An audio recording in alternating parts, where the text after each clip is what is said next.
So here is another Osiris connection. Again, dead Sun King, another royalty reference. Let me go through some comments before we go too much further. I'm just pointing out that she fell. She fell to earth and hit 42nd Street. You have the reoccurring theme of royalty or a king, queen falling to earth. Not a coincidence. In fact, there's some fascinating things that correlate to her story because she was in colon in black and white. And then, of course, without going too far into it, when she fell from that building at that time, Colin Kaepernick was actually hanging out with Spike Lee. And it's because Spike Lee is doing a documentary on him. And interestingly enough, Spike Lee directed SOS, the movie Summer of Sam, about the 1977 blackouts on 42nd Street. All right, I'm going through your comments. Spirit Jordan says Tom Cruise means double cross. Yeah, that's what I think 44 could mean. If 4 is a cross, 4 is a double cross. And the double cross represents resurrection. First cross, the first rung is the death. Second rung, resurrection.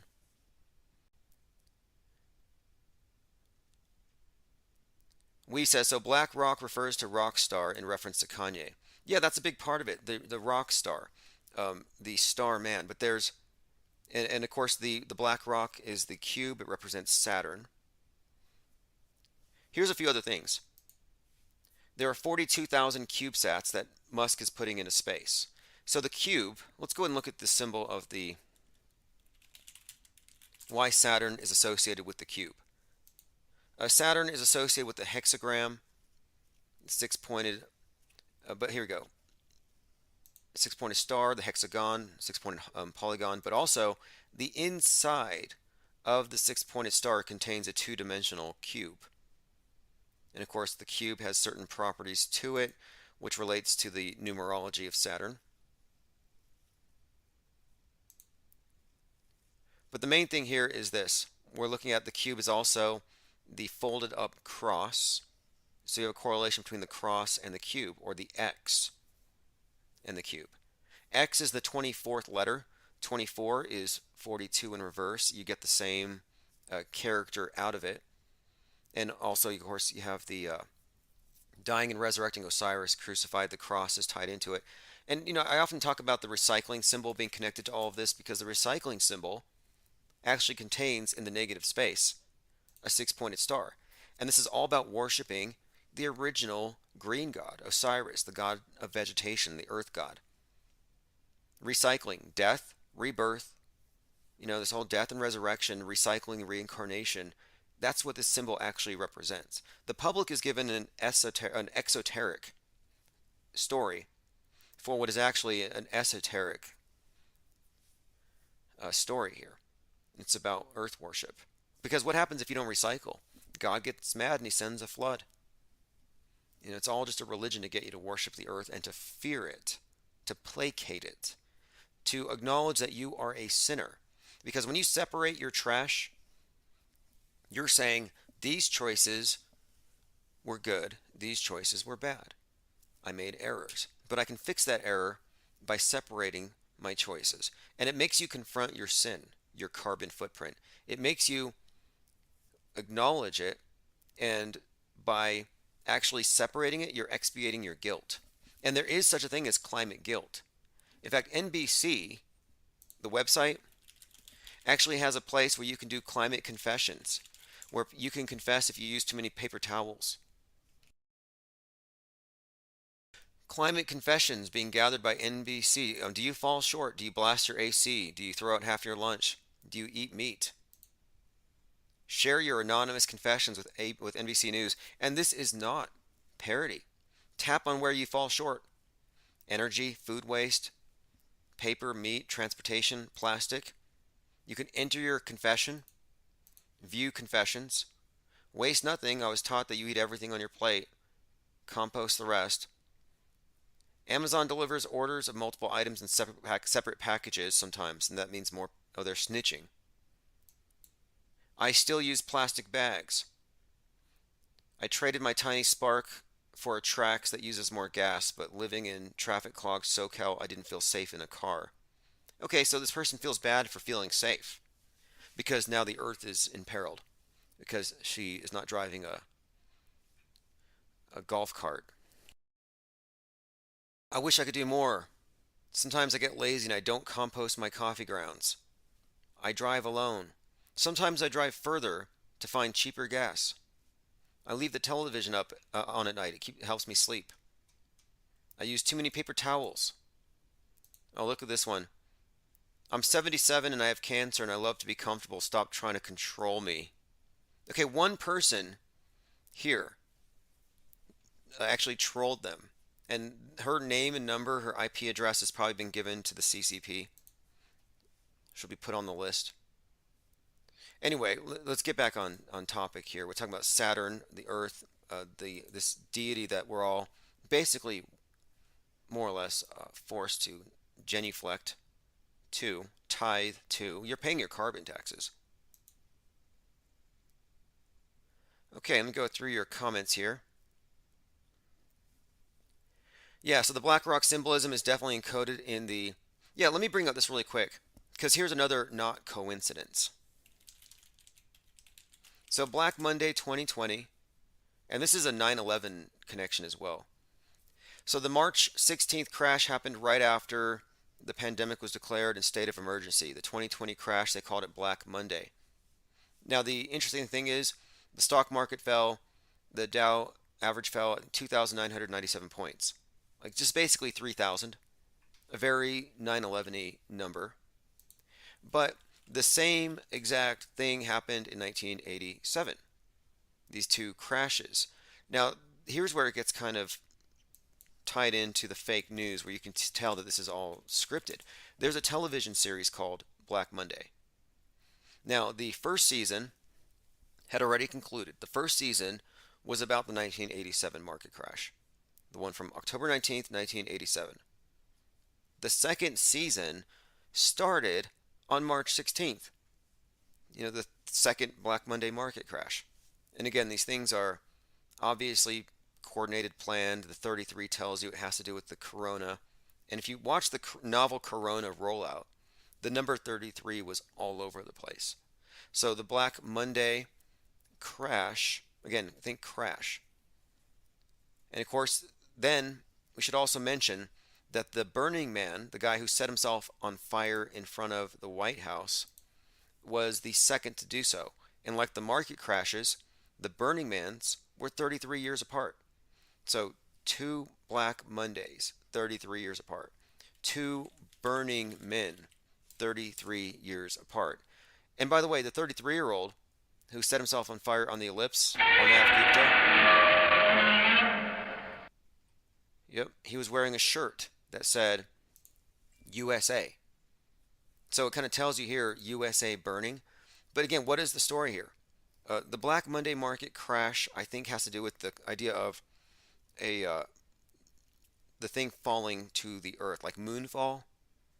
Market crash. In the movie Moonfall, it was the moon literally falling.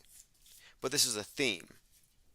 And then out of the crash, you have this person rise up out of it like a phoenix. And that's what happened to the man who fell to earth. That's what we're being shown here. And what's more, when this individual is on fire, posing for the camera, obviously fake and staged, USA burning, a bus passed in front of him, number 113.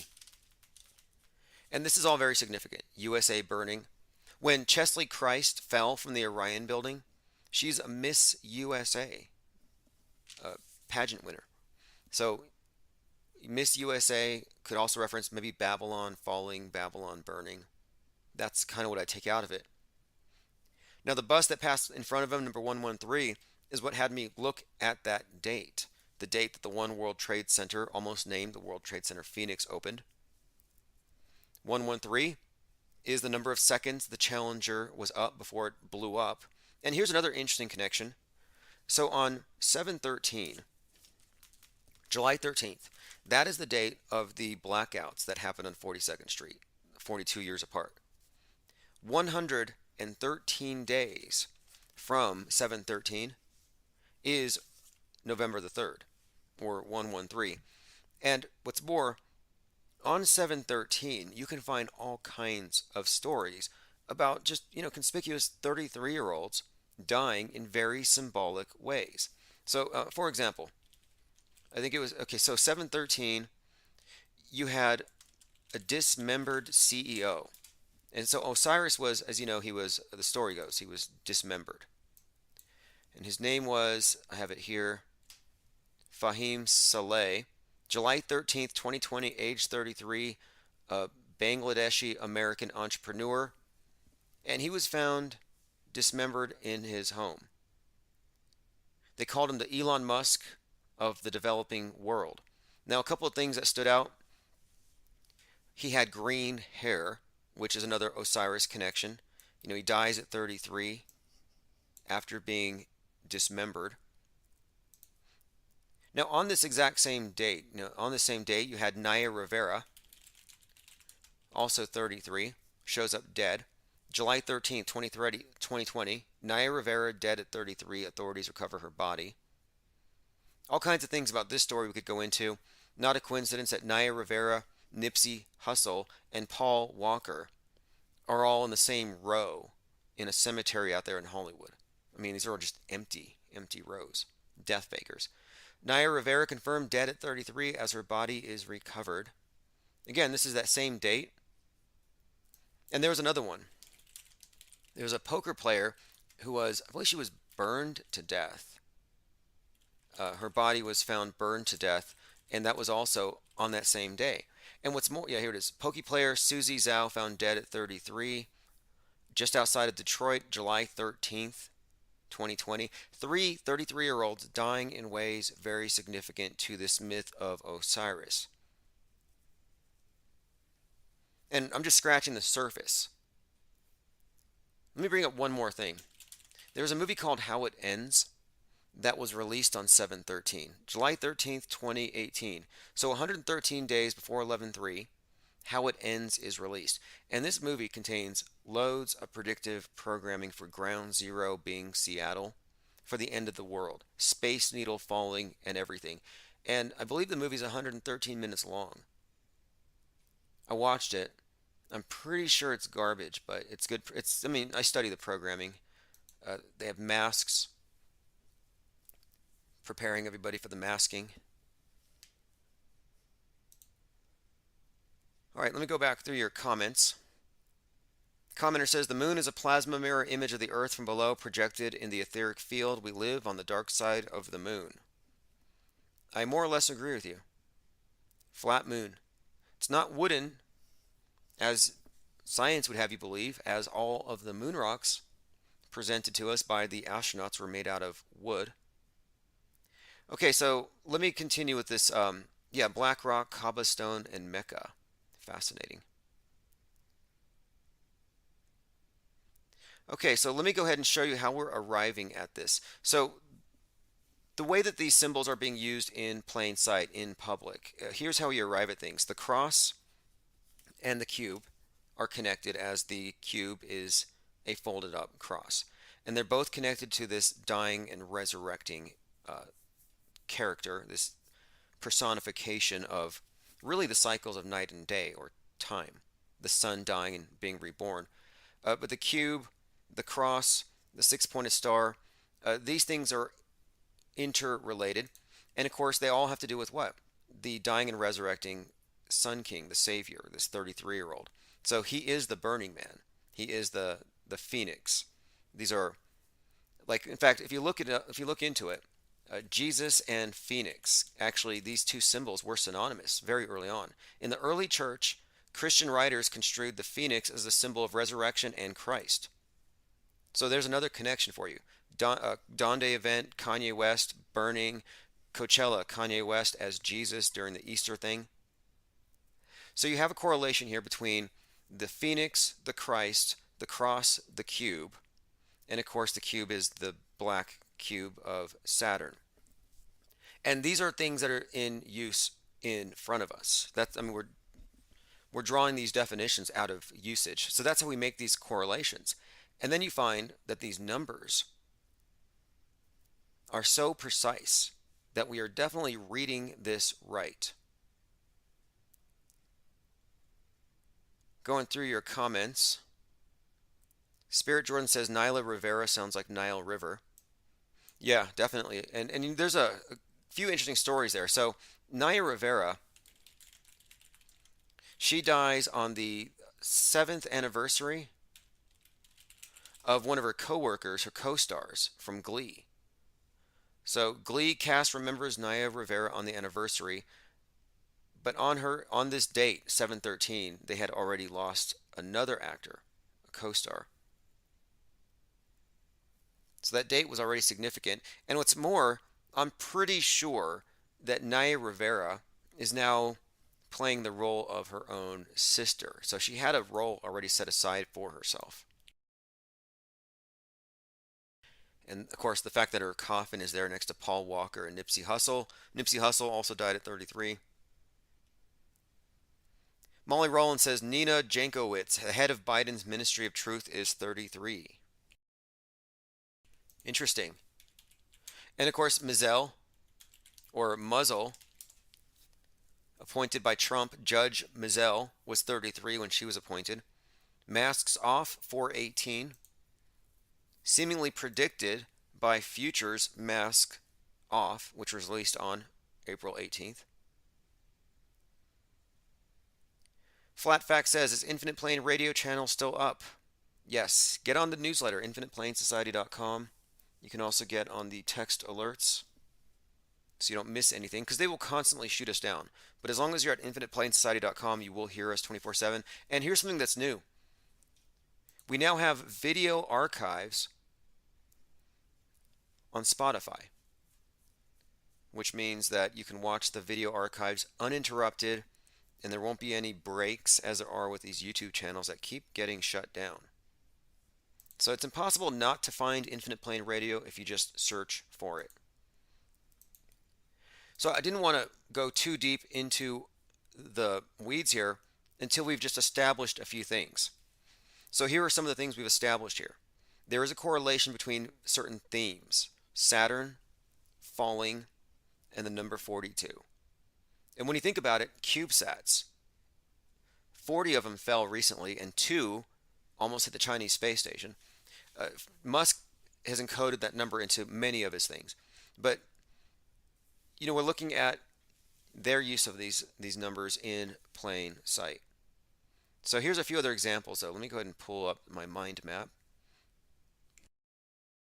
Okay, so the CubeSats are actually falling. Like in orbit, you're not floating. It's not buoyancy. You're actually falling. That's kind of the idea here. They're eternally falling.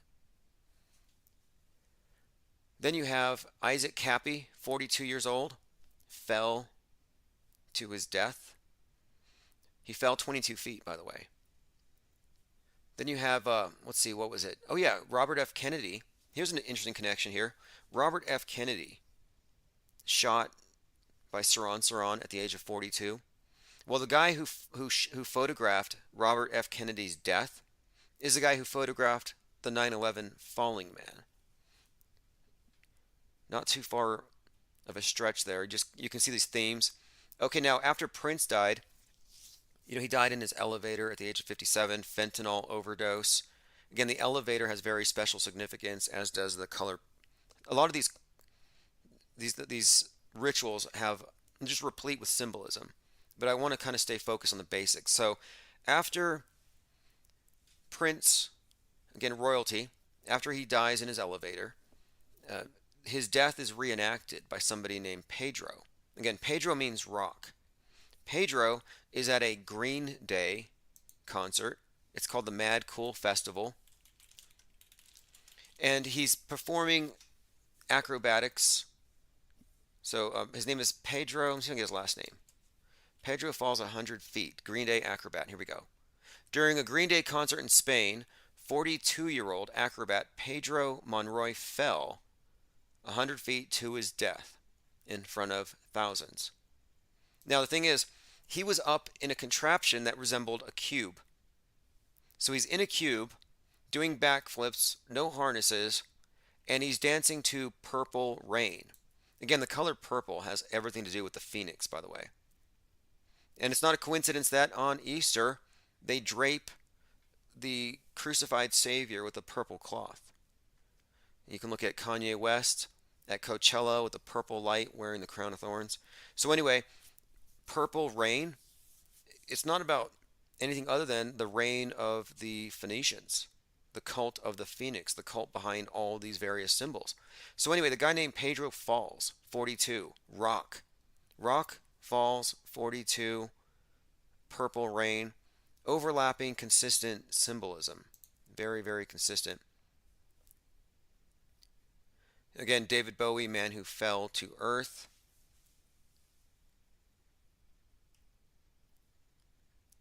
I'm going to move on through some other comments here. Okay, here's another one. One of the ways that we were noting and predicting that space junk would start happening last year is that it was 42 years since Skylab fell.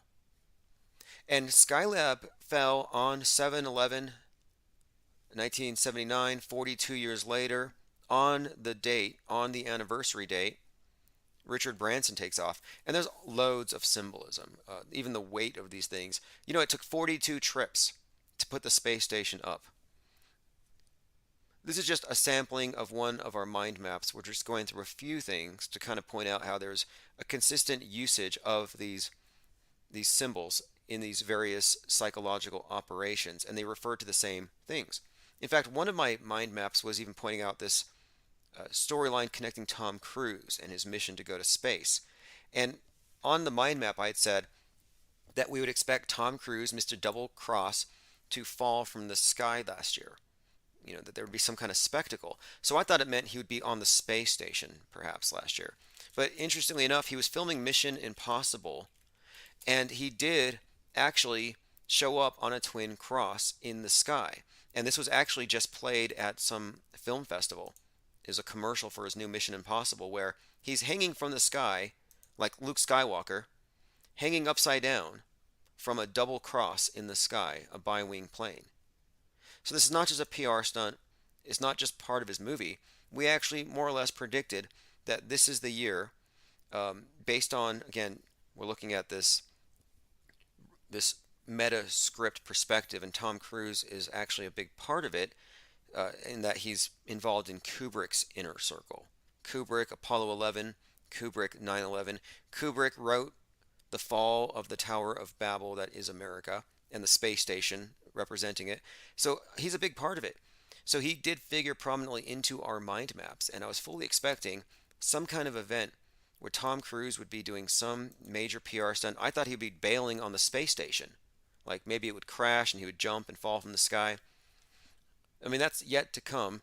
Now, in this storyline, which we can go down this track a little bit, it does appear that Tom Cruise may be in this meta-scripted story with Bowie as Major Tom. And we do have instances, in fact I have pictures here, screen caps of Tom Cruise dead on the moon, which is forecast, here it is. Despite suffering death on the moon in his previous appearance, he reappears. But anyway, this is Tom Cruise sent to the moon on an episode called 2001. No, it's called 201, but basically it's a Kubrick reference. So you have Tom Cruise dead on the moon. Now in that video for David Bowie's Black Star, you actually have Major Tom, who's this character from this David Bowie storyline. You have him dead on the moon, a skeleton in a spacesuit. Dead Major Tom on the moon, Black Star video. Major Tom is a persona of Bowie mentioned in Space Oddity. David Bowie's new song Black Star has Major Tom dead. Now here's another interesting connection. I mentioned the falling man, you know, the guy who fell from the towers on 9/11, photographed by the same guy who photographed Robert Kennedy's death. You know who owns the falling man photo? And you should know what I'm talking about. It's the falling man, the guy who looks like he's the tarot card of the Hanged Man. Richard Drew took this photo, and he also photographed a Kennedy dying. I mean, what are the odds to be in these two places? Another conspicuous 9/11 Kennedy connection, which is important when you look at the bigger script here. But anyway, this macabre photo, fake though it may be, is actually owned by Elton John. Elton John, Rocket Man, owns the Falling Man. Okay, the Falling Man, here we go. Entertainer and photo collector Sir Elton John. He says this is probably one of the most perfect photographs ever taken.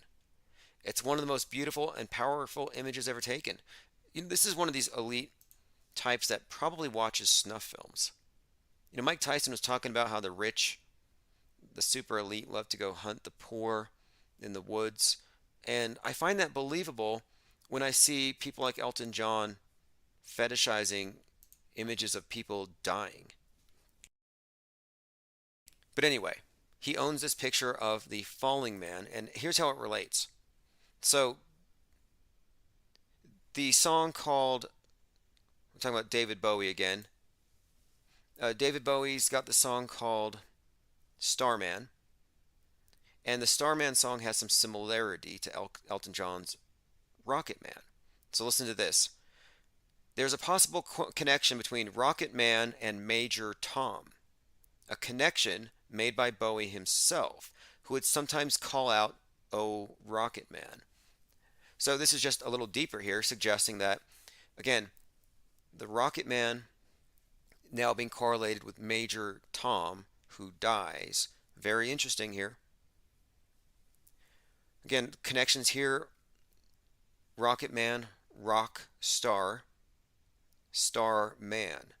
These are all words that are building up this storyline here. So the rock star, Pedro, Rock, the guy who fell.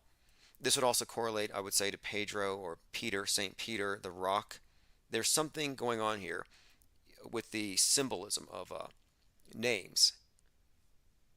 So here we have, there's a jewel-encrusted skull in the Black Star video retrieved by an alien female who takes it back to what could be considered a cult where they worship the relic. This dead astronaut is speculated to be a depiction of Major Tom's fate. Again, here's an image of the astronaut's skull covered in jewels. And this makes sense considering the astronaut is really, if you look at the suit, it's a holy garment. It's like what the Pope wears. It symbolizes the garb that you wear to ascend into the heavenly realms. It's a space suit. It's a heaven suit. A couple of side notes here. Canadian astronaut, I spell it N-O-T. Canadian astronaut Chris Hadfield performed Space Oddity on board the International Space Station with the permission of David Bowie. It was released in May of 2013. It was the first music video in space. Another connection there. First music video in space. By the way, they played the song Space Oddity, and that's the song where he mentions Major Tom, on the BBC during Apollo 11. And just so you know, Space Odyssey is about David Bowman, Space Oddity, David Bowie. These are parallel characters. And they don't make this connection explicit, but you can see how it definitely connects. Again, David Bowie, David Bowman, DB42, falling. And okay, so merging with the monolith is one of the themes with the Space Odyssey thing. And the monolith is your phone. It's the screen, the black screen. And the black screen, the monolith, the black stone, the rock, it's all symbolic, and it represents this Saturn. In fact, in the original Space Odyssey, in the book, in the manuscript, they're traveling to Saturn, not to Jupiter, and they changed it. Some speculate I think it was Jay Wider or Wielder. Let me see if I can find this author's name. It's a really good documentary about this, but basically, it's been suggested that they were trying to conceal the real meaning of the story by deflecting it with Jupiter rather than Saturn. A few other things I want to get to. Again, I'm focusing on this topic because it all connects this one thing here, that there is a parallel story to the real, quote unquote, real world lives of some of these celebrity rock icons and their the storyline, the subtext, and these things are somewhat, I would say, they're contiguous, even though it's not obvious. And so the idea that Kanye West somehow relates to David Bowie's Man Who Fell to Earth, you would only make this connection if you recognize the symbolic language that the elite use and all these various events and the specific timing of them. So Kanye West as Burning Man, as Christ, connects to this alien savior, Man Who Fell to Earth. And of course, his Bowie connection is further reinforced with this very new Man Who Fell to Earth remake. Beyond coincidence, just like many of the things we discuss. And mirroring is a huge part of this. This is why you see a lot of mirrors, twins in the Kubrick films. Because ultimately, I think what we're looking at is that the screen is a mirror of our reality. It's a funhouse mirror. And this is the thing that distorts and puts us onto the quote world stage. I'm going through your comments. Lickety Split says, what's up with the Phoenicians? Okay, well, here's the thing about Phoenicians and the Phoenix and phonetics. And also note, the iPhone 10 iPhoenix was released on 11/3/2017, the date that the World Trade Center, quote, Phoenix, as they almost called it, was to open. What is the Phoenix? It's the MO of the elite. Burn down, build back better. Hit the reset button when we lose control. That's what it's ultimately about. It's they destroy and they build back. The symbol of the phoenix is synonymous with the symbol of the dove in the context of the flood myths. The dove, which arrives after the floodwaters recede. This is why you had Lady Gaga wearing the dove on her chest when she was dressed like a Hunger Games person, right out of the Hunger Games, to sing at Biden's inauguration. Right before the dark winter, as he put it. She's wearing that because it represents the post-reset. And in Hunger Games, they use the Mockingjay as a phoenix. But anyway, if you were an entrenched elite controlling the multitudes, top-down control, and then you have your bottom-up control with your network of plants and fakes, every once in a while, you have to make sure that the power doesn't get decentralized. You have to make sure that you don't lose your monopoly. And I think ultimately what we're looking at with the monolith is the world-spanning monolithic cult. It's like monotheism, one God. But instead of one God, it's one screen. And you have the new technocratic priesthood that can censor what comes through that screen. So the monolith is the whole point. And anytime their monolith breaks up, their monolithic control breaks apart, they have to reset things. And that's what I think the symbol of the phoenix represents. The ones who tear it down, build back better. They call it the great work in the Thalemite cults. The Freemasonic group calls it the great work. You have the great reset. Again, I said it's coordinated with the great conjunction. And it's coordinated with the bratty Greta. It's the Greta reset, where she tells us, yeah, we're going to burn it all down. We're going to do it our way. Blah, blah, blah, to what the adults say. And Greta, the child, the petulant child, the crowned, conquering child, represents really Horus in the flesh. This androgen child that is there to say, we don't need the old traditions, we don't need the old religions. And that's what we're looking at right now with the Great Reset. Because the new world is going to be sustainable. And the Martian Savior story ties into all of this. You got Robert Heinlein, Stranger in a Strange Land. Well, that book is about a Martian who figures out, well, he comes back to Earth and has to adjust because now he's the alien, even though he's a human. And because the way we're living here is alien to how he lived. But within the Thalemite circles, that book, Stranger in a Strange Land, is a blueprint for their perfect society. So the Martian age, this is all about this sustainability. And this sustainability, this utopianism, can't exist until we get rid of all the vestiges of the old age. Thus the phoenix, burn it all down or flood it.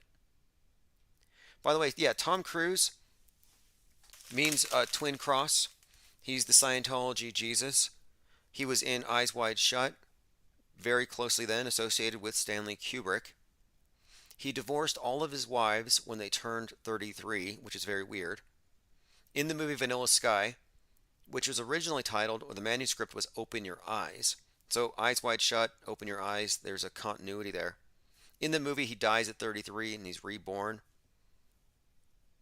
We can go through Tom Cruise's films and you can see the typecast, how we have been set, we've been prepared for this. We're being prepared for a savior, and it's being represented to us, the story is being told to us with many different faces. So this individual in The Man Who Fell to Earth, yes, he definitely has a parallel, both his age, he is definitely the alien savior that David Bowie had prophesied in 1972. Kanye West and this individual. They're telling it's the same character, in other words. So here he is holding his black cube, and he's presenting this as something that's going to save the world. He's there as an amalgamation of Elon Musk, world savior, Jeff Bezos. And this is The Man Who Fell to Earth. He lands in New Mexico. So a mysterious man shows up in New Mexico, becomes very wealthy, and figures out how to save the world and take us to Mars. Well, Bezos landed in New Mexico. Mysterious origin story. And what did he do? Exactly what this person did. Jeff Bezos is also the man who fell to earth. If you look at his typecast, it's built into him as well.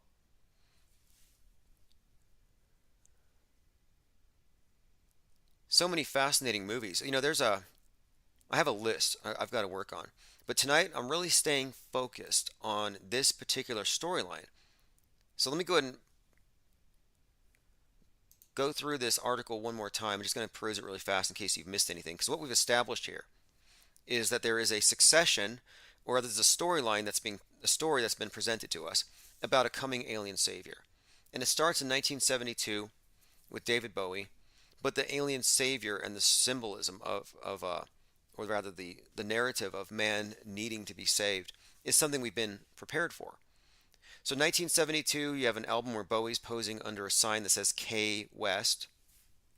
The first song is called 5 Years, and it says that the world has 5 years left unless a savior arrives, a starman. 5 years later, Kanye West is born. Before Bowie dies, he's got the album Black Star, which is released on Elvis's birthday, which is also his own birthday. And it's about a black star replacing him. Something happened on the day he died. Spirit rose a meter and stepped aside. Somebody else took his place and bravely cried, "I'm a black star." So this is a reference, likely, and this is the story. And this is a mainstream conspiracy theory that's been looked at. Rolling Stones did a story on it. Did David Bowie predict Kanye West as a successor musically, as again a rock star, but this time a black star? So then here is where I added into this pre-existing conspiracy theory or observation. Kanye West is now more or less the same character on the world stage as the Man Who Fell to Earth. And it starts off with his Dawn Day performance where he's the Phoenix and a few other elements, but specifically, like Kanye West, the character who plays the Man Who Fell to Earth was also born in 1977. 5 years from Bowie's little prediction there. So again, Bowie shares a birthday with Elvis, and there's a couple of things significant about that. But the new Man Who Fell to Earth is also a black lead actor to replace Bowie. So you have Bowie being replaced by a black star, musically. Man Who Fell to Earth, Bowie character, again, a parallel replacement. The intro scene to The Man Who Fell to Earth, he falls into the earth and crawls out, makes a mention of Lazarus and rebirth, two things that correlate to the Black Star album. And he looks like a phoenix, just like Kanye West, who did this on the anniversary date of the 33 Burning Man festivals. Kanye West has previously portrayed a black Christ at the Coachella. Again, in the symbolism of the elite, the phoenix and the reborn Christ and the burning man are all the same. the crown of thorns, the new, this is, okay, this is also something we should point out. The novel corona, the spiky ball, it also represents the new crown, the corona of the sun, symbolized here by the thorns. The thorns on the crown of Christ represent the rays of the sun. So this is the new crown. The novel corona is actually the new crown of thorns, the new Christ. So when I saw the novel corona thing, I'm like, this is not about a virus. This is about shutting down because we have a new king being installed. Again, Elvis was called a king. These are all really significant key terms here. When I saw all these politicians kneeling, I knew they were kneeling to a new crown. Derek Chauvin kneeling, yeah, it's a psychodrama, it's a psyop, it's a 9/11ing of America, but it's also a symbolic act, and it ties into Colin Kaepernick's kneeling. The kneeling ritual that we've seen has to do with the installation of this new crown, in my opinion. So it's the new Christ is what we're actually being prepped for. Again, David Bowie's death was 2 days after the album was released, and it was released on Elvis's birthday. Named Black Star for an Elvis song, a song in which he predicted his own death. Again, the symbolism here connects the phoenix, the burning man, the Christ, the king, the crown of thorns. And so we're awaiting this fallen savior, this man who fell to earth. And there's even more here. I was talking about Chesley Christ falling from the Orion building. And look at this here. This is all getting, this has got to be a whole other mind map here. Look at the cover of Black is King, which came out in 2020. This is again Beyonce. So Beyonce was performing at the Blackout Bowl, the Super Bowl number 47 that had 33 minutes of darkness, where Colin Kaepernick was the quarterback. She was there, and then she just put out in 2020 Black is King, which has this man falling to the earth. Black is King is based on the Lion King. Lion King is based on Macbeth. So this is also very significant if we get into Macbeth. The more recent Macbeth, the one that just came out starring Denzel Washington, that one was actually in black and white. Like Colin in black and white. The new Macbeth was filmed in black and white. I don't want to get too sidetracked with these other characters, but I have found some very intriguing connections between the Lion King, Macbeth, and the assassination of Kennedy, and the potential setup, what I think is going to happen, a setup for another Kennedy level assassination. But I'm just pointing out here that there's a story being told that we can kind of read between the lines, and we're not even connecting dots that aren't there. It's pretty much in your face if you can recognize their use of these symbols. And that's the reason why I do these mind maps. Again, Seattle figures prominently in the Man Who Fell to Earth, episode 2, which I'm going to watch probably tonight, where he's ordered to go to Seattle, of all places. Bestcams.fun says, best adult dating site. Thanks for the comment. Ashy Dog says, Kanye West sold his soul for a Happy Meal. It was a crappy deal. I think these guys, these actors, they're like the idea of the moon child, a big Crowley theme within the Thelemite cult of planning someone's conception astrologically. So at that level of planning, nothing would surprise me with this entrenched elite. And the idea that Kanye West would have a predetermined life path wouldn't shock me. Right now he's beefing with Pete Davidson, who's goading him, suggesting that he goes full Miss Doubtfire, as in, stalking his ex. Well, Pete Davidson's father was a Burning Man. And here's another connection. Okay, the Twin Towers were 33 years old when they burned. Pete Davidson's father was 33, and he was in the Twin Towers when he burned. Another conspicuous, 33 connected with that event. We says, I say a good case for nonlinear time. See, it's either nonlinear time, the God, the devil, the demiurge, magic, or there is a meta scripting department behind all media, and it exerts monolithic reality curation over mankind. And that's where I'm at the moment. Okay, let's see what else. Yeah, someone needs to dump that bot. Yeah, I see these bots in here, and I can't access most of these YouTube channels. We've been kicked out of so many channels. I just save the keys. So you may see 3 or 4 live YouTube channels, and I don't have access to them. I can live stream through them, and that's about all I can manage.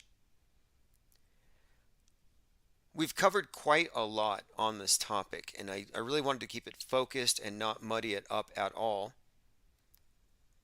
Now, let me bring this point up because this will also help, I think, tie it together. So, Ziggy Stardust is this character that Bowie plays in this 1972 album where he prophesies the coming star child or starman to save us.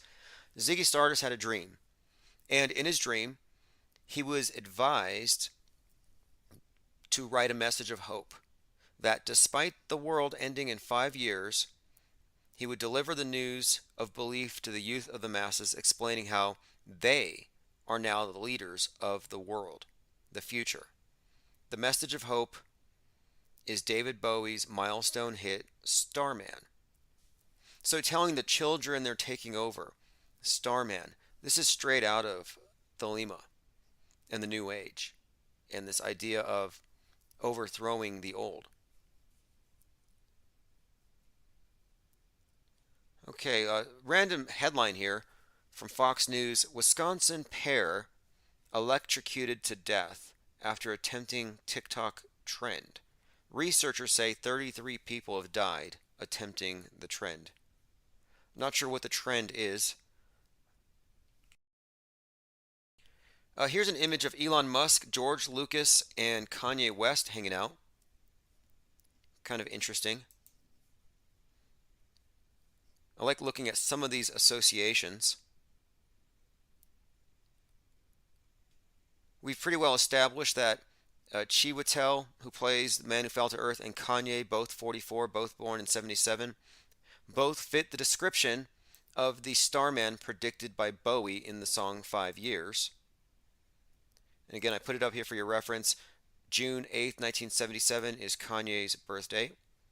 And the actor who plays the man who fell to earth, Chiwetel, was born on July 10th, 1977. And 1977, again, is the blackout year, the year of the blackouts. And Chesley Christ jumps off the Orion building, lands at 7:13 a.m. on 42nd Street where the blackouts happened. These are so intricate. I can see why some people might want to think nonlinear time or other explanations.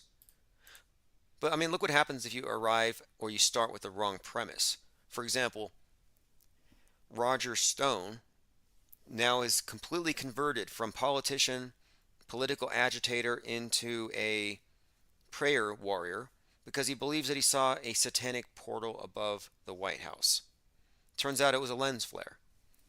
So if you start off with the premise, this is why Arthur C. Clarke said any sufficiently developed technology is indistinguishable from magic, because it's too easy to say, well, that's magic. It's an alien technology. It helps hide who's really behind it. Here's an article from rockcelebrities.net if you want to look into it. The title is David Bowie Predicted Rapper Kanye's Success. So again, he definitely did, but it definitely goes much deeper, and it has to do with not Kanye's commercial success, but rather the typecast savior, the alien savior, a black Christ for the new age. And that's pretty much what we're looking at here, the black star. And the falling to earth is a savior falling down from the sky. Very typical of religions, just like Superman. All right, I'm going through your comments. In France, there's a new trend of spontaneously combusting electric buses. Electric buses, yeah, that's interesting. I'm expecting fires. I was expecting Beltane fires for May Day. Okay, so just to kind of recap one final thing, Kanye West doing the Burning Man definitely, unequivocally associates him with the character of the man who fell to Earth. Rocket Man, Rock Star, these things are super connected. And then you have to look at Starman in Space and note all the connections to the Hitchhiker's Guide to the Galaxy. And all of that storyline tells us is the world's going to end, and you need to get into the Space Needle and escape into the heavens.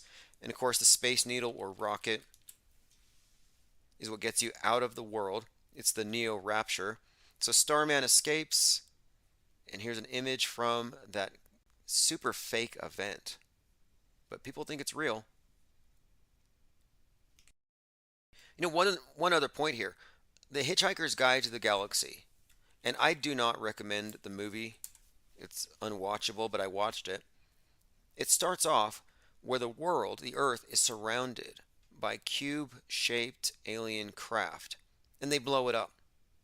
And it got me thinking, doesn't Musk have like 42,000 CubeSats orbiting the Earth? So I'm not sure if he has any plans to drop kinetic weapons, rods of God, but if anybody's in a position to destroy the world, it would be Musk. And he just bought Twitter. So it kind of shows you where his ambitions are. And by the way, did you see the weird coincidences with the number 44 and Musk buying Twitter? 4 years, 4 months, and 4 days after Elon Musk tweets, how much does Twitter cost? He buys it for 44 billion. What could that mean? Now, again, my thinking on it is that the double cross is what we're looking at here. We're looking at 4 is a cross, so if it's a double cross, it means second coming. I think that's actually what we're seeing here. Second coming programming. Here's some other numerology for you. Oprah Winfrey didn't leave her home for 322 days. 322, Skull and Bones Society. Definitely a reference there. Flat Fact says cube equals super aerodynamic flying craft. Yeah, I've always wondered about that. It's like I look at these satellites and they look like you drive by like a dump and you see like washing machines and like screen doors, and I'm like, if you attached a couple of these screen doors to a washing machine, it would look like your average satellite. Like it's just basically a couple solar panels and a big cube. They look ridiculous, and you'll never find pictures of them. It's always cartoons of these things in space. Symbolically, though, what do they represent? Well, they're getting their energy, their life from the sun. They're like angels. They see you, you can't see them. They're always watching, and they're up there in the heavens, and they're used for man to communicate. Basically, like, angels, they are the intermediaries between you and God. And the satellites, being spies, they're the all-seeing eyes of God, basically. And they have this, obviously the cube shape to me is a big part of it, though. The satellite, lights in the sky.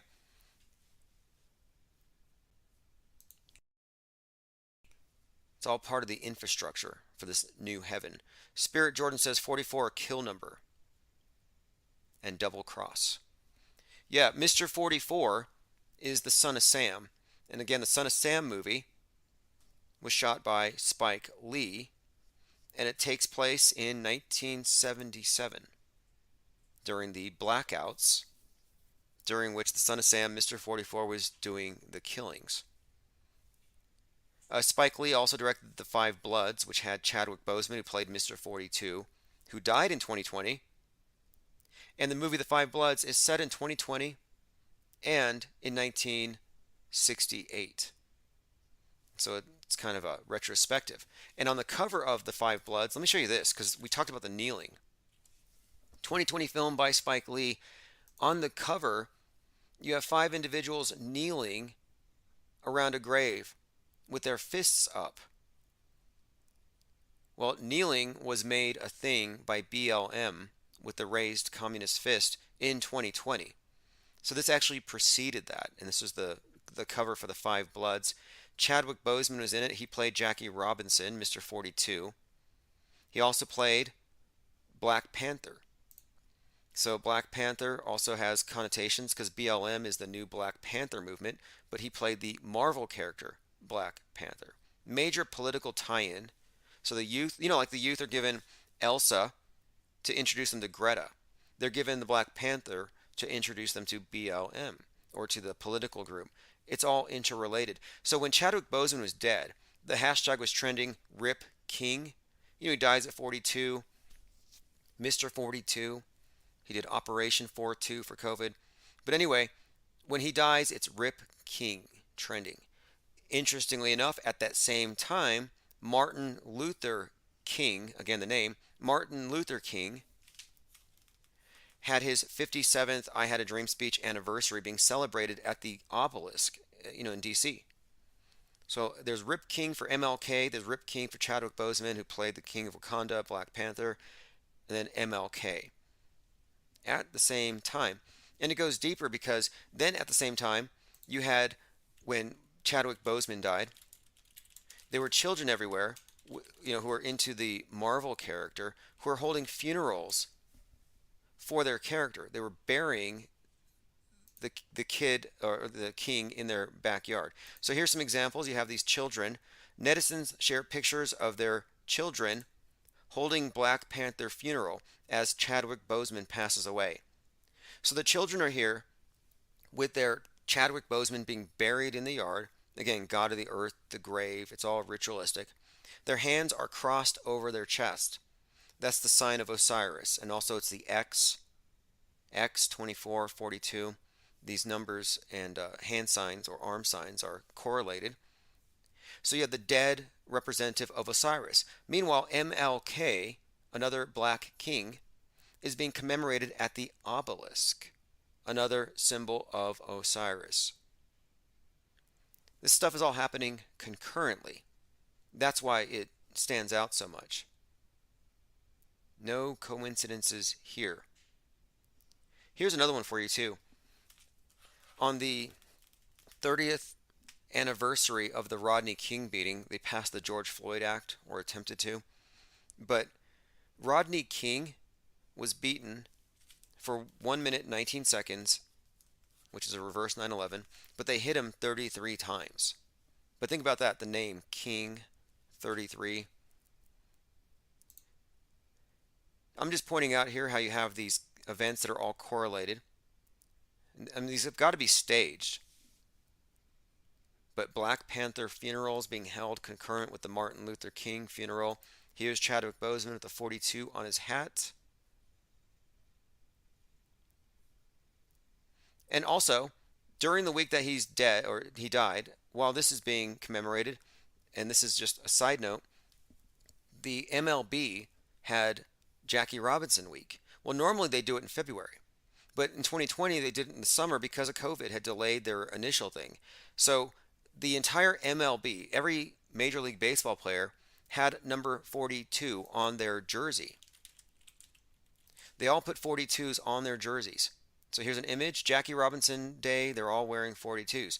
So while Chadwick Boseman's death is being noted, you got all the 42s in MLB, and at the same time, Kobe Bryant's 42nd birthday was being celebrated by the NBA. Now he's already dead, so it's a posthumous birthday. So they called it Mamba Week. So all week at the NBA, it was all about Kobe's 42nd birthday. Legends never die. You'll notice too, legends is a word used with death fakers. Again, 24 was his number. Another reference to the same exact thing. So he's dead, but they're celebrating his 42nd birthday while Chadwick Boseman dies at 42. And you have Jackie Robinson, a character he played, being commemorated by the MLB. And of course, this is all happening against the backdrop of the George Floyd-inspired riots. And one other interesting connection, the last person to interview Kobe Bryant alive was Steven Jackson, the 42-year-old twin of George Floyd. Going through your comments here. Someone says, Musk is not spending 44 billion because he cares about your freedom of speech. He's going to integrate Twitter into Neuralink. I could see that. Neuralink Corporation is a neurotechnology company developing implant brain machine interfaces. OpenAI. Lean Dion says one of the BLM founders is a young global leader, WEF graduate, of course. Yeah, no doubt. It's a revolutionary communist movement and it's global. I Can't Breathe is not just about Western chauvinism oppressing the poor.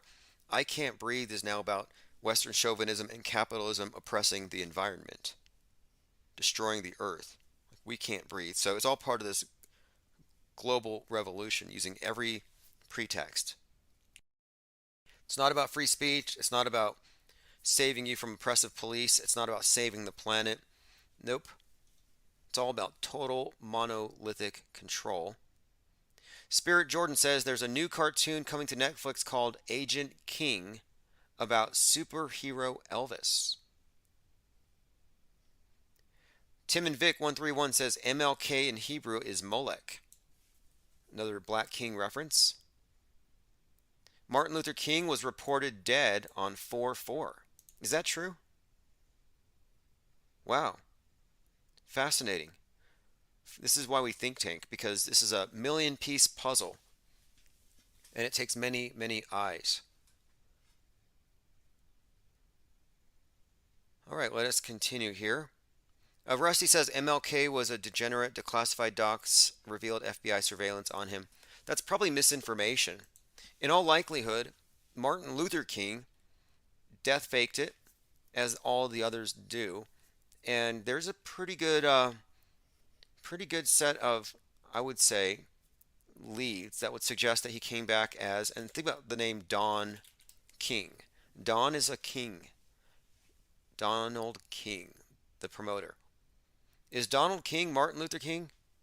Now, I didn't start this one, but I believe there's a few channels on YouTube that have touched on this one. And it fits a general pattern. It's a complete upsetter of your expectations, as you'd expect for CIA deepfakes, where what they do is they reverse your expectations. So you have a conservative guy, clean cut, short hair, replace it with somebody boisterous, somebody with the opposite style of hair, opposite style of dress. Now, I've looked into this one. There are some interesting correlations. It could be the same. It wouldn't shock me at all. And yeah, he could be a degenerate, like you said. I'm just saying he's more than likely a death faker. Tominoid says the Alec Baldwin police interview on the Rush shooting incident goes on for 1 hour and 13 minutes. Yep, 113. Salty Siren says new Elvis movie coming out on 6/24.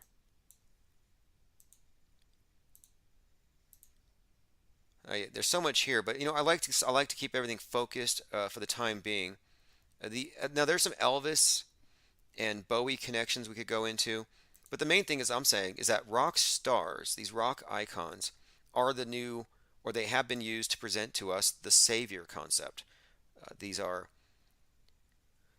carriers of propaganda, and there's a torch that's been passed from Elvis to David Bowie to Kanye West, and it's about the icon status, but the idol and the greatest living idol of this particular genre. But what's more, the Man Who Fell to Earth storyline that parallels Bowie's storyline has been now correlated and connected to Kanye West.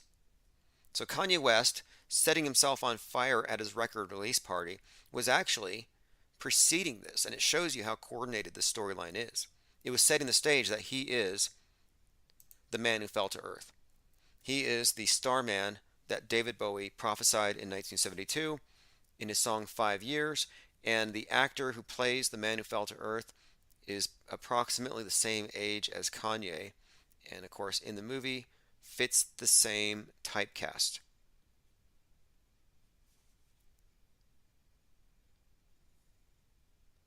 Let's see, Thinks He's a Penguin sent me this note.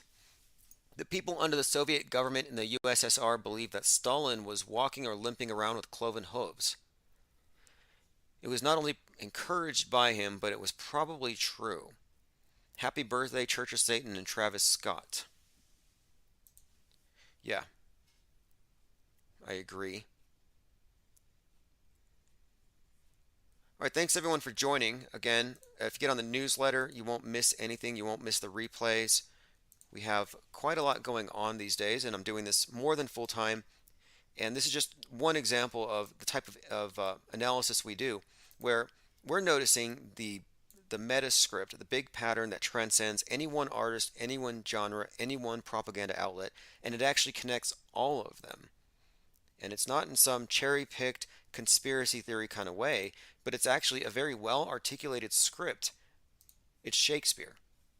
It's world stagery, and it's actually, in some places, it's fairly well written. We get the inside jokes. We're laughing with them. Jungle Jim says, thanks, Tim. Rusty says, the rock stars play music frequencies just as the heavenly bodies stars appear to be somatic frequencies in the firmament.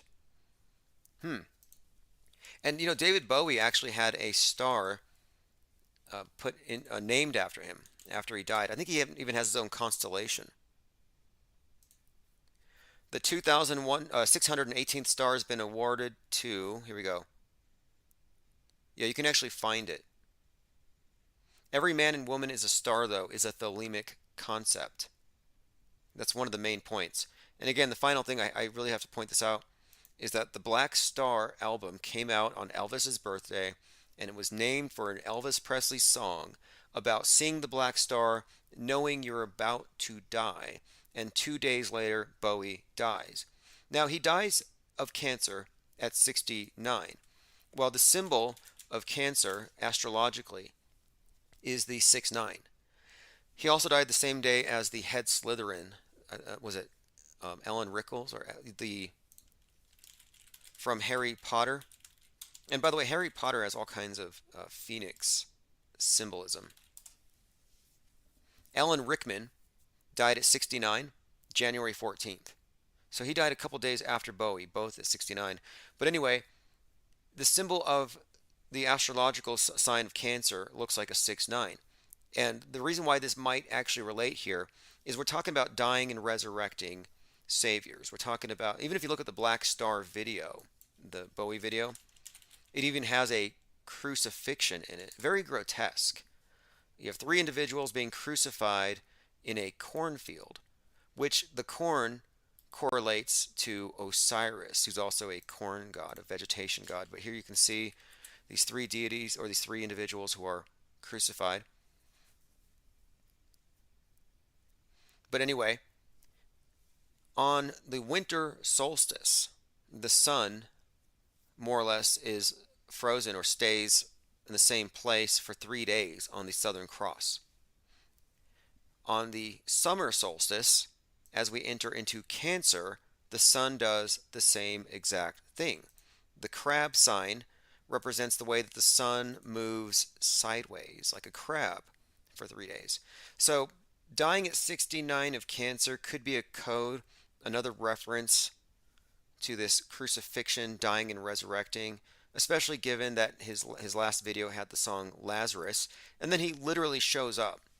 David Bowie quite literally shows up and does an interview and references that when Bowie died, a part of him died. I mean, that's a very Lazarus-like thing for him to do.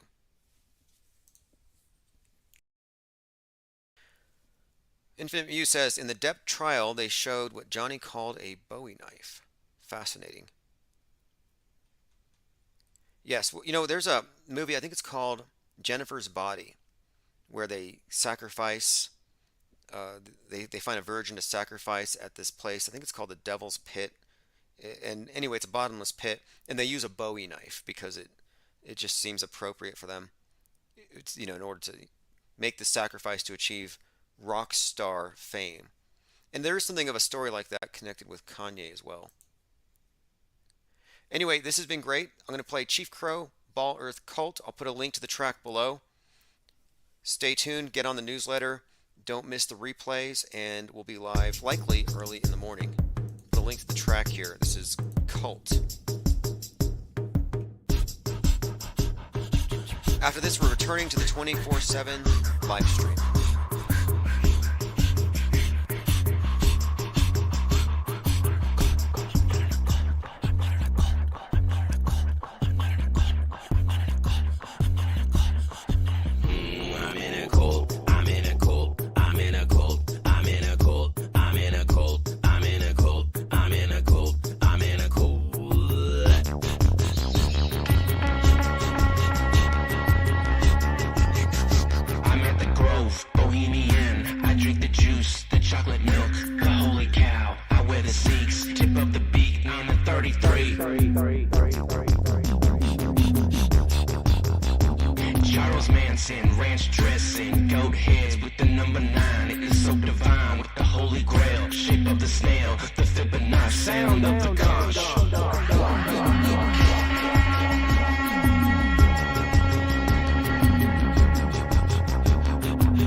Mayday 2022. It's May 1st, although it's still kind of April 30th, Witches Night. I'm pretty sure this would be technically the witching hour. It's just after midnight. A shout out to Neo Mode Gucci Flip for this track, Infinite Gang. I'll put a link in the chat if anybody wants a copy of it.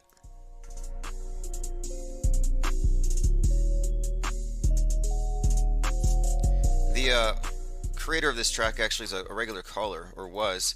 We've had a number of our channels pulled, and oftentimes we lose touch with people, usually just temporarily.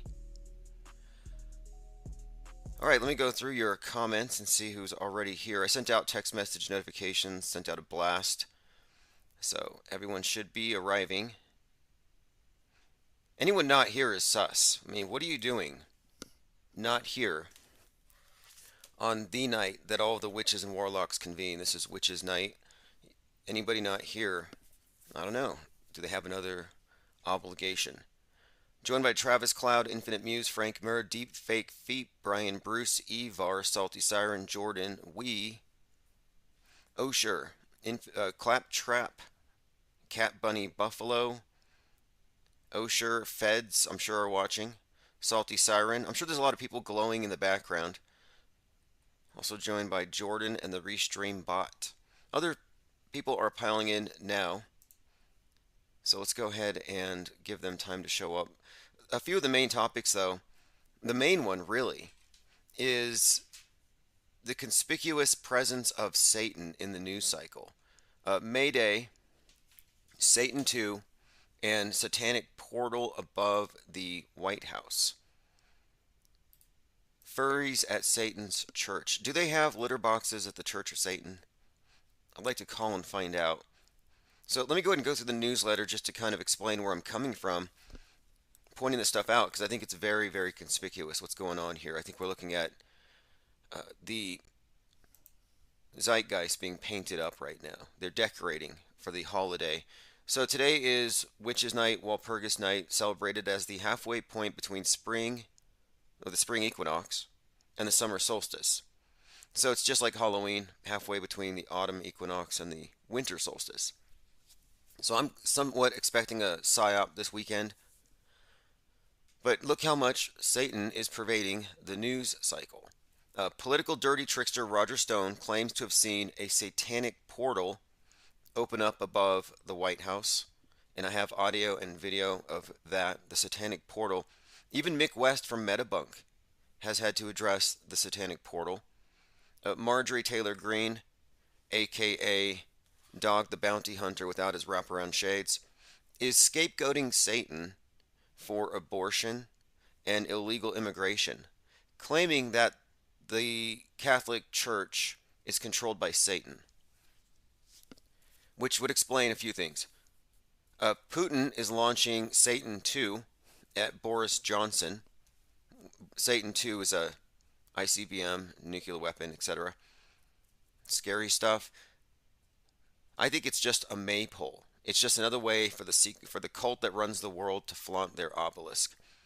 Google's Doodle today has Route 66 on it, with the very conspicuous, very 6y looking G, which gives you a pretty blatant 666. Again, it stands out just because of all days they chose this day. They chose the high point on the pagan calendar. Today, Satan was trending on Twitter because of likely all of the above. But today is also the 56th anniversary of the Church of Satan, a church that is openly controlled by Satan. Their leader, interestingly enough, is called Maga. We've been talking about the female form of Magus, the witch, Maga. Trump, is he the whore of Babylon? Scarlet, the scarlet hat. It all kind of fits. There's some connection here. I've made this correlation. Make America great again. Replace America with Babylon. Make Babylon great again. Why would you have make Babylon great again? Well, because it's fallen. And so if you look at the imagery at the Whore of Babylon, she's saying that, Babylon has fallen, and she's got the, across her brow, this message. And it just seems to me kind of conspicuous that the hat is pretty much scarlet as well. And then it says Maga. Well, she's a sorceress. She's a witch. We're talking about the Whore of Babylon. And so Trump comes out with a hat that says Maga. Well, Maga is, again, a witch. So I pointed out before that maybe and I don't think they do, but if the transvestigators do have a point, then maybe there is something to it. Really warped stuff. But this is just the reality we live in. So the leader of the Church of Satan celebrating their anniversary tonight is Maga, or they also call her Mama Satan, and she's the longest running figurehead for the organization. Today is also the birthday of Travis Scott, who produced well, he was behind the Astro World concert where a bunch of people got crushed, but he's doing a documentary called Concert Crush. Now, a couple of things about that, and we may look back into this. The Astro World concert occurred exactly to the day 666 months and 6 days from the founding of the Church of Satan. So again, he was born on the founding date, and from Saturday, April 30th, 1966 to Friday, November the 5th, 2021 is 666 months and 6 days. No coincidences here. Again, the whole set looked like a portal into hell. There were 50,000 people in attendance, 9 were crushed. This actually corresponds to the Rock Slide Festival where there was a similar setup. Pearl Jam performed, 9 people got crushed. There was an audience of 50,000, just like Astroworld. 50,000, 9 crushed. Interestingly enough, Travis Scott, the birthday boy, was wearing a Pearl Jam shirt. In his video Escape Plan, that aired a couple days before the crushing concert. So that shows foreknowledge. It shows a pattern. It shows a script. And one other thing that might suggest we're looking at a script here. All the people chanting "I can't breathe" at the concert are suing, and they're being represented by George Floyd's family attorney, Benjamin Crumb. I can't breathe. So anyway, this is pretty much where you're seeing all of the Satan in the news. It's in the politics. It's in it's on the calendar right now, major holiday, of course. And it's being mentioned all over the place. So let's jump over to Roger Stone. Because again, Satan's been trending, Google Doodle, Route 666, Russia is wagging Satan too, and MTG's blaming Satan for abortions and illegal immigration, and now this. Longtime GOP dirty trickster Roger Stone has discovered a satanic portal over the White House. Now this portal, again, I think ties in to Astroworld. There you can see it. It's very, very clear. It doesn't move day or night. It's harder to see during the day, but you see it at night.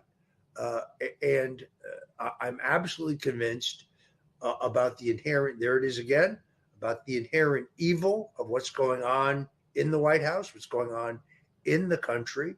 And I think it's imperative that people know about this, that people of good faith, that Christians know about this, and we begin a national, essentially a prayer assault to close the portal. We were born for this moment. Yeah, I have to for sure. believe that. For sure. I've been prepared. Okay, so he wants to close the portal that's opened up above the White House, and I guess what they want to do is they want to pray for it to be closed. And, who are they going to pray to? That would be my question, because he's aligned with General Flynn and this QAnon. Really, it is a religious organization / cult, and it's based on the I Am Temple. It's based on spiritual warfare. And so praying away the evil here would be kind of consistent with this group. So who are they praying to? Well, if we look behind Trump, I see a picture of, if you look behind Roger Stone, I see a picture of Donald Trump. And they might be praying to Donald Trump. We have a video, I played it last week, of this guy who was praying to Trump because he was pulled over by the police. And the police were about to break the windows on his car. Man prays to Trump to save him from the police. And the QAnon narrative is based on the idea that the Kennedys are the bloodline of Christ, that JFK and his son are coming back, second coming stuff, and when they come back, they're going to save the world, but until they can get back here, they've got Trump as their agent. So the idea that Trump would be someone they would pray to isn't actually that far-fetched. And before I go any further with the insanity of Roger Stone, who's got a tramp stamp of Richard Nixon, I'm going to play this Trumper praying to Trump so he doesn't get a parking ticket. Love y'all. Pray for me. Yes, sir. Look, see what I'm saying, guys? Please just pray for me. Please, just pray for me.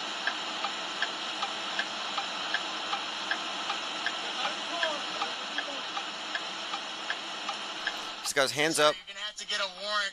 I know my laws. You're gonna have to get a warrant, sir. So he's being belligerent, very agenty, but who knows? A lot of these people believe that they have an understanding of the law that transcends anything the police say.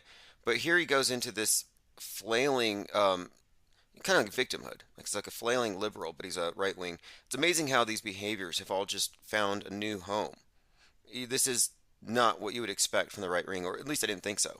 But now the right wing are hippies and they're activists flailing on the street. They're cry bullies at this point. This is definitely absurd, but here he is literally praying to Donald Trump.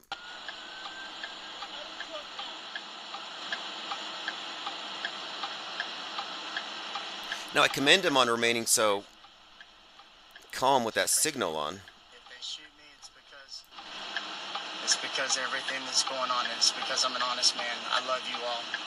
Please just pray for me. My hands are up. My hands are up in the air. I'm not doing anything. Please just pray for me. Please, somebody tag in Donald Trump. Donald Trump, if you can hear us, please, Donald Trump, please save me. Please save me, Donald Trump. Please. I'm asking you.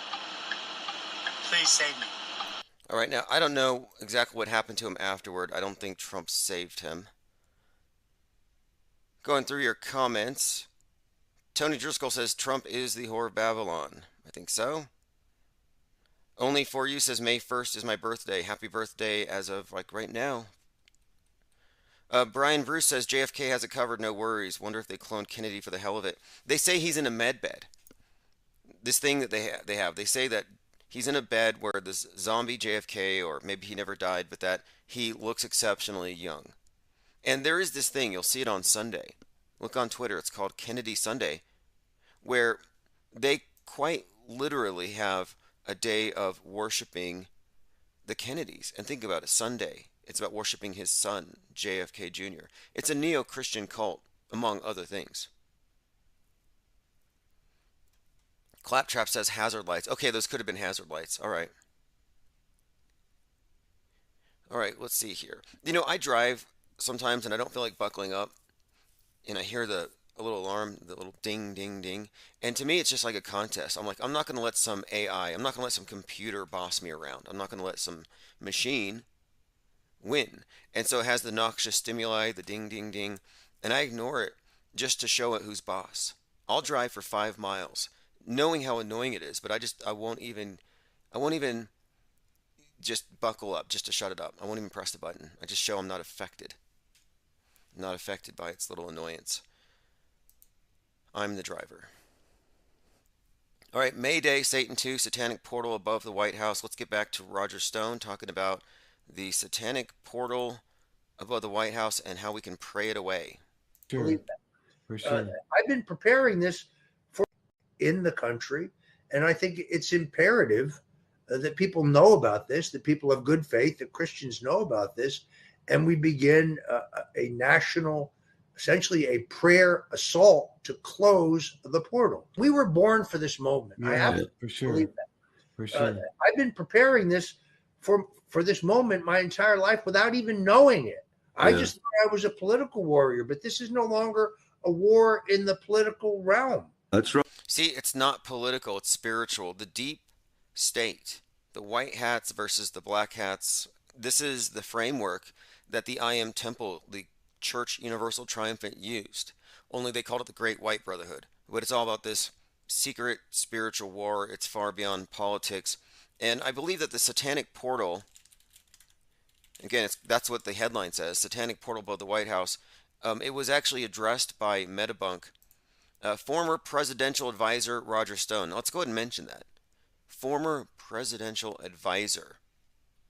It says that there's a portal above the thing. Well, the thing is, and this is explained by Mick West, and I don't automatically disregard what Mick West says just because he's an obvious government shill and gatekeeper.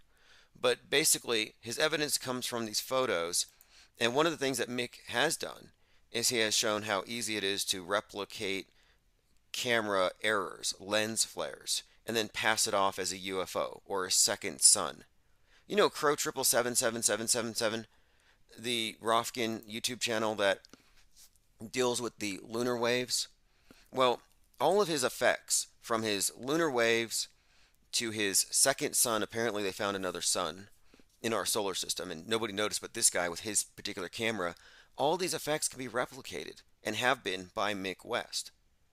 So, what I'm pointing out is this: the main evidence for there being a satanic portal above the White House is that you have this lens flare that someone who's an amateur at photography has misinterpreted. And this is why I find Crow 77777's evidence, quote unquote, so dubious, because he's been doing photography for decades. If you're a trained photographer, you know the errors. You wouldn't mistake a lens flare for another sun, yet he does. And the subscribers don't question it. So this is not new. This reflection of the sun is not a new thing. So again, we're just looking at, this is most likely, according to Mick West, a wet camera effect is what he called here. Wet drop caustics. The water on the cover bends and diffuses the light. The hexagonal shape comes from the shape of the camera's aperture. So there are plenty of explanations without reaching to satanic portal above the White House. So anyway, internal reflections causing lens flares or satanic portal above the White House. Take your pick. Reality subjective. You can believe what you feel like. Right. And I do know how it comes out. Now let me say this. So he's taken this lens flare. I'm talking about Roger Stone, who's got a tramp stamp of Nixon. He's taken this lens flare as evidence that, no, his whole life he wasn't doing politics. He's fighting a spiritual war. So are we to take him seriously that he's now a spiritual warrior? I don't.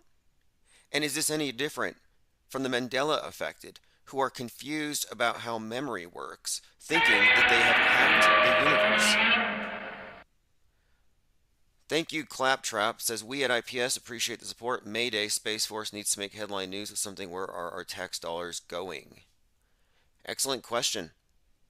Mayday. It's May Day, or Beltane, bonfires, more, pagan celebration, maypoles, but May Day, one word, is the distress signal. It's also noteworthy that Russia, and I pretty much called this when the space station was, quote, cracking, Russia has officially decided that they are no longer going to cooperate in the International Space Station. There is a crack in the Tower of Babel. That's what that actually signifies. Russia will pull out of the Internal Space Station over economic sanctions. The head of Russia's space agency says that the country would leave. So that's done. It's about to go down. Let's go ahead and continue listening to Roger Stone, who's now spiritual because of a lens flare. This for this moment my entire life without even knowing it. I just thought I was a political warrior, but this is no longer a war in the political realm. That's right. And I do know how it comes out because I know how the Bible comes out. But I don't know exactly what the plan is, but I do know that closing this portal is crucial to victory. Yeah. And I want others to talk about it. I want others to see it. You can look it up online. You can go to that live camera. It's up every night, folks. Mm-hmm. They'll take it down, by the way. I predict to you they'll now take it down so people can't see it. Right. But this is not some practical joke. This isn't some conspiracy theory. I'm absolutely convinced that this is it's demonic. It is a satanic portal. It is access to this earth by the. So a demonic satanic portal above the White House. And the evidence is a lens flare. And the guy here named Robin Bullock's is just like, yep, nodding unquestioningly. Yep, it's got to be.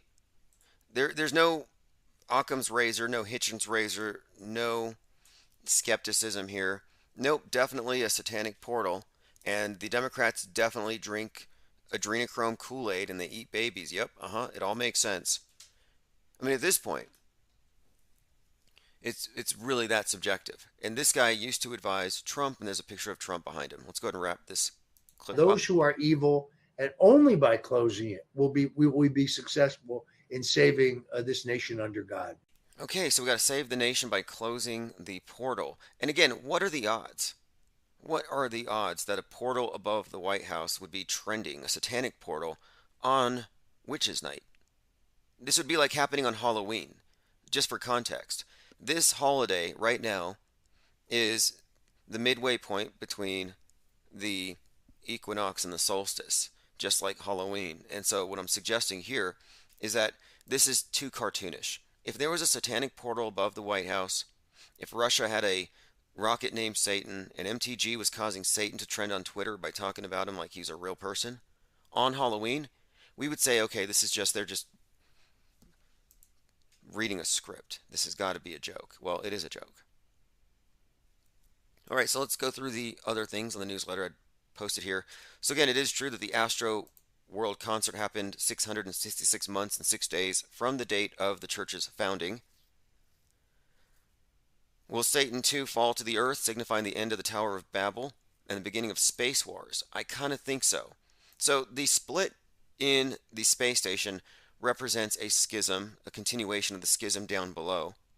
And it is really accentuated by the presence of the billionaires. You've got a very clear picture here when you see Jeff Bezos with his cowboy hat going into space. The significance there is that we're looking at, are we going into space as space commies living sustainably, a continuation of the green world order, or are we going to go up there as space cowboys, capitalists? This is a new frontier. Let's create trillionaires. This is the central question in the movie Don't Look Up. This is the question we're all being asked. That's why they had Bezos posing on his mega yacht, looking like Nimrod. You know, he's all pumped up on growth hormones, and he's on his mega yacht. The mega yacht is a symbol of the Titanic. Don't look up.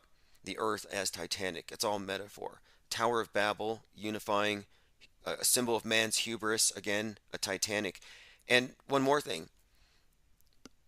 Netflix, which predicts the future, has an episode on Inside Job, a 9/11 reference, where Jeff Bezos, on his yacht, gets eaten by a kraken. So there you have a Inside Job 9/11 Kraken taking down the Tower of Babel reference built into it. And he launched, by the way, in his cowboy hat on the anniversary of Apollo 11. He launched at 9:11 a.m. Today, and this is from July 20th, 2021, today, billionaire Amazon founder Jeff Bezos, again, richest man in the world, sticking his head into the heavens. He became a space cowboy, launching himself outside of Earth's atmosphere for 10 minutes while wearing a cowboy hat and boots. To put it very plainly, this was a bizarre uniform for a new sort of final frontier. See, Wild West, it can be exploited, we can go mine asteroids, etc. So this is all just a provocation. This guy's not a cowboy in any sense of the word, but this is all symbolic. So now with the Russians leaving the space station, it's pretty clear that the division is going to be along the lines of space cowboys versus space commies. Here is the trending hashtag earlier. Satan was trending with 44,000 plus tweets. Speaking of the number 44, 4 years, 4 months, and 4 days after Elon Musk tweeted, "How much does Twitter cost?" he bought it for 44 billion. So these numbers, this is beyond coincidence. I mean, the Travis Scott thing, 666 months, no way is that a coincidence. Not when you combine it with the shirt referencing the other concert. It's his birthday on that, on this date. Too many coincidences piling up. Now we find that Elon Musk was asking about buying Twitter exactly 4 months, 4 years, 4 days before he does for 44 billion. What does that mean? Claptrap says, I tipped $42 just to wink at the space game. Appreciate the support. For those of you who didn't know, I spent most of April working a part-time job that turned out to require basically a full-time schedule, the hours-wise. And when it all panned out, paycheck-wise, it really was less than $8 an hour. And I'm like, I can't really take away time from research. I'd like to be immersed in this. You know, this isn't something that I do as a part-time thing. It requires full-time research. I'm interacting with people and we're engaged in so many projects. And the job was a huge distraction. And like I said, it didn't pay off. So I figured I'm just going to double down on this. So in addition to being my full-time job, it'll be my part-time job. No other distractions. And it's all facilitated by listeners. We are truly independent. Brian Bruce says Westworld, that's why Bezos built the clock. Now, Bezos, yeah, he built a $42 million clock inside of a mountain in Texas, a 10,000 year clock, and as was pointed out by Zareth the alchemist the other day, 10,000 is a reference to Saturn as well. Being, well, Chronos, the clock, Saturn, time, 42, covert way of representing the symbol of Saturn, 4 is the cross, 2 is the side, it's a symbol of the agrarian deity, the reaper. But 10,000 years is a reference to Saturn's 10,000 day circuit. It takes 10,000 days for Saturn to return. Now, speaking of returns, that kind of ties into the Pluto return topic here. So I've been thinking about the return of Pluto. Now, Pluto is Hades, same character. And on the 22nd of February, Hades/Pluto returned to the point where it was on July the 4th, 1776. Now, 1776 is immensely significant, has all kinds of second coming and phoenix connections. It's notable that the One World Trade Tower is 1,776 feet high. That tower having been erected upon the ashes of the Twin Towers that were 33 when they were burned down. There was a 13-year period that elapsed before it opened on 11/3. The second coming is implied also in the height. 1776 divided by 2 is 888, which is the number of Christ. So Christ plus, second coming is kind of encoded into it. So here's my point. 1776 was the year of the Declaration of Independence, but also the founding of the Illuminati. So that number has some great significance here. So where it arrived is signifying to me a second coming of Pluto, a second coming of Hades, and it ties into this 1776 number. And here's the important part. I look at Declaration of Independence in the subtext here as perhaps even having a connotation of the fall from heaven, Declaration of Independence from God. We're talking about Hades and this bigger storyline, because the idea here is Hades releases the Kraken. And again, the Kraken has been a major symbol since the election of 11/3. That's the date that the One World Trade Tower opened, another Tower of Babel symbol, 113. So again, Jeff Bezos on Inside Job, a movie with a 9/11 reference, gets killed by the Kraken. Hades releases the Kraken. So I'm seeing again the mega yacht is analogous to the Titanic, the Tower of Babel, a monument to the richest man in the world and his hubris. We have the space wars pitting the commies, space commies versus the space cowboys.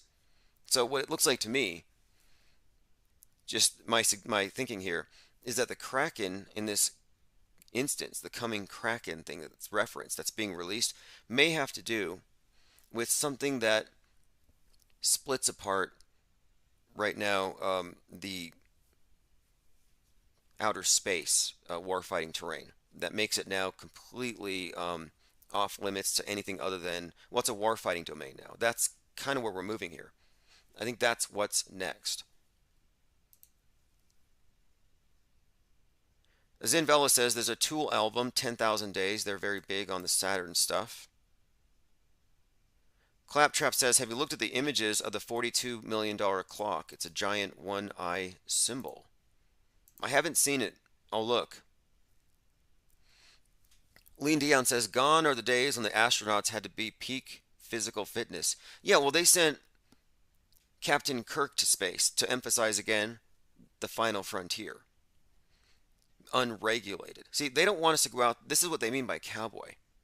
They don't want you to go out there unregulated. They made this very clear in the Mars TV show or show on Netflix, which was a sort of a pseudo documentary.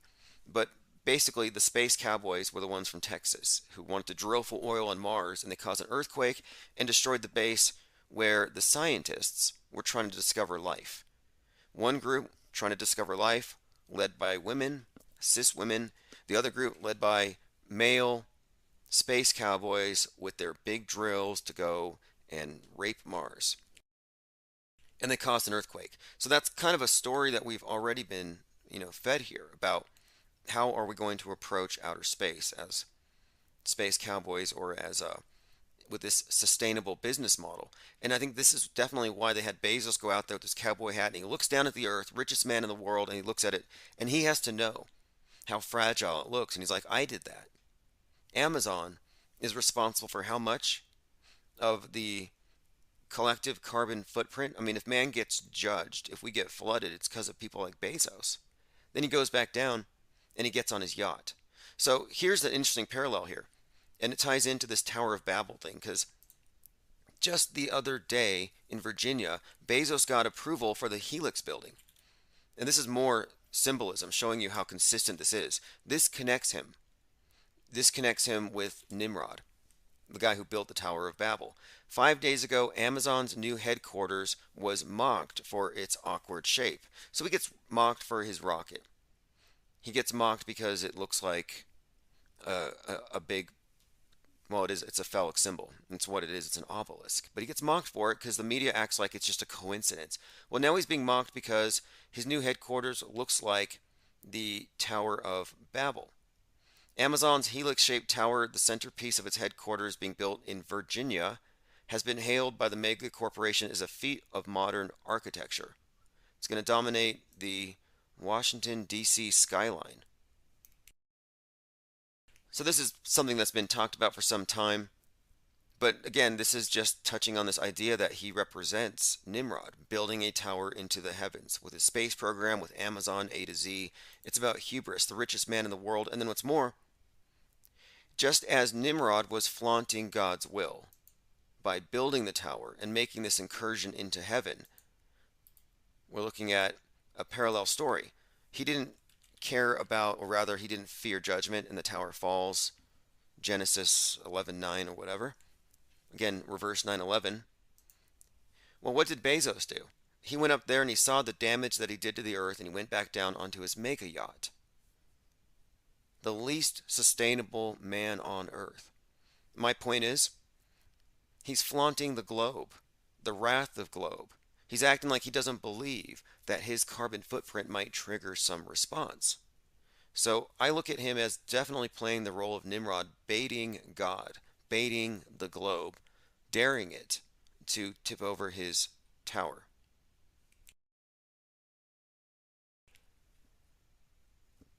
All right, again, it's May Day, May 1st, 2022. Brian Bruce says, Cowboys versus Aliens movie, trying to remember if there's anything to it. Well, the idea of outer space being this new frontier is threatening to the status quo and the statists who, like even Bezos has said back in 2017, it's time to freeze civilization before we destroy the earth. So if you allow a bunch of billionaires to go out there and bring back trillions of dollars in wealth, it destabilizes the world. It enables many more people to own mega yachts. We can't have any more Bezoses running around. And that's the story here. So I think we're seeing a story. I don't think that he's literally this big of a hypocrite. I mean, I guess it's possible. Okay, so again, Bezos, we used to call him crazy. Nothing, not to make, it's not ad hominem when I'd say crazy eye Jeff Bezos. I'm pointing out the conspicuous symbolism and the symbolic value of the accentuated eye. The Eye of Horus, one eye covered. You see it with all of the cult members. And I always notice with Bezos, it seemed to be kind of built into his image early on. And what's more, it could be a surgical alteration. That wouldn't shock me. But what's more, he's from New Mexico, kind of a mysterious origin story. And in many ways, becoming the richest man, planning to go to Mars, mysterious origin story, he mirrors the man who fell to earth, a David Bowie character. who, like Jeff Bezos, lands in New Mexico. Mysterious origin. Creates a world-spanning corporation, becomes the richest man so that he can go back to Mars. So Bezos is a bit of Dr. Evil. He's a bit of the man who fell to Earth. And he's a bit of Lex Luthor, apparently. I hadn't seen this one. But one of the main things is if you look at his early imagery especially, and this is also connected with Dr. Evil, who has the one eyebrow raised. If you look at the earlier pictures of Bezos, it's unmistakable that there is something up with the eye. It's accentuated. And with his wealth and money, if he wanted any kind of asymmetry corrected, he could afford it. So I always thought, okay, he's got some kind of implant. Maybe that eye is how Lucifer interfaces with the world directly. But I don't think it's a coincidence that it happens to represent or symbolize something very significant to the cult that he's a part of. Again, there he is. Made $33 billion the first quarter during COVID. Made $13 billion in a day a month after. Okay, now looking back at the clock, the 10,000 year clock does look like an eye. A single eye. Fascinating. It's a binary mechanical computer. That's not going to age well. 10,000 years and it's already behind the times. Anyway, it looks interesting. Definitely looks like the Eye of Sauron. Fascinating. It looks like something out of that dark crystal. Like, does it suck the souls out of the Geflin, the little elf kids? Very, very disturbing looking piece of artwork there. All right, let me go through some comments. Claptrap says they're going to build the clock and have it hidden inside the mountain. Yeah, it's not even going to be a Mount Rushmore thing. It's inside the mountain. Makes even less sense. But anyway, Bezos is Nimrod building the Tower of Babel. The Tower of Babel equals the Titanic. The Titanic getting killed by the Kraken on Inside Job is a clear 9/11 reference to the takedown of the Tower of Babel, represented by the ISS. Just pointing out here, there's a network of storylines and threads here that connect all of this.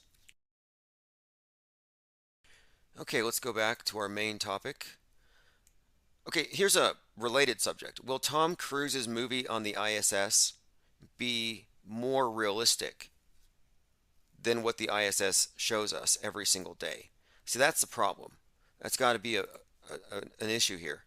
So for the sake of fake space, I've been saying it'd be best if they WTC7 the ISS before much longer, as in pull it. Because if Tom Cruise films a movie up there, he's going to confront the issue of how to make his movie not look too much better than NASA footage. This would be an emergency if the public noticed a contrast, because the ISS's CGI has been stagnant for, well, 20 years. It's barely keeping up with consumer level entertainment. The propaganda is not keeping up. Their crisis actors are noticeably terrible compared to Hollywood actors. Well, the government special effects in space are just as bad compared to Hollywood special effects. There's a chasm that they have not overcome. And they cannot upgrade the special effects in the ISS to Hollywood level without people noticing, because we've been looking at a 22-year plus blooper reel. 22 years of constant buffoonery. You can't suddenly have these people doing barrel rolls. You can't have them suddenly flying around. No, they got to look like they're dangling on harnesses.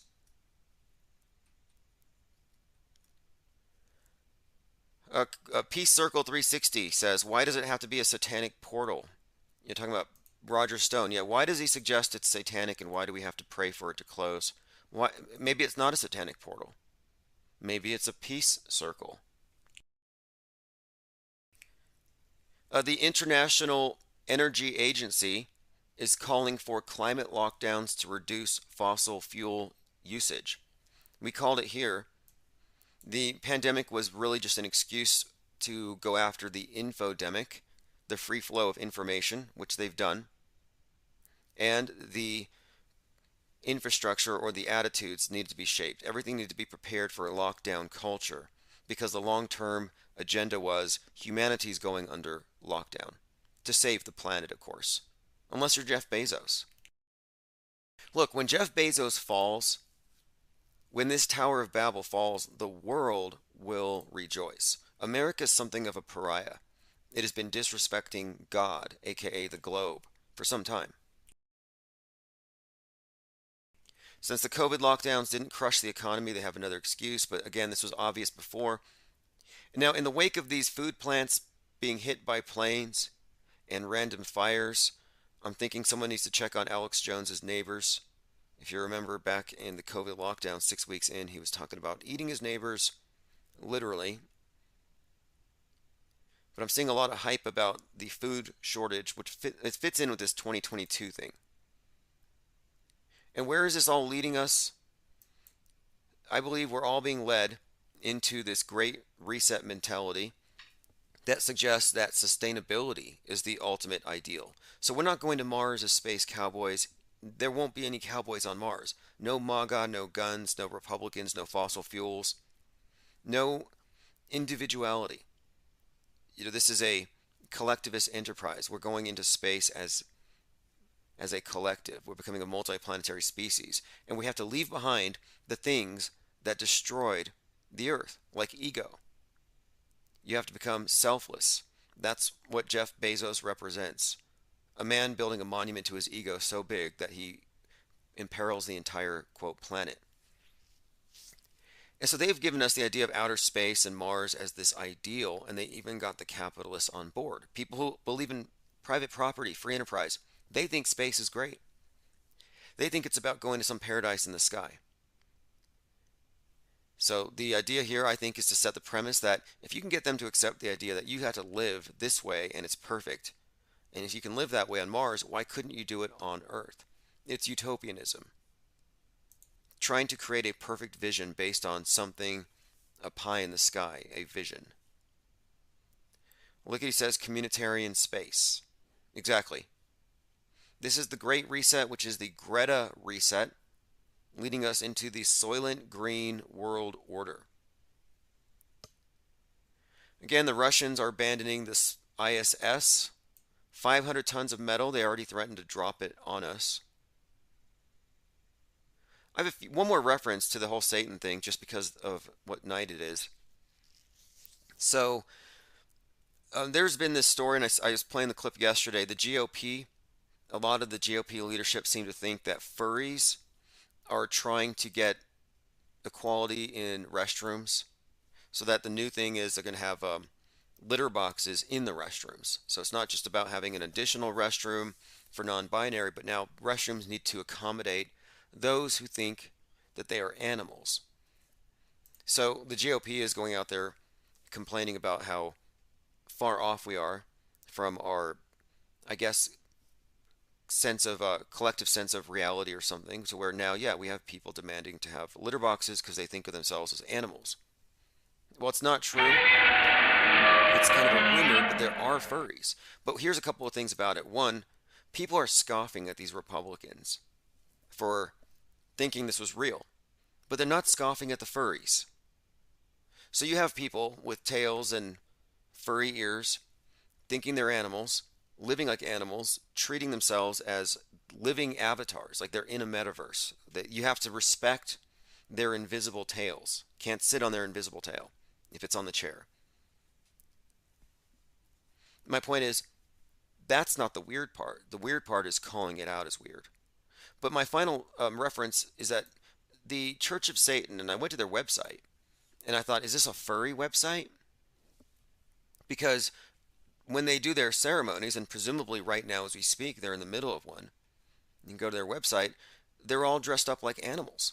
I see goats, I see pigs, I see cats, animals. And I went into their books a little bit here and some of their writings, and what I found is they do believe that man is just another animal, and that they recognize their animal nature. They dress as animals in some of their rituals. And so yes, I'm not saying they're furries, but the Satanists identify as animals. So I'm kind of curious, do they have litter boxes over at their temple? Thank you, Bruce. Appreciate the support. He says, thanks, Tim. Keep rolling. The 24/7 replays are great. Thank you very much for the support. And yes, the 24/7 replays are going to be ongoing, and I'm going to be curating stuff from a few years back. And now that I have more time to devote to this, I'm going to be recording a podcast separate. I'm bringing back a very specific topic-oriented podcast, which we'll get into. Lochnar says, Happy Beltane. Anybody setting fires tonight? Isn't that what they do? Maypole. I'm expecting something this weekend. It's too good of an opportunity, and the elite are too obsessed with these dates. As I've been pointing out here, the Google's Doodle. And again, Satan trending, not a coincidence. Okay, I'm going to open up phones here in just a moment. I want to go ahead and peruse my Twitter feed and make sure I haven't missed anything. I often earmark things on Twitter. So yes, Russia is out. That's a big deal because, I pointed out this summer that there was a crack in the space station. This is being commented on extensively, and I'm thinking a crack on the space station sounds to me like another way of saying that the schism is reaching up above. So now to hear that Russia is quitting the International Space Station over sanctions, not a surprise. That's from Bloomberg. The Tower of Babel is crumbling. Then you have Putin personally threatening to nuke the West. So now it's on the table. Satan 2, again, that's trending, planning to potentially nuke the West. Roger Stone spotting a satanic portal over the White House, and this definitely corresponds to the 56th anniversary of the Church of Satan, and Travis Scott. Okay, so I'm going to open phones now. I think I caught up with everything here. Oh yeah, Marjorie Taylor Greene talking about the Catholic Church being controlled by Satan. That's, again, not a shocking claim in my view, but the timing of it stands out. And so now I'm looking at this White House communications, the WHCA dinner, and during the dinner, Joe Biden is the focus of some comedian's statement, and for some unknown reason, he gives himself the sign of the cross. No explanation.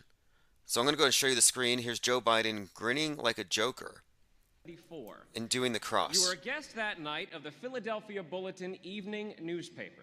That's right, table 82. Yes. Now, tonight, you don't... Now, there's no context to it. Why would he suddenly give himself a cross over his body? Maybe it's to draw attention to his Catholic faith, which would make sense considering the anti-Catholic bias being attributed to the political right.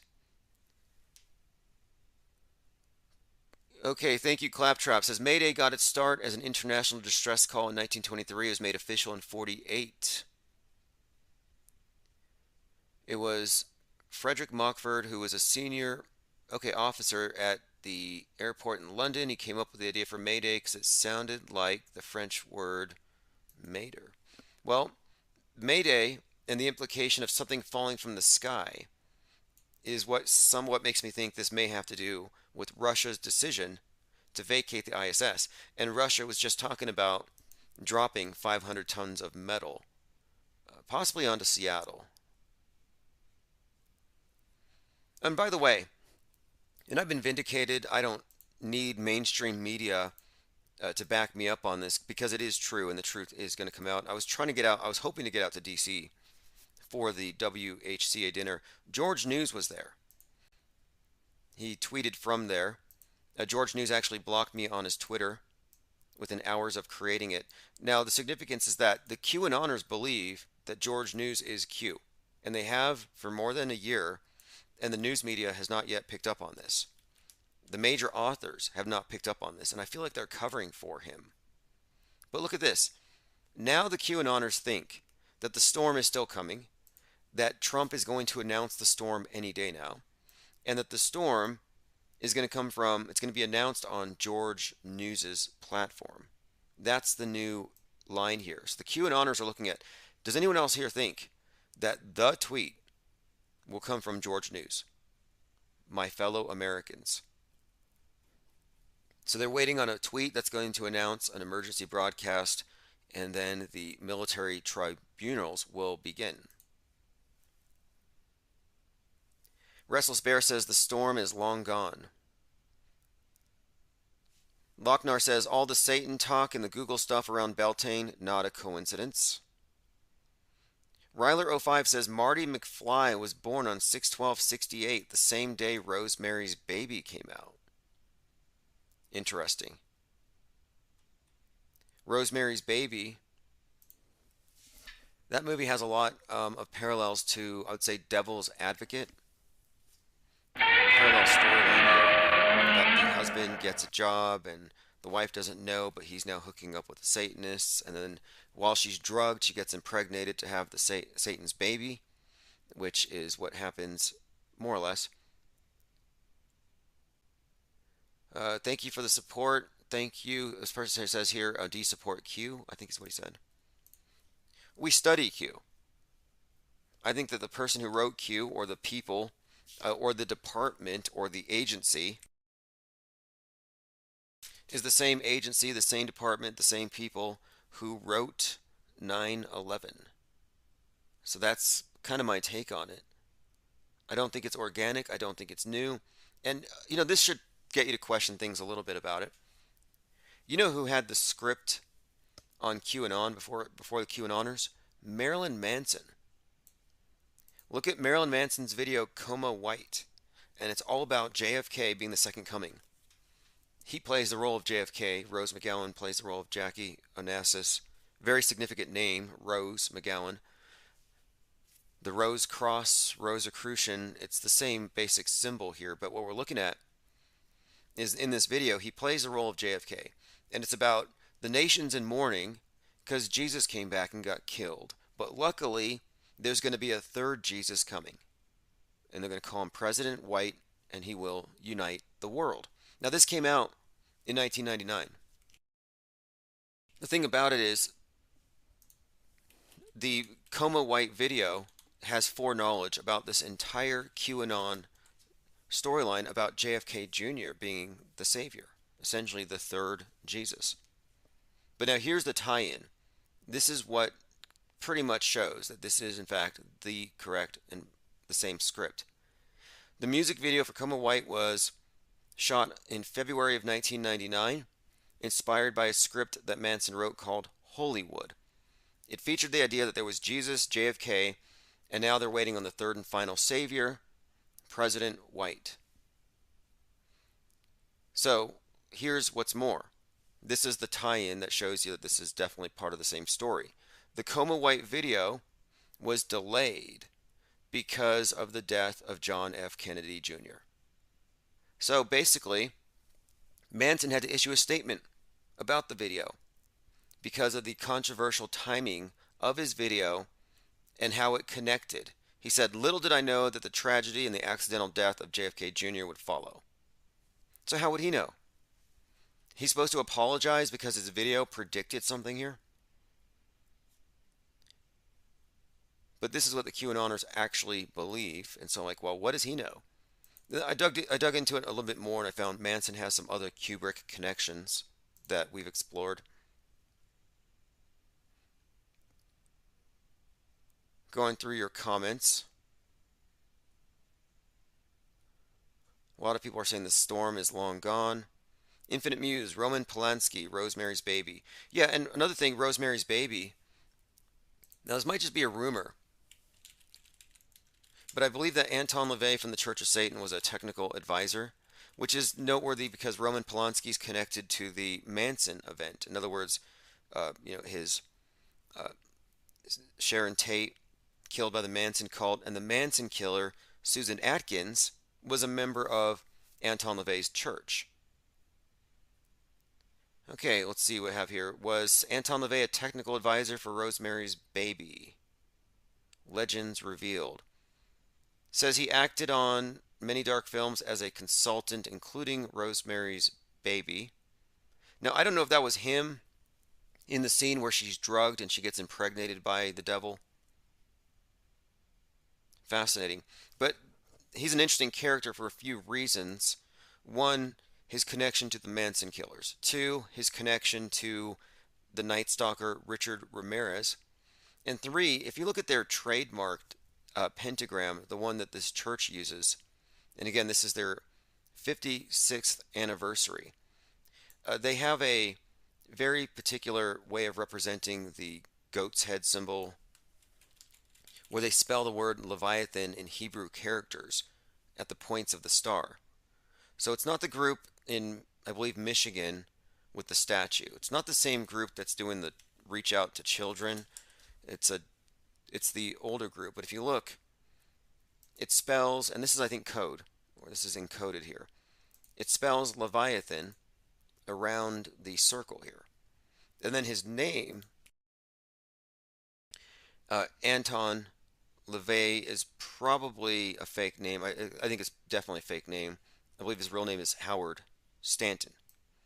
Now, if you look at the Baphomet, the actual symbol of the goat sitting on the statue, it was designed by a guy named Levi.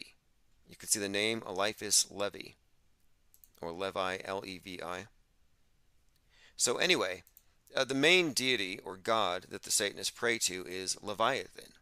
So I think it's interesting that Anton LaVey, if you were to do an anagram, you could get LaVey or Levi Athon. Pretty much Leviathan encoded into Anton LaVey, and I think it's intentional. And again, Leviathan, if you look at the, I think this might actually also be another reference. It's a, here we go, a dark magician reference. There's a few references here that are worth looking into. I know the fifth degree in their church is called a Maga. Okay, and again, Leviathan is a sea serpent.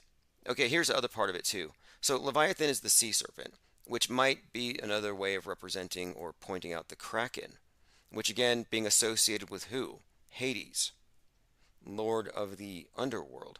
And who better to represent that than Anton LaVey, the Church of Satan, and of course their veneration of this deity, Kraken. And what's more, I've been pointing out that there may be some pretty strong connections between the Kraken and this Kraken-like deity called Cthulhu from the Lovecraft mythos. Now, the connection here is this. This Kraken-like character came down from space, the elder gods, Saturn reference, and they landed at Point Nemo, according to the story, which is the exact place where NASA says that they are going to drop the ISS. That when they decommission the ISS, they say it's going to be dropped at Point Nemo, the space graveyard, where the International Space Station will be dropped. So anyway, my point is this. You have this fictional character, this fictional Kraken from science fiction that lives in this place that corresponds to where Jules Verne had 20,000 Leagues Under the Sea, and where NASA says they're going to drop the ISS, the spacecraft cemetery, where lights in the sky go to rest. It's the spacecraft cemetery. Well, in the Lovecraft mythos, this place is called City of the Dead. So it's basically a cemetery beneath the ocean called R'lyeh. Now there's one more connection here between, okay, R'lyeh is a fictional lost city, it's a sunken city in the South Pacific, and a prison of the entity called Cthulhu. Dead waits dreaming. So all these connections are interesting enough, but then it gets more intricate here because Anton LaVey and the Leviathan connection ties into Cthulhu. Because weirdly enough, and I looked into his book, at the end of the Satanic Bible, one of his ritual books, it actually has a chapter on H.P. Lovecraft and summoning this Kraken Cthulhu character. The influence on H.P. Lovecraft on occultism, let me see if I can find the reference there. But yeah, specifically Anton LaVey has H.P. Lovecraft in his books, and they do believe in, or rather, um, they take it seriously enough to have a ritual to summon this fictional deity. So there you have it, another connection between Cthulhu and the Kraken, straight from the source. Ryla says, does YouTube not let you do super chats? Yeah, we've been demonetized on YouTube since 2017. We've been cut off for a lot of reasons, and obviously it's because we used to be able to basically sustain this channel and do things just on YouTube, but they used the ability to demonetize you to coerce you into, playing by their rules.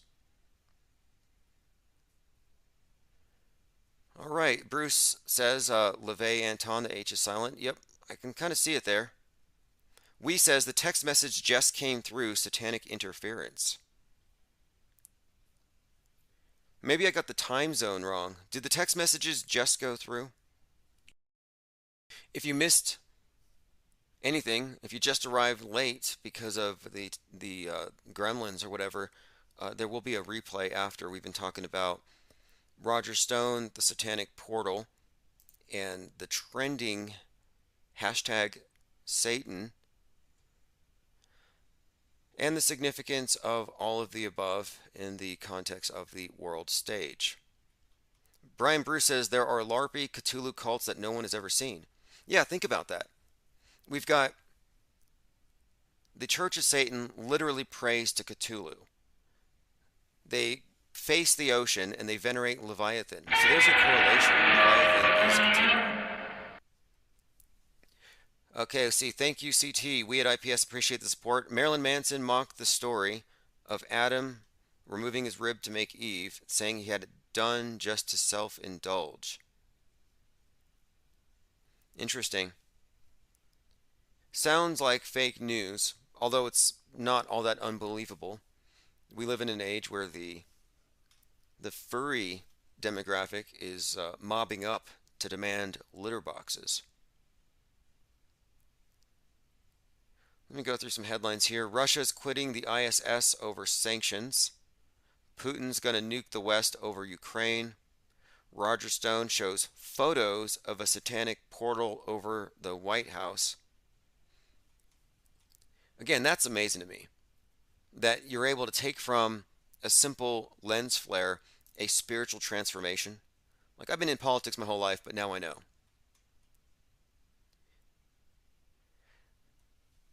What was that one? I think it was The Watchmen. I was watching an episode of The Watchmen where a kraken falls on New York. Now, here's another connection. We talked about Hades, the kraken. Hades releases the kraken. And in this context, Pluto returns is Hades. So it just seems like, well, maybe there's something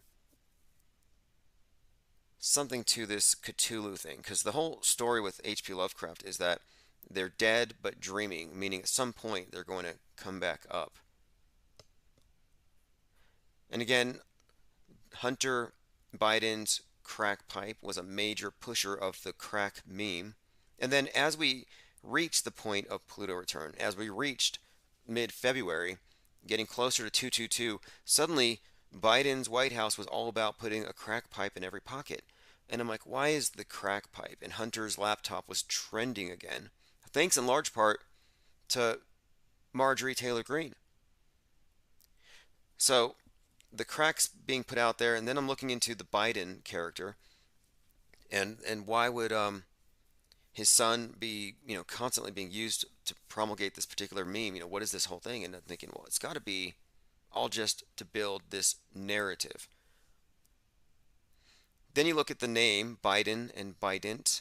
So the character Hades, the deity, carries a two-pronged spear, like a trident with two prongs, called a Bident. He releases the kraken, and he's often pictured with dogs on a leash. And of course, he's a guardian, or he's at the gates. The dog is at the gates to Hades. So it is kind of noteworthy that as we're entering into this Pluto return, not only is Biden passing out crack pipes, But Biden's telling weird stories about leaving dead dogs on the doorsteps of, here we go. Biden tells a story about putting a dead dog on a Republican's doorstep. And this is, again, leading up to this. Something in Biden, dead dogs, doorways, crack. Seems like there's some kind of storyline building, and then sure enough, yes. Turns out that Hades carries a Biden. It's got a dog on a leash, and he releases the Kraken. So it's all a story, is my point.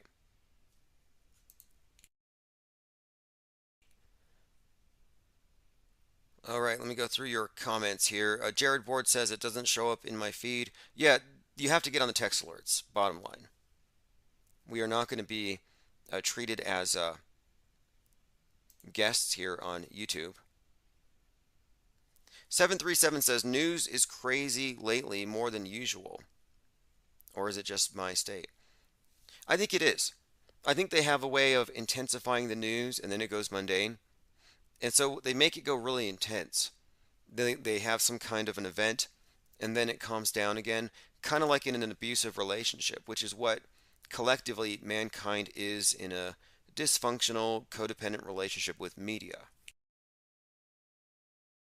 And to maintain the Stockholm Syndrome control, it does require a periodic beating, more or less, and then a cooling off period.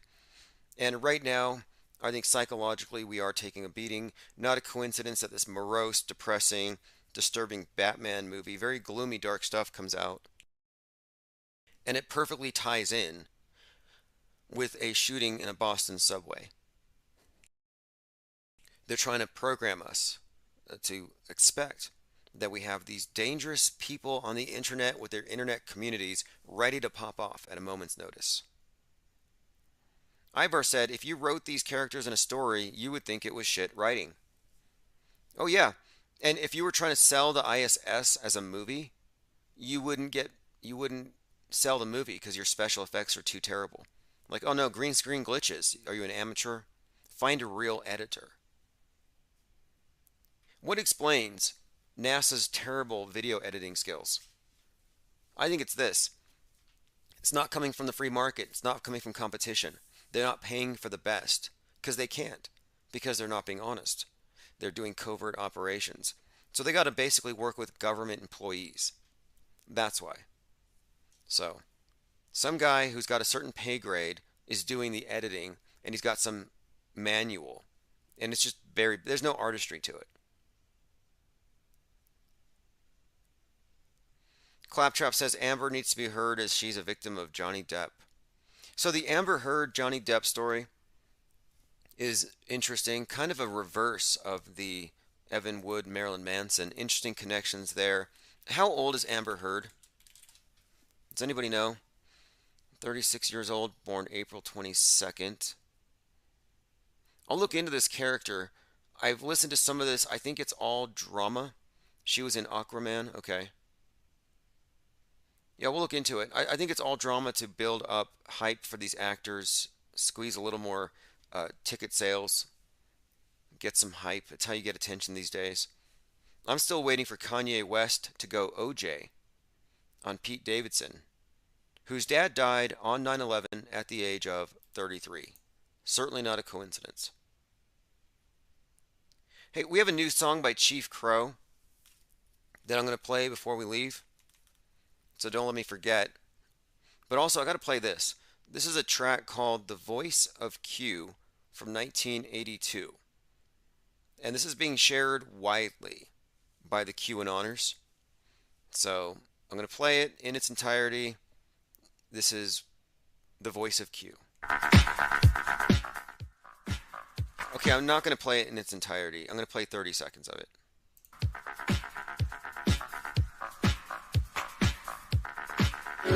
I can hardly do it. This is worse than auto-tune. I feel like I'm punishing everyone. Let me just play 10 seconds.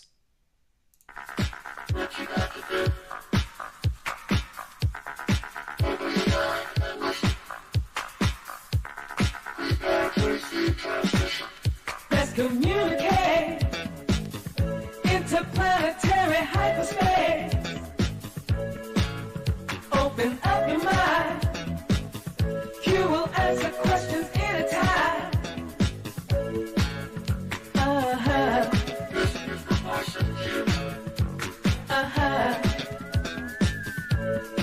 is that the voice of JFK Jr.?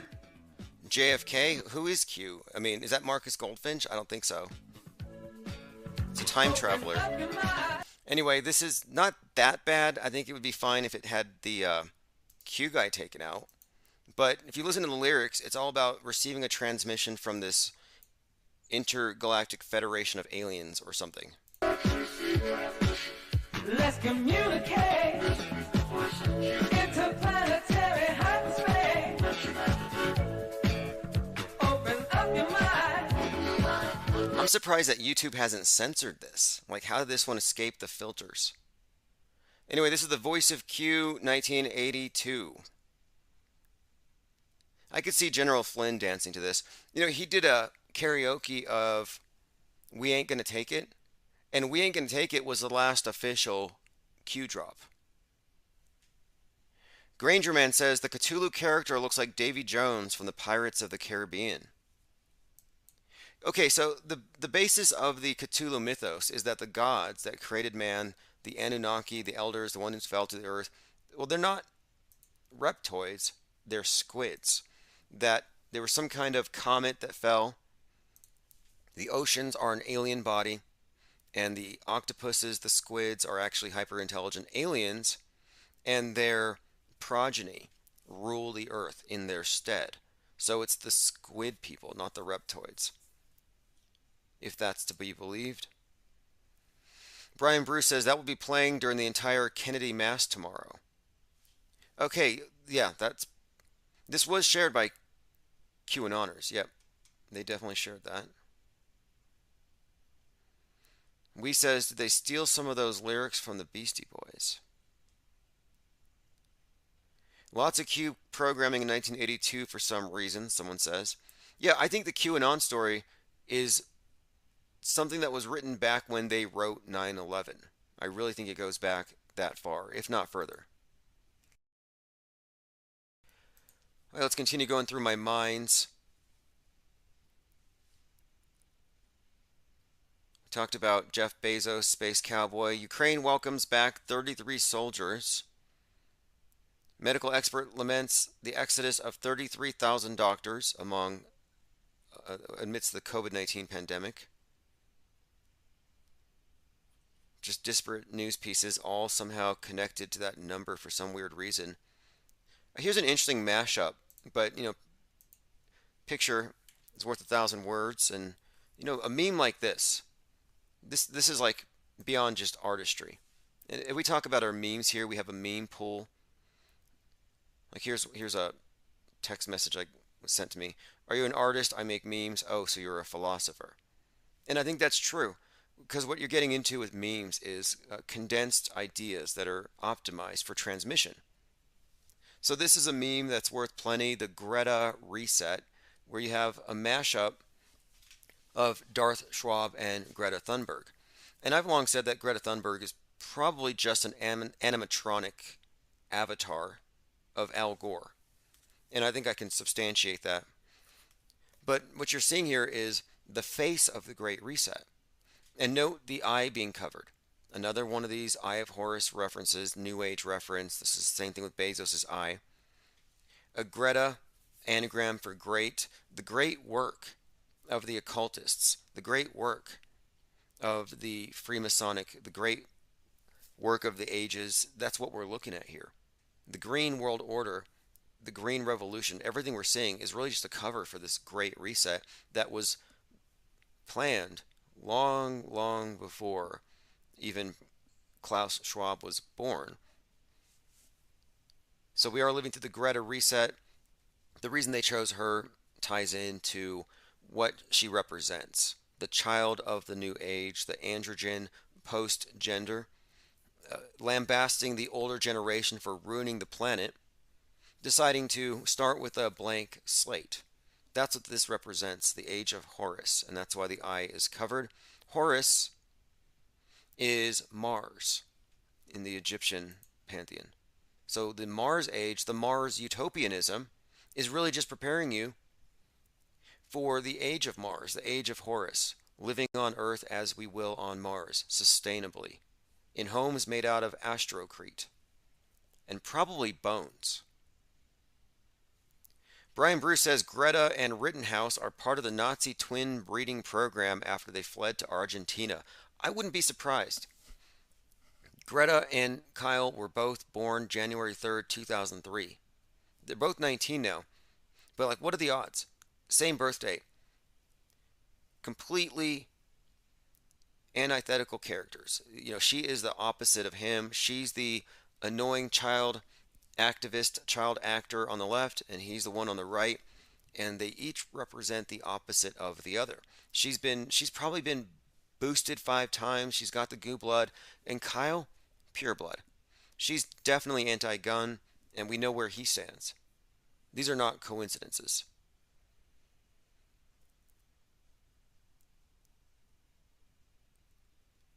All right, let's continue. Interesting comments as always. Ryler says Q-Bert and Q the Winged Serpent movie also came out that year. Interesting.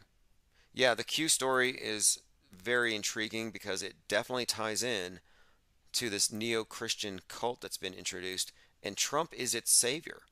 And this should say something about Trump. I mean, we know he goes back 60 plus years in the predictive programming. In other words, we were prepared for the Donald Trump before he was who he is and before he arrived on the scene.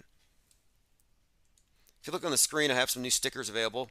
This is the Hades or Pluto version of the Penguinotti with the Bident looking wrench. I made that in February. Anyway, it's a sticker. I put a link in the chat. I'm putting a lot more of the artwork that I have onto stickers, bumper stickers. If you go over to the timosmond.win, and I'm also doing some artwork. Like I said, I'm putting more time into really just this channel. So another one of the ways that I'm able to keep this channel going is art sales, t-shirt sales, and decals. A lot of products designed by X-Pac. We do have a couple of decals left, I'm sure, but they're probably going fast. In fact, there's one here. I'll put it in the chat. Infinite Plane Radio Flying Penguin decal.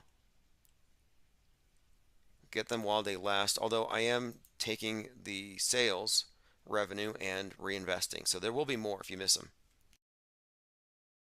Pete Shea says the penguin is mightier than the sword. I agree.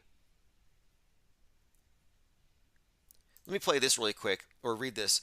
I'm doing a bit of research for my book onto the deconstruction of the Mandela effect.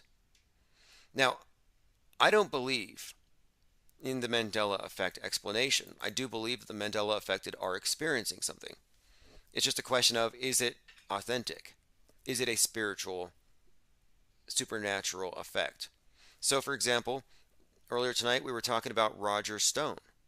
Well, did Roger Stone have a legitimate spiritual awakening? Or did he see a lens flare and misinterpret the lens flare as a satanic portal above the White House that he needed to pray to close? Like, what's more likely? So, my point is this. I think we're looking at false explanations, and then people allow their own answers that make them happy suffice, even if it's not the truth. So the more I dig into the Mandela effect, and again, I'm working on a book which is debunking it, and I'm writing more chapters, I'm adding on to it. It's a work in progress. I've released it as a PDF, but it's going to be a hardback, definitive, final say on the topic eventually.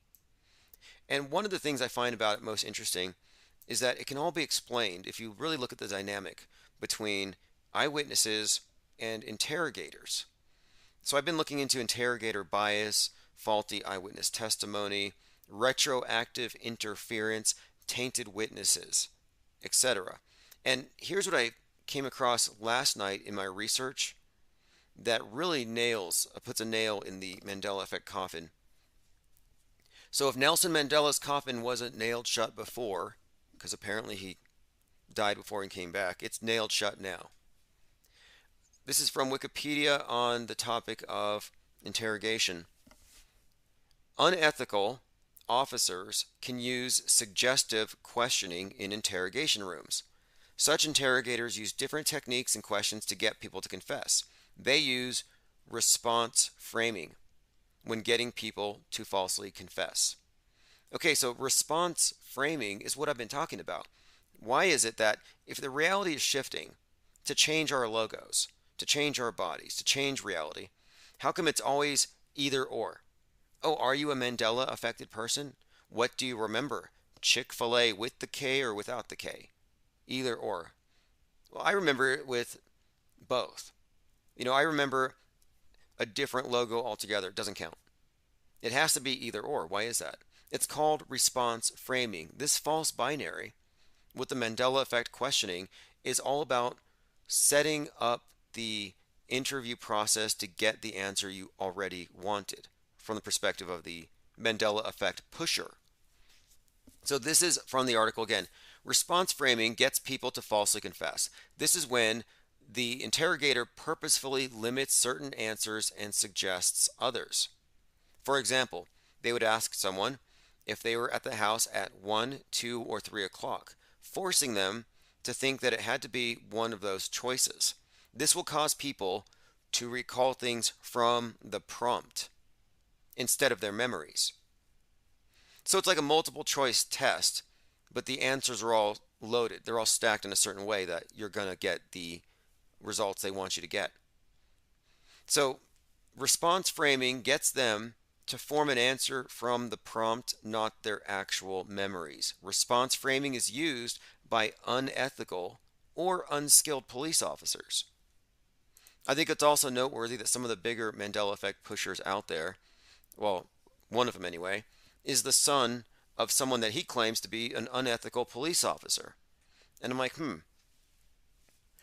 we looking at agents that are purposefully gaslighting so-called truthers, sabotaging people, screwing with their minds? Or is it all just a coincidental connection here? Like, where did he learn this from? Where did this come from? Because it is quite literally a wrong explanation. What if there's a big movement that starts off of the idea that we have to pray away satanic portals above the White House? Would you stand by it, even though you knew it was lens flares? I wouldn't. And the Mandela effect is basically a mental lens flare. If you don't know how your camera works and you draw an erroneous conclusion, you might end up thinking there's another sun or two, or that there's a portal above the White House. It's the same logical error. Thank you, Ministry of Truth. We at IPS appreciate the support. Ministry of Truth says, quote, "How dare you penguins and your misinformation. The DHS will get you and your question marks on your keyboards." Yeah, the DHS or NATO or China, someone's going to send in the blue helmets to take the keyboards. Well, actually, just the question marks. So they're going to kick down your doors, probably tie everyone up, hold you at gunpoint. Your whole house is held hostage. They're going to go into every room and they're going to take the question mark off of the keyboard. I don't know what you're going to do for a forward slash, but they're getting rid of question marks. This is another reason why the Batman movie was based on the Riddler, the guy with the question marks, as the main threat to society. Lean Dion says Joe Rogan likened Musk to a, quote, superhero, and Kathy Griffin called him a white supremacist. Yeah, interesting how you could say the same thing about Kyle Rittenhouse. To the right, he's a superhero. To the left, he's a white supremacist.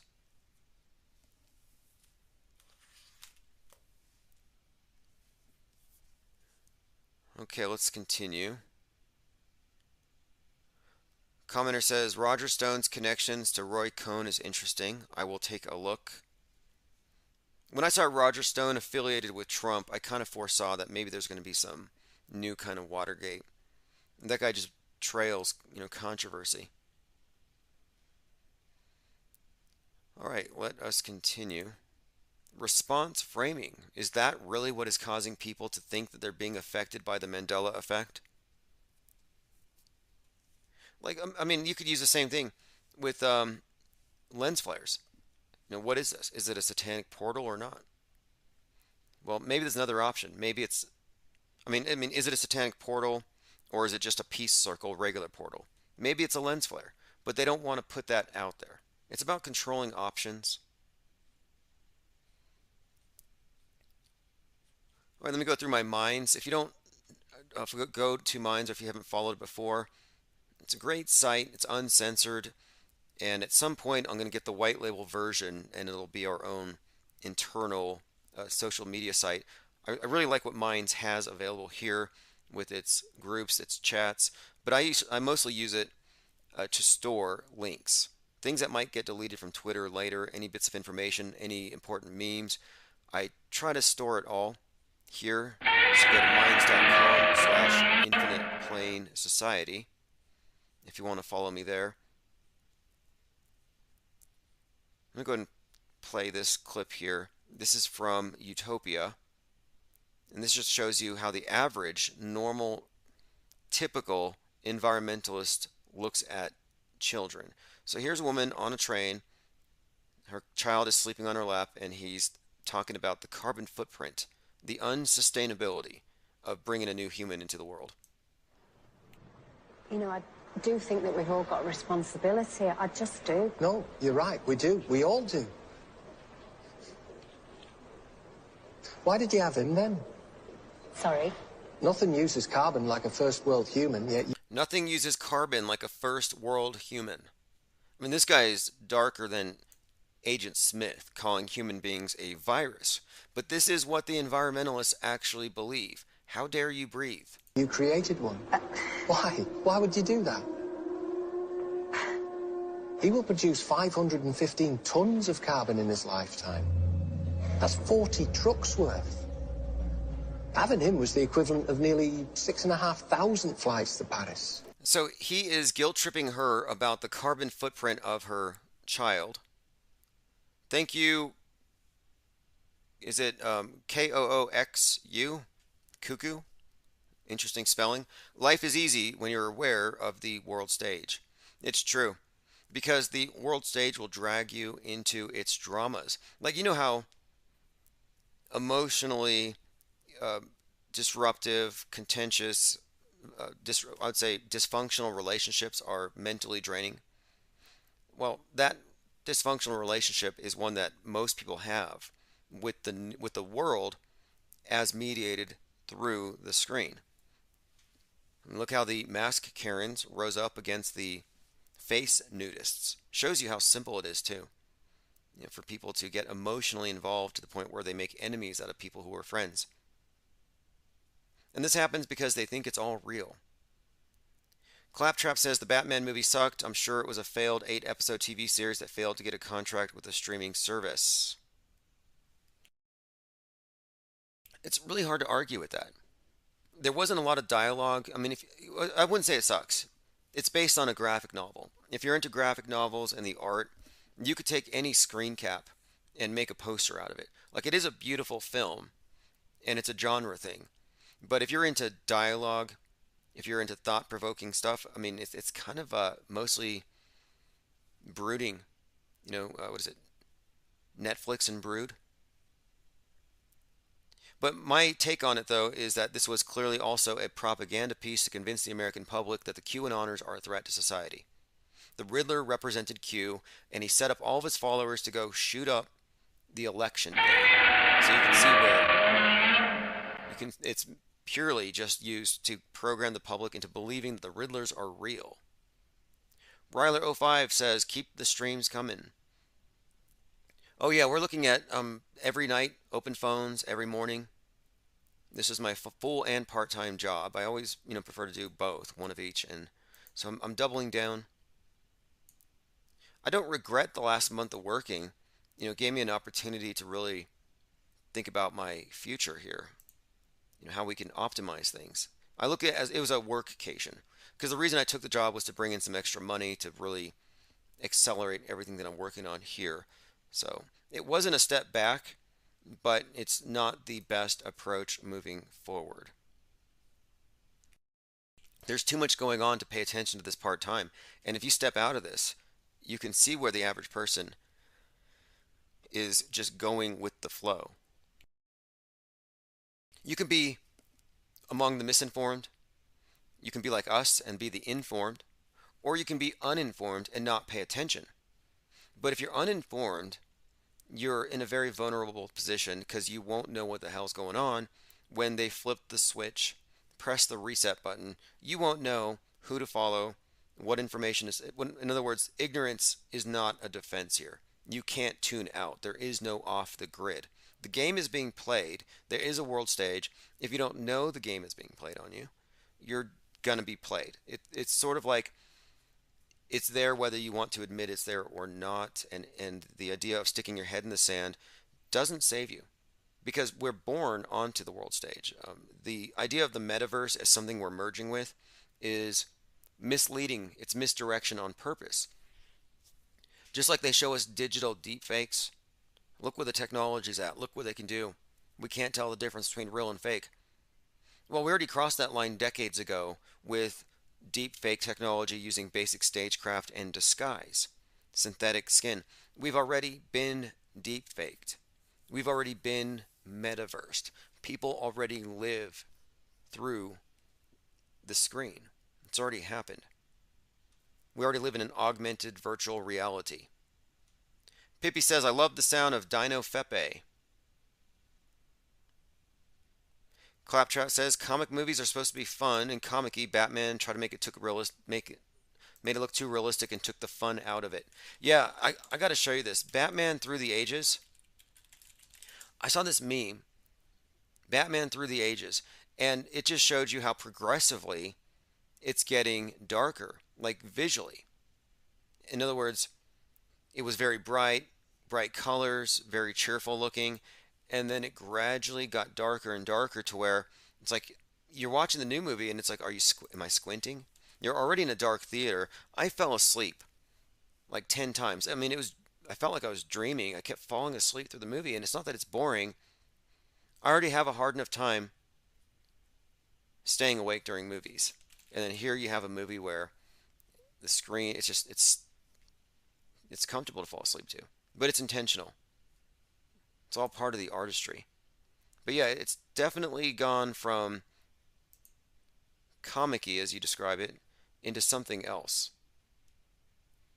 And we also have to mention that these Batman movies are very integrated with some of the major collective traumas, like Sandy Hook, like the Boston bombing. Not a coincidence that this Batman movie came out on 3/4, the day that the Joker from the Boston bombing had his death penalty reinstated.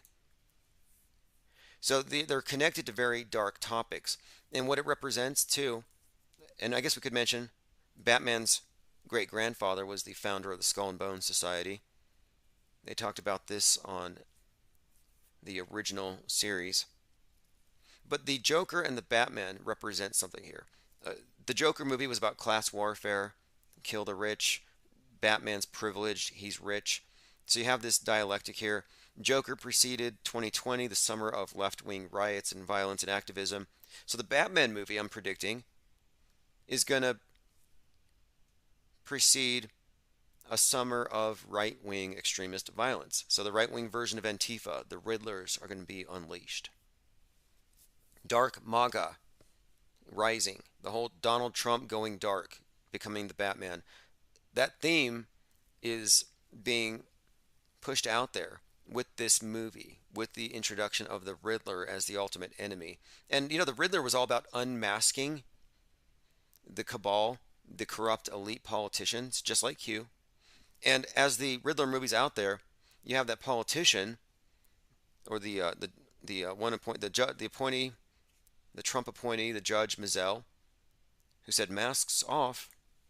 I'm like, that's interesting timing, because the mask issue is definitely a right-wing QAnon issue. Also, on another note, Mask Off by Future.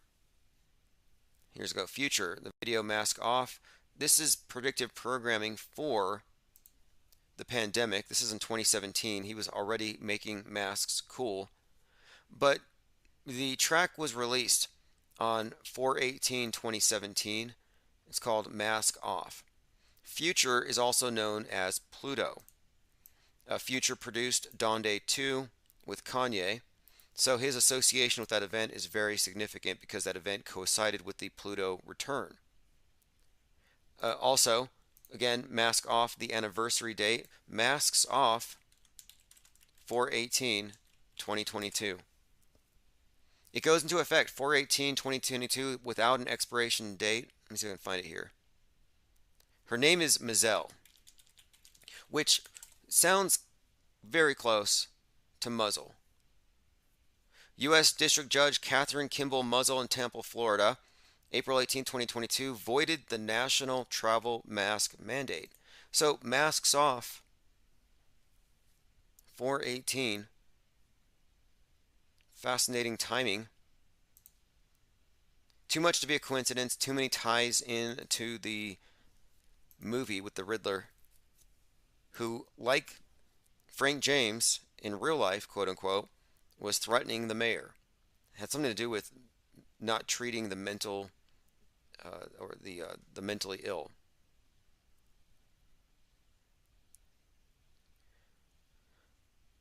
All right, let's see here. Brian Bruce says, I'm going to call in, but I always get bad service at Comet Ping Pong. Yeah, phones are open, 833-311-1984. Okay, so Claptrap says he skipped to the end to see the flood. Yeah, spoiler alert, but the end of the Batman movie, Gotham is underwater, and Batman mutters something about how it's underwater on 11/6. What is 11/6? It's an upside down, an inverted 9/11. So what was 9/11? 9/11 was external aliens or external threats, external terrorists attacking. So the inversion would be domestic violent extremists. This is why on 6/11, 3 months before 9/11, Timothy McVeigh, then 33, was executed. So he was a domestic violent extremist. So I think that the 6 or the 11/6 reference is a reference to domestic violent extremists being the QAnoners who blew up the dam and caused the city to flood. And at the end, Batman is up to his waist in water carrying a torch. The symbol there, well, the whole thing has been Bat as Phoenix. The Phoenix reset symbol being synonymous with the dove, post-flood symbol. Flood, fires, whatever wipes away, cleans the slate, it's all the same. Build back better. Well, the bat has been the Phoenix symbol for the last, 10 years now, since Dark Knight Rising. The bat, the burning bat, Bat as Phoenix. And what was the catalyst for this reset? The bat soup. Underheated. I think you have to heat it up to 160 degrees. I think that's the actual recommendation. But yeah, underheated bat soup. That was the catalyst. Yeah, wild game. I think if you look at the recommendations, what an absurd story. But my point is, it all started with a bat. There's another movie I highly recommend called Daybreakers, 2009 movie, where it actually says at the beginning, it all started with a bat. And it's about a vampire bat or a bat virus that infects the whole world, precipitating a global lockdown, and the world needs to be saved. And it takes place in 2019. More predictive programming. And here's something interesting too. This movie was released on January the 8th, 2010. So January the 8th happens to be the birthday of Elvis Presley and David Bowie. Daybreakers, DB, David Bowie, the 42s encoded in there. Elvis died at 42, just kind of pointing this out because the main character in the movie, or one of the main characters, is a guy named Elvis, played by William Dafoe. And it is the blood of Elvis in the movie that saves mankind from the virus. Because Elvis figured out, and he's driving this car, a Firebird, a Phoenix. Elvis finds out, because he's a vampire, that he can jumpstart his heart by giving himself a dose of sunlight or something. And then he basically becomes man's savior. Strange movie, but it starts off at the very beginning with a poster that says, it all started with a bat. All sorts of 2020 tie-ins to this movie, Daybreakers. Definitely worth looking at. Claptrap says the Riddler looked like Bubbles from the Trailer Park Boys. I thought he looked like Bill Gates. He had the Bill Gates bowl cut. I could see the resemblance there. Bubbles and Bill Gates, they have a similarity. And I think they consciously decided to go with that look because they wanted the Bill Gates as the secret leader of the opposition. Locations in the U.S. to avoid at all costs if nuclear war with Russia erupts. The predictive programming has already told us EMP,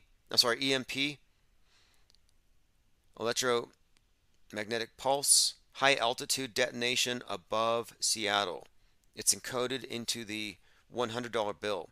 Last time I talked about this, my live stream got shut down.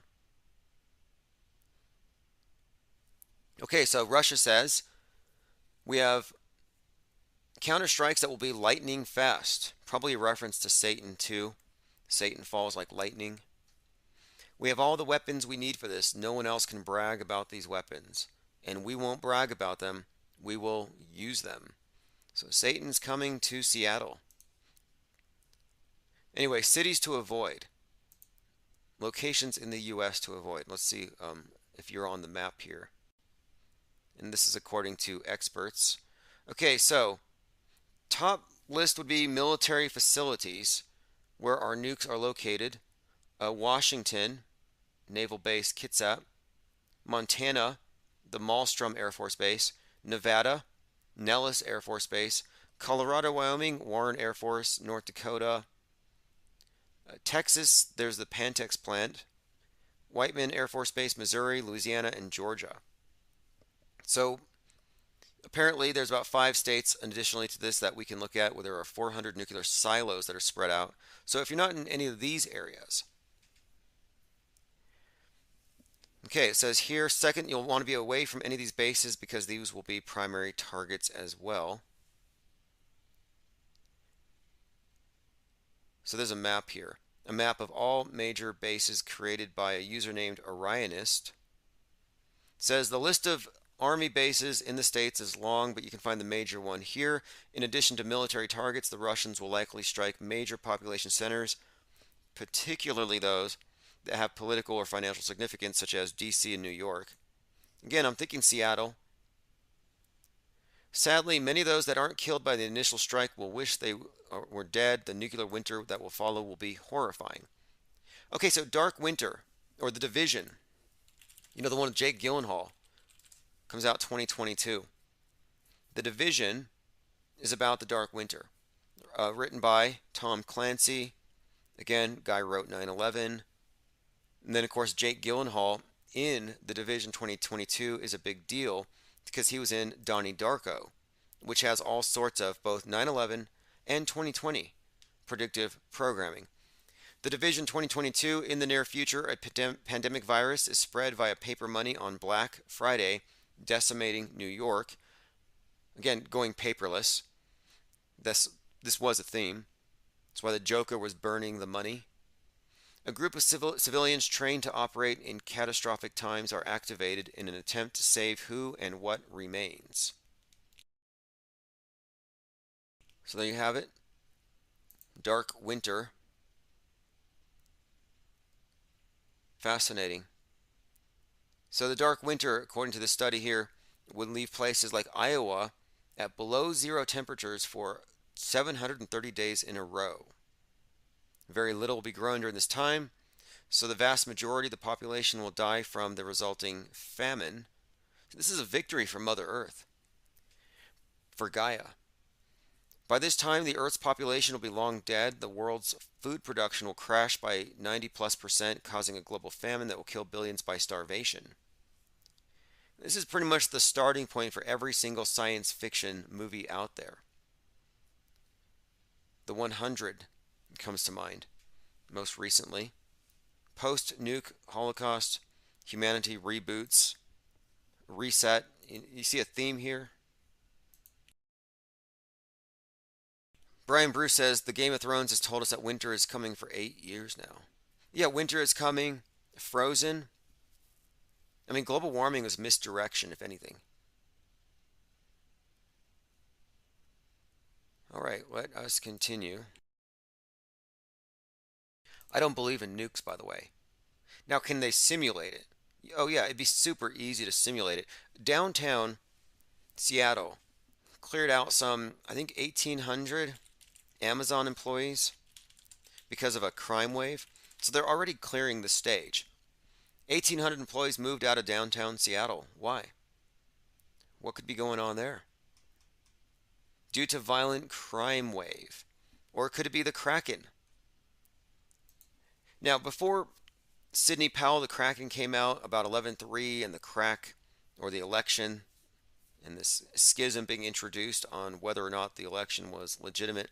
Before all of that, the Seattle Kraken released a trailer, and this is when I started noticing this meme. So I was talking about the Kraken meme before it went viral, and it's because the Seattle Kraken released this trailer, and it's a 1 minute and 13 second introduction to the latest team in the NHL. And the video or the trailer was 1 minute and 13 seconds. I thought that's interesting. 1 minute 13 seconds. That's how long the Challenger was up when it exploded. But the trailer for the Kraken looks like an EMP. It looks like a Kraken comes out and kills or destroys Seattle. Electromagnetic pulse, some kind of a wave, suggestive of maybe some kind of subaquatic detonation. Maybe it's some kind of I think EMP makes the most sense, because how are you going to fake a nuke with so many observers and the internet? They don't have the control that they used to over the flow of information. So I could see a high altitude thing pretty much serving the same function. Here's the trailer.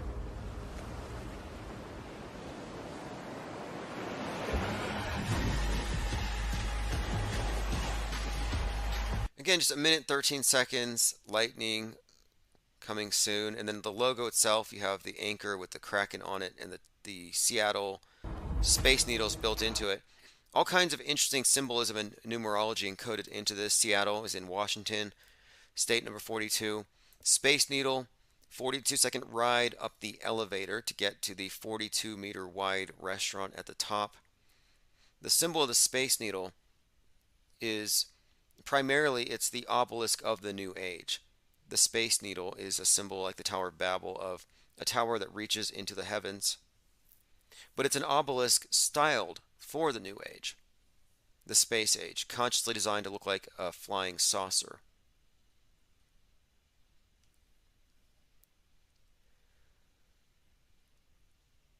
All right, let's see what else we have here.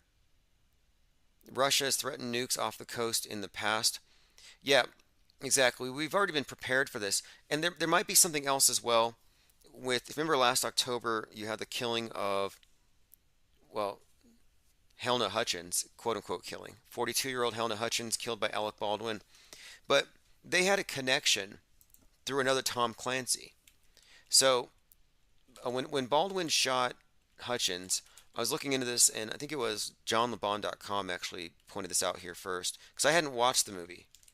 But it happened in October, this shooting, and it happened to be noteworthy that they were both connected, as in Baldwin and Hutchins, by the hunt for Red October. He was in the movie, and she's from the place where the story takes place.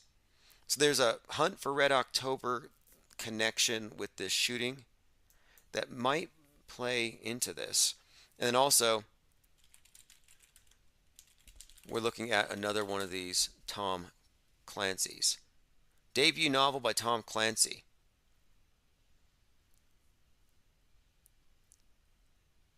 So many of this guy's books have just become world stage psychodramas. You know, on 9/11, the only American astronaut up there at the time was actually watching 9/11 from space and listening to the audiobook of Sum of All Fears by Tom Clancy, which basically describes 9/11. Okay, so let's see here. What is this story about? Plot summary: during the Cold War, a submarine. This is the thing here, the Kraken from the water, right? During the Cold War, Marco Ramius, a Soviet Navy submarine commander, plans to defect to the United States with a Typhoon-class ballistic missile submarine, Red October. So Red October is the Kraken. It's equipped with a cutting-edge silent propulsion system known as the Caterpillar Drive. that makes audio detection by passive sonar difficult and enables the submarine to sneak its way into American territorial waters and to launch nuclear missiles with little to no warning. Interesting connection here, and there's more.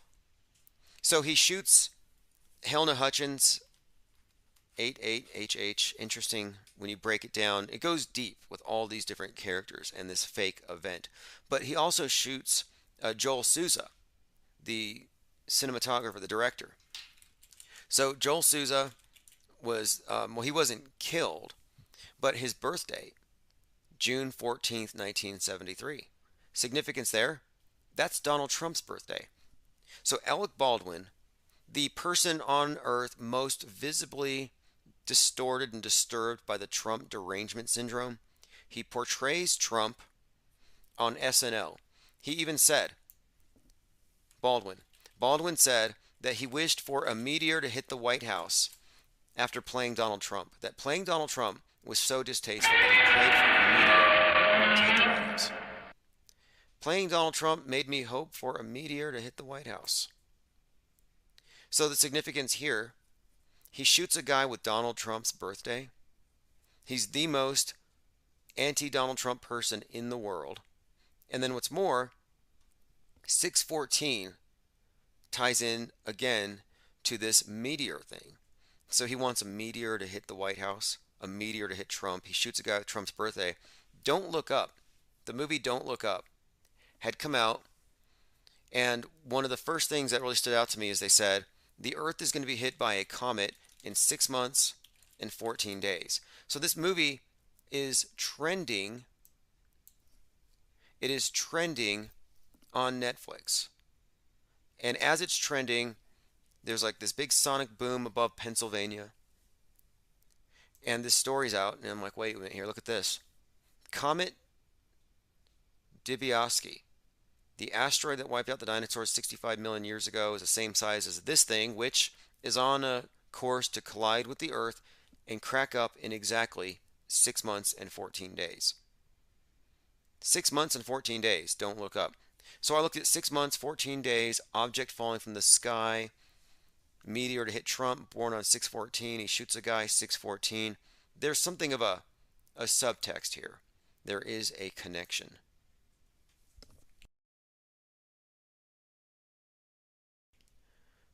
Thank you, Satan 2 Rocket.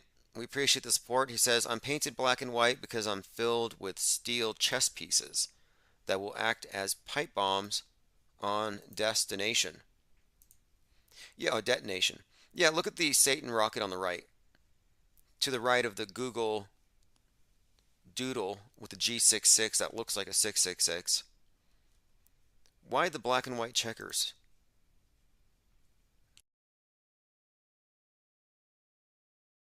All right, let us continue. Fascinating. Filled up with steel chess pieces. All right, let's continue down the line here. We're talking about the trending Satan. Why is it trending? It happens to be Witches' Night. This can't be a coincidence. 56th anniversary of the Church of Satan. No way are these coincidences. The White House Correspondents' Dinner was today. I'm looking through it because George News was there, aka Q. Q is in their midst.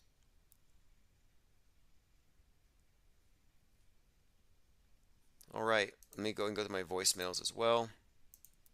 We had a great voicemail yesterday from a first-time caller about David Grohl and the death of the Foo Fighters' drummer and how that connected to their recently released movie. I mean, it's just so amazing how we're seeing these parallels real time. Batman movie comes out, and we have a real-life Riddler in the form of Frank James. It's definitely not a coincidence at this point. We don't even do conspiracy theory here. What we're mostly doing is making observations. Like, here's one. They brought the Fauci out again, and I mean, is Fauci just a role that somebody plays? Maybe Ellen DeGeneres? I mean, look at this. He's definitely wearing a mask. You can see the neck is giving it away. This is a rubber hood. Look. Look. What is that? So they're reacting to a close-up of Dr. Fauci's neck. And Dr. Fauci, let's talk about world stage names really quick. You take the name Dr. Fauci, you rearrange it, DR, just switch the letters around, and you can actually spell Dracula if you bend the F down into an A and use the I as an L. It does spell Dracula. But also, doctor, and then spell Fauci backwards. Doctor, I cough. Can't be a coincidence. But anyway, if you look here, the mask is kind of coming off at the throat, at the neck. It's poking over the tie. That's a rubber flap. Oh my God. That is not a CGI error. That is not a green screen. This is a rubber hood. Look. It's not supposed to be hanging over the top of the shirt. Look at that. What the hell is going on here? It's actually got a blackout. Oh, yes, it does. Now the thing is, masks that are so real as to be foolproof are the original deepfakes. We have been deepfaked with this type of mask for a long time. It's really one of the main secrets, one of the big secrets. And this is only recently declassified. And coincidentally or not, when this was declassified that the government uses deepfakes with these masked people, these masked agents, when this became common knowledge, suddenly we were flooded with other stories about, deepfakes, digital deepfakes. And it seemed to me that this entire thing about digital deepfakes, we can't tell the difference between Tom Cruise and the CGI version, it's all a diversion. They put that out there so that we don't realize that, no, we already fell into this trap decades ago. It's not a trap that we're about to fall into. It's a trap that we already fell into and we were born into. Mayday. Today's Mayday. Black moon and solar eclipse should be interesting. Now I want to close out here with Dinosaurs in Space by Chief Crow in the Flat Earthworms. But I'm going to put a link in the chat as well, and also on Minds. So I want everyone to go over there and play it in its entirety. I'm just going to play a clip here for the replay. But there's a link. Go to minds.com/Infinite Plane Society. And I'm also going to put a link in the newsletter.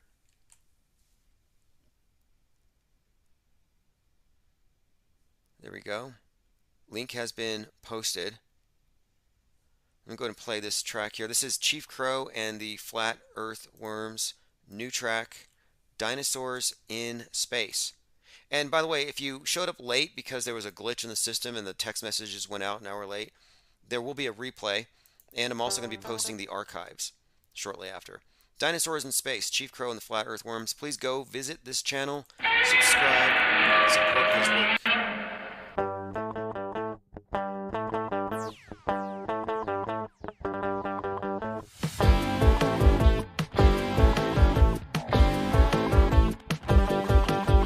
Dinosaurs in space, dinosaurs in space, dinosaurs in space. Dinosaurs in space, dinosaurs in space, all over the place. They're everywhere I look.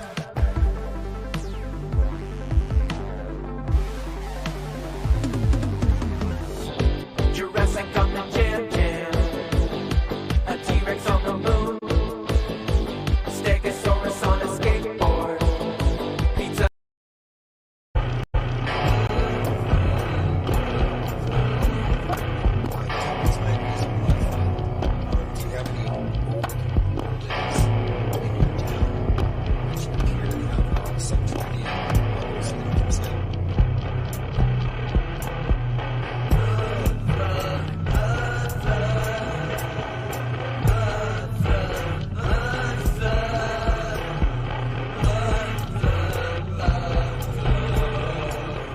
We have to posit the existence of a new technology for liquefied gravity or a technology or unknown technology. But we're taking a look and trying to avoid that.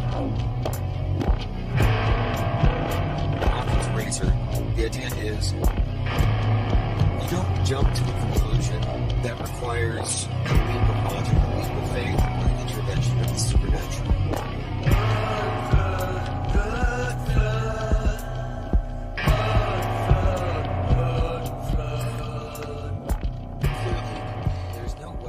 All right, everyone, it is Witches Night 2022. Very early on, May Eve. May Day's coming. Very important day for commies and Satanists everywhere. Pagans also. Shouldn't conflate the two. That is One-Eye Jack and the Shells, Mud Flood, and whether you believe we live in a world that is literally on top of a buried civilization, or if they just mentally mud flood the masses with regularity. It's kind of the same notion. Are we operating on a blank slate with a fake backstory collectively? Do we have some sort of collective amnesia? Seems like it. We'll talk about that if anybody wants to talk about the mud flood notion. The reset is part of this idea that the reset we're looking at now, the Great Reset, the Greta reset into this green world order, is this not just another reset in a long succession of resets where they drag humanity into a dark age? And that's kind of what it looks like. I mean, mentally, they've already done it. They have already pulled the wool over people's eyes, a digital hoodwink where the average person can't tell the difference between real and fake. And they assume it to be real unless it's proven fake, and the people who prove things fake are thought criminals. Thankfully, you have us here so we can sort through the disinformation and misinformation and save you a lot of time. We have a lot of researchers full-time breaking these events down. Like, if you were worried about that subway shooting in New York, Frank James, yeah, that was a staged psyop, and it completely correlated with the Batman movie and the Riddler character. And the reason why they had that psyop go down is to really impress upon the public consuming this Batman movie and this nightmare universe that, yeah, this is a real thing. And it works.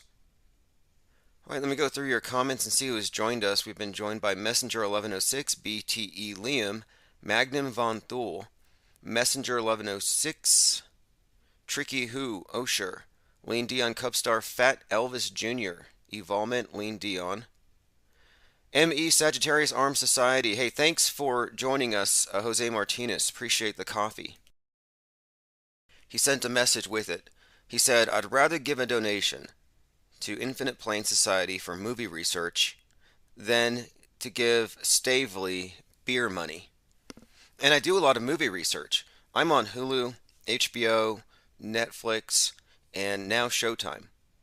And it's really difficult once you sign a contract. It's like a contract in blood. I mean, I swear. They've got some kind of, I don't know, maybe some kind of demonic hold over my bank accounts. But like, I remember doing a Netflix free trial, and I canceled it because I didn't want to support cuties and the other garbage that they're all about. And next thing you know, I unlock my Cash App my Cash App debit card, and boom, Netflix takes out $10. I'm like, how did that happen? Did I give them permission? Did I sign my name in blood and I just don't remember? And it's like that for all these companies. So this month I dodged the e-grabbling attempts of Netflix, and then HBO gets me. So I'm stuck with them for a month. But anyway, anytime one of these movie companies manages to hook me for a month, I just go through and I check out, well, what are they putting out there and what can we deconstruct? Let's just use this as an opportunity to do some opposition research and to know what the masses are being goaded into. I'm of the opinion now, too, that so-called gun culture is mostly phony, this idea of America having this obsession with guns, and that all of the movies that glorify gun violence are actually anti-gun. And this is given away by the fact that most of the actors who play these roles are anti-gun in, quote, real life. The Wachowski sisters hate guns, and they hate militias.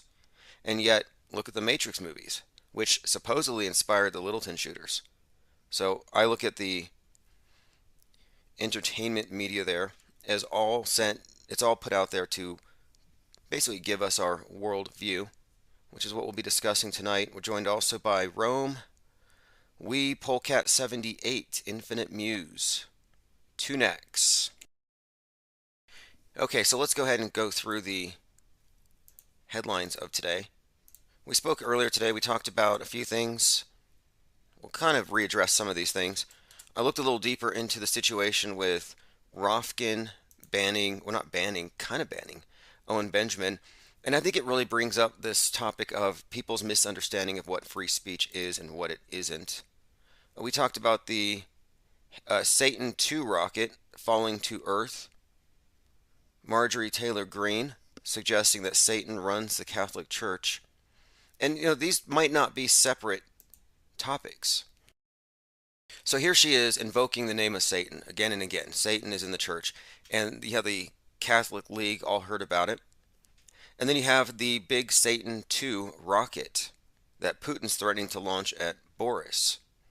So I'm like, wait, is there really a difference between the Pope genuflecting before the obelisk at St. Peter's Basilica at the square there? Is there any difference between that and this obelisk that they named Satan? I don't think so. When you look at the use of the name Satan, it's often used interchangeably with Saturn. It's not 100% accurate, but they have the right idea for the most part. We're talking about a personification of nature, the horn deity, which has been conflated with Satan mistakenly. But you can see the obelisk is a consistent symbol here, and I don't think it's inaccurate either. I think they're all part of the same theater here. But yes, the Pope and his obelisk, they're just the old school version of what Elon Musk, a modern Pope, the new Pope, Pope Elon, is offering. And his obelisk literally flies you to heaven. You don't just pray to it so you can get beamed up there when you die. No, you can literally go inside of his obelisk and it'll fly up there. Let me open up phones as well, 833-311-1984. Cubstar says mud flood and mud bloods. Well, the Astrocrete is the thing that they're going to build your homes out of on Mars. And Astrocrete is made out of blood and Martian mud. Regolith mixed with blood. Or sweat. So I assume they're going to work you, probably to death. And then they'll take your blood and who knows, maybe your bones could form, like instead of rebar, just use human bones. Like, doesn't it sound a little nightmarish that they're talking about creating infrastructure out of recycled human remains?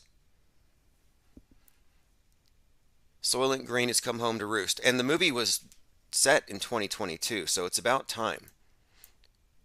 And I think all of it is about getting us into the idea of this ideal of the ultimate in sustainability and recyclability to the point where you're even recycling one another.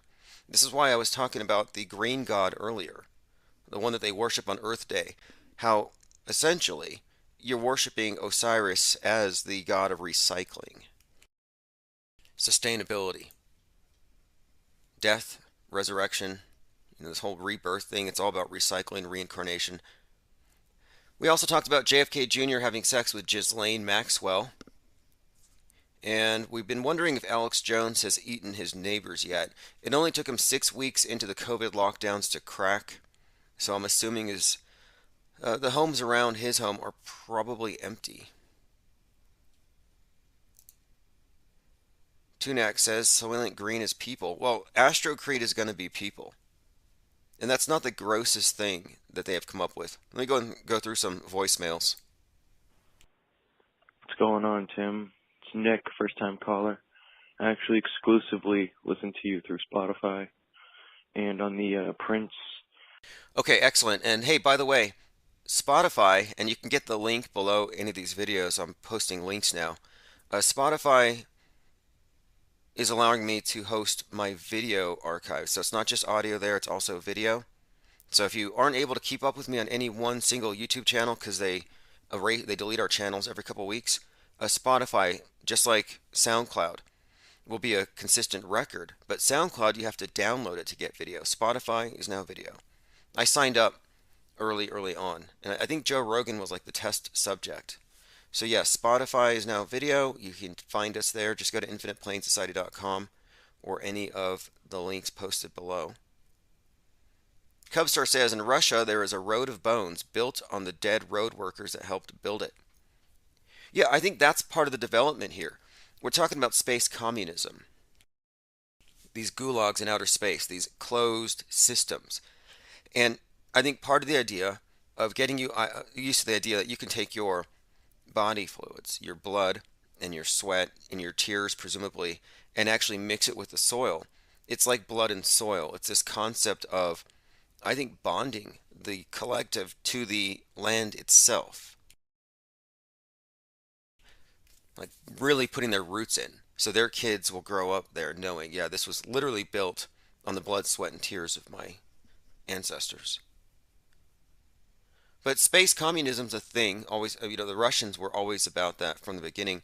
And I think that outer space utopianism is actually the Trojan horse they used to get all the capitalists to go along with the program.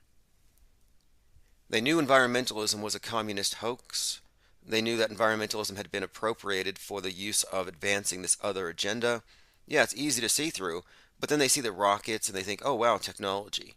Market-driven technologies. Capitalism put us on the moon, not communism. That's what they think. Well, it's not about putting you on the moon or on Mars. It's about getting you to accept the premise that that is the ideal way to live, and then we can therefore say, we ought to live on Earth as we do on Mars.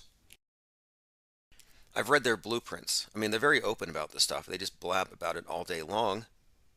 So now they're talking about eating one another, or rather, sorry, building homes out of dead people. Recycling people is now a thing. We talked about that earlier today. The unicorn killer Einhorn, the guy who originated Earth Day, composted his girlfriend. That's how environmentally friendly he was. I mean, he's really living it. We're joined by Slave Rescue Hound, P103, Lickety Split. Yeah, we did take a break. Well, I didn't really take a break. I was on a workcation, and at the end of it, it's not really going to pay off. So I'm going to double down on this. So I'll be live in the mornings and evenings. I'm also working on publications, animations, and everything else. But I figured, if I put the same amount of time and energy into this that I did into that job for the last 30 days or 25 days, it'll definitely pay off more than $8 an hour, which is what that boiled down to. Again, if you want to call in, 833-311-1984. Let me go ahead and finish this voicemail. Death Hoaxiversary episode. There's actually video available comparable to like Joe Rogan's podcast, and it was great. That's the only one that I actually got to watch, because I listened to you at work / watch you. So yeah, if you can somehow get video up on Spotify like continuously, that would be huge for me. I'm sure for a few other people too. So anyways, take care. Appreciate that. First time caller. And we are now archived as video on Spotify. Infinite Plane Radio. Tim, what's up? Slave. Hey, what's up, Slave Rescue Hound? Good to hear from you. What's going on? Hey, what's up, bro? Yo, so check this out, right? I got some funny stuff real quick. So I'm watching this movie with my boy the other day called Get Him to the Greek. You ever seen that movie? Get Him to the Greek? No, I have not.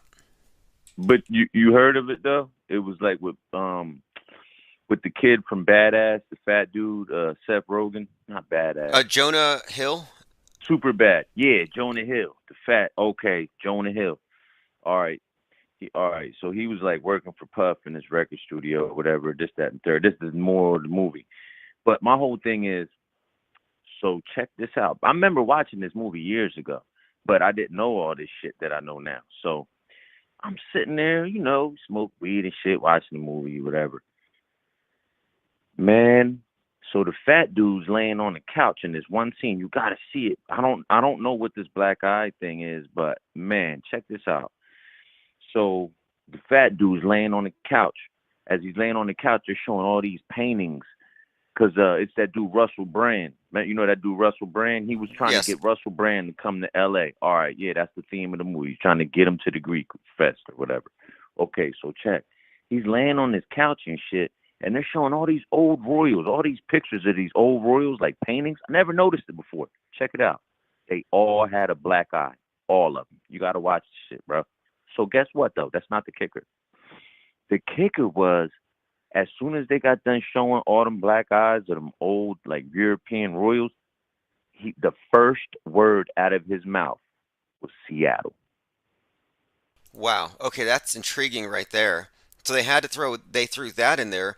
And this Black Eye Club reference is also noteworthy considering that Russell Brand has branded himself literally with the 33 with his tattoos. His tour is all about the 33. He's ultimately an insider. Oh, And he's totally down. Yeah, you gotta watch. Yeah, yeah, he's totally down, bro.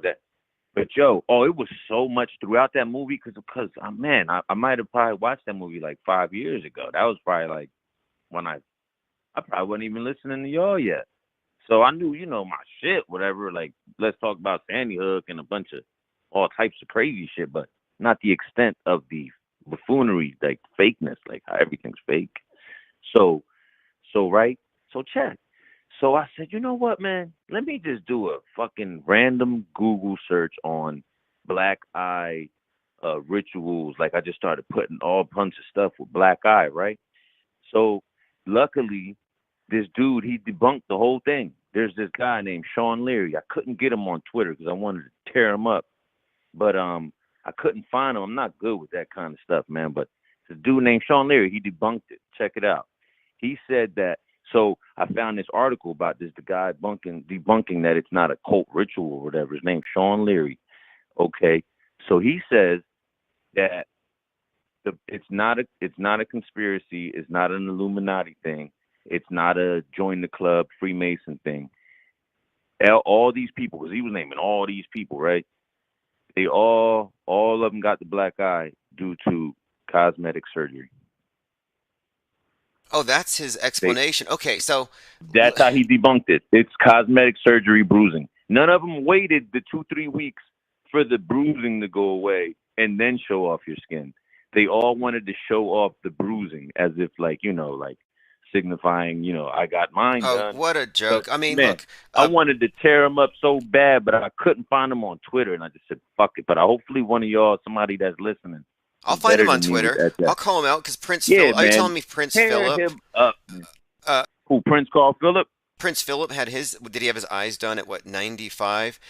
No, that doesn't make sense. And then also, Oh, like you said, the old OG Prince. Yo, bro, it was all of them. Because even the debunker, the dude that was trying to debunk it was calling out all these names of like Christine. And then he like tried to make fun of like, you know how some of them aren't as rich as others, or you know what I'm saying? So he tried to make fun of a couple of them because they're like broke or whatever. Like they're not down just because, you know what I mean? That shit don't mean nothing, whatever. okay, I let me ask you a believe in question. that money. Do you think that if Ivanka Trump got a black eye, do you think she would go walking around showing that off? Do you think if Donald Trump had a black eye? Exactly. These people are so fucking like uppity. You think they're about to let somebody see them with a black eye like they're from like a regular middle class place, man? Yeah, right, man.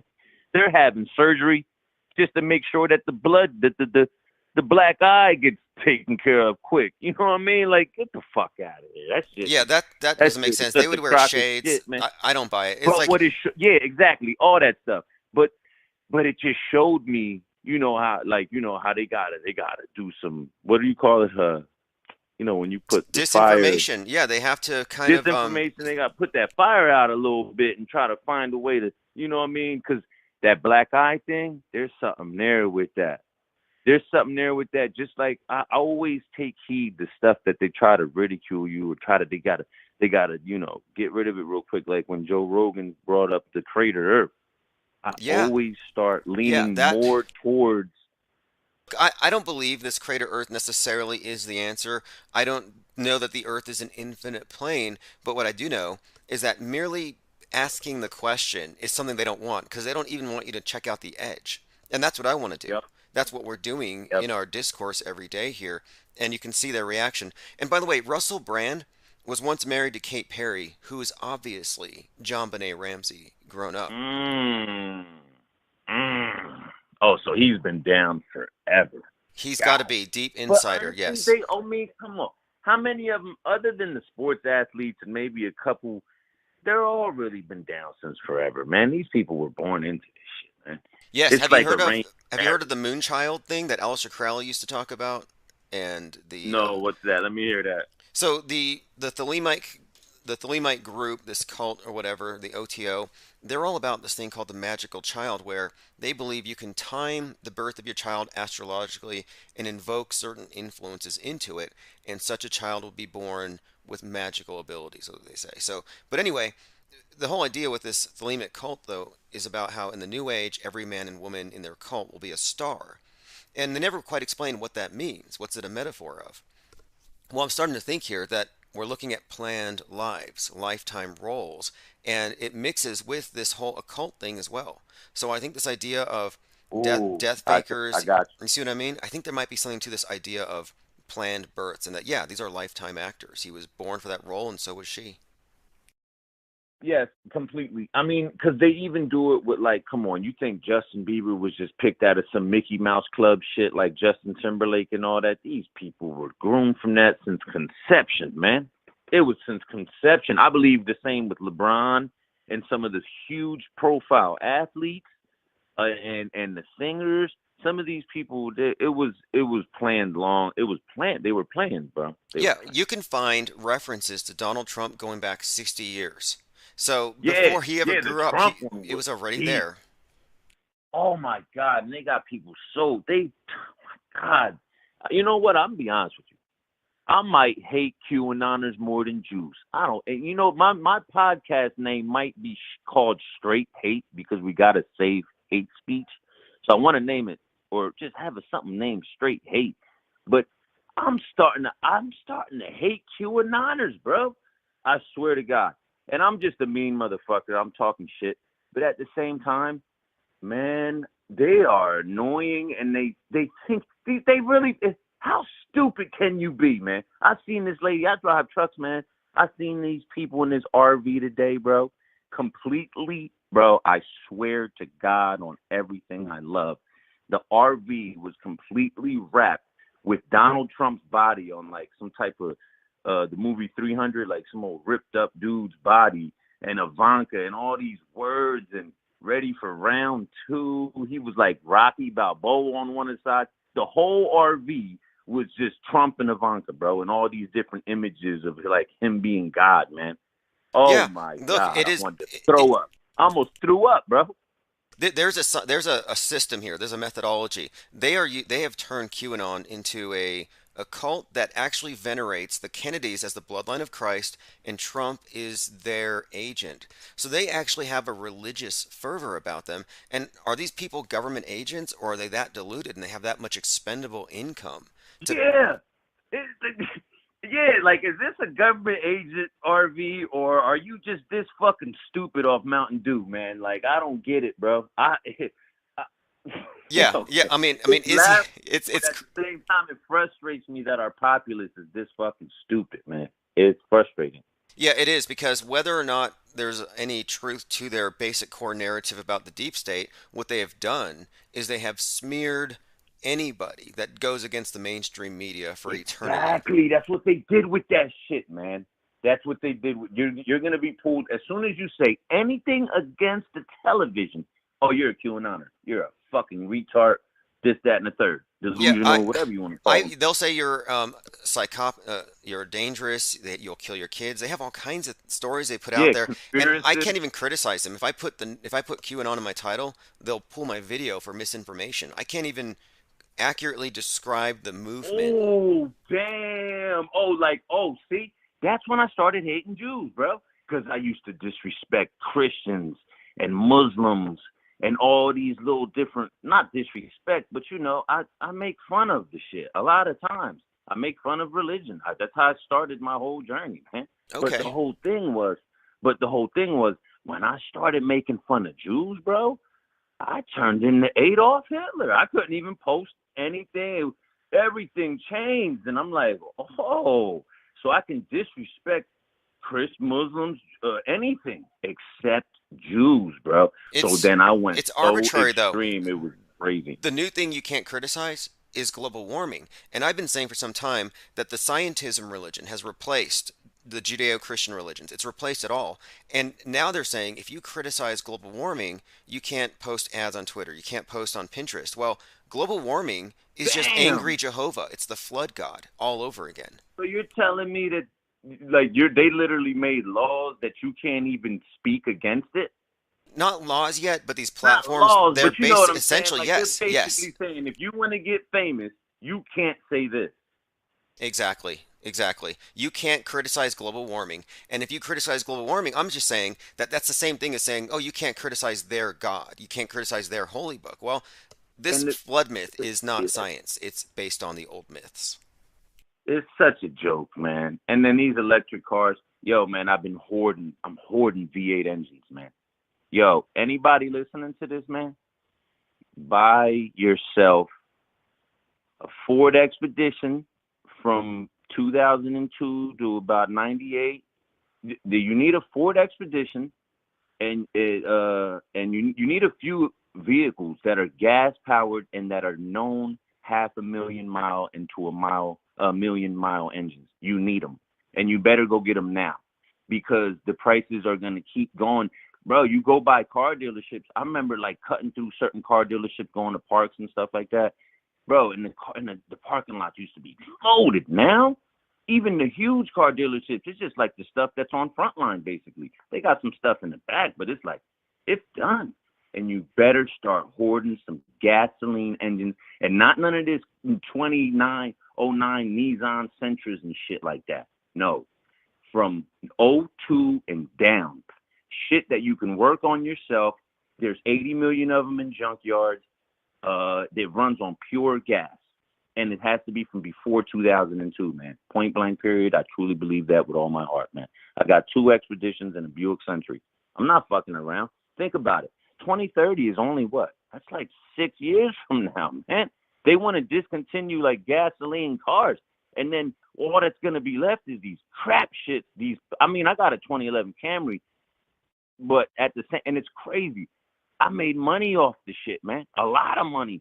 I'll never sell it. But at the same time, my thing is this: all those cars after '02 are crap.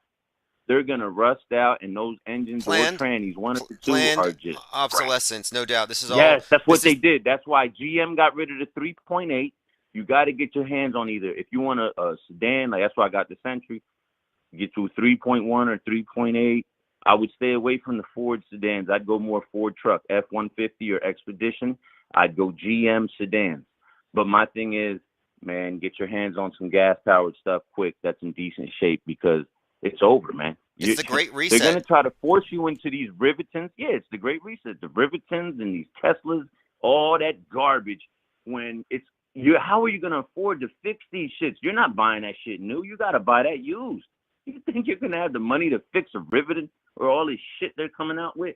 Yeah, right. You're going to be riding a bike just like they want your slave ass, man. Interesting. Point blank. Interesting. You're right about that. I've even heard some of the more radical environmentalists in Seattle talking about literally coercing people out of cars. Over here, there's that element of bicyclists in the jester costumes where they have some political leverage and they are just taking control of the roads. It's like, you have your bike trail. Why are you taking up these lanes? And to me, I think it's a power move. It is. Like you said, man, they use so many government. They got so many government names, and then they got so many people. Like you said, the crisis actor ad you put out, and you had to turn your phone off. You know what I'm saying? Like, come on, man. These people don't care about who they're lying to, man. People are scum, man. Right. Come on, the people. Go give them $100 a day, yo. Go ride around on that bike and act like you're fucking whatever. You hate the gas and all that shit, man. They'll do it, man. They'll do anything, man. Fucking lunch and $50, bro. It's all PR stunts. We live in Edward Bernays' world of PR stunts that manipulate the mass consciousness, and people are influenced that easily. This is Slave Rescue Hound, everyone. Appreciate your call. And you have a channel on YouTube. Have they allowed you to maintain a channel? No. I want to start one. I want to start a podcast or something. I want to name it Straight Hate.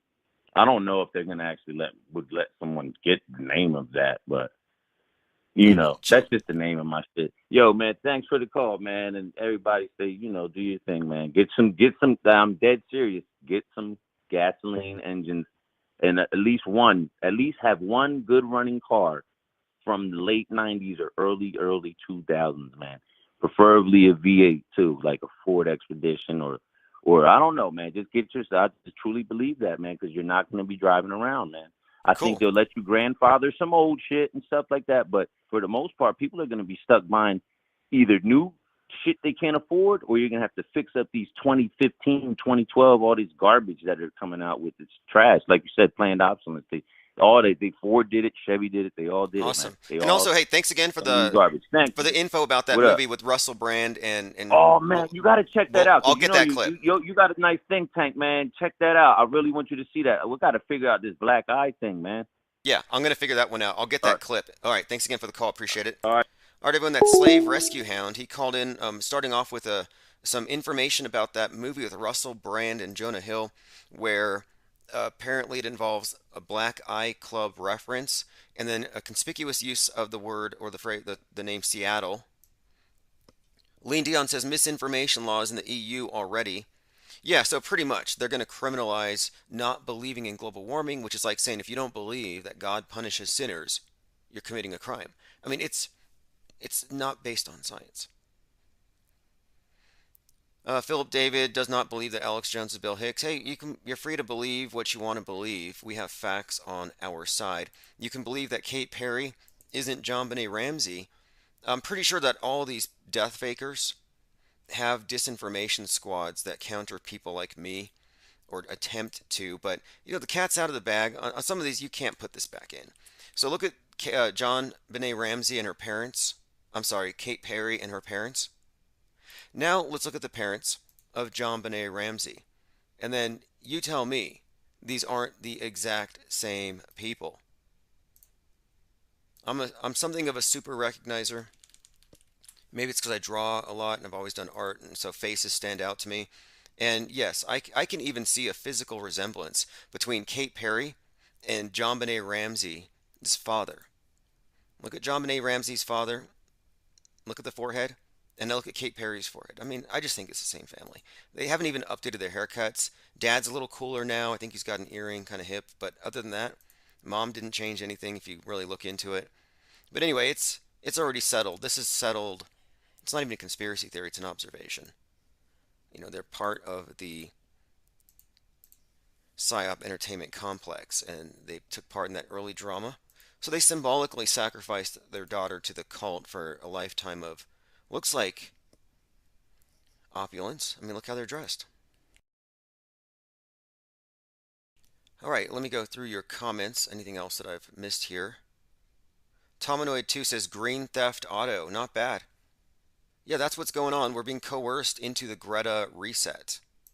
And Greta, Great Reset, does correlate to the great work of the New Age Thelemic cult and the great work of the Masonic order. And it's all about the great work is the Great Reset, is the Greta reset. It's burning down the old, starting new.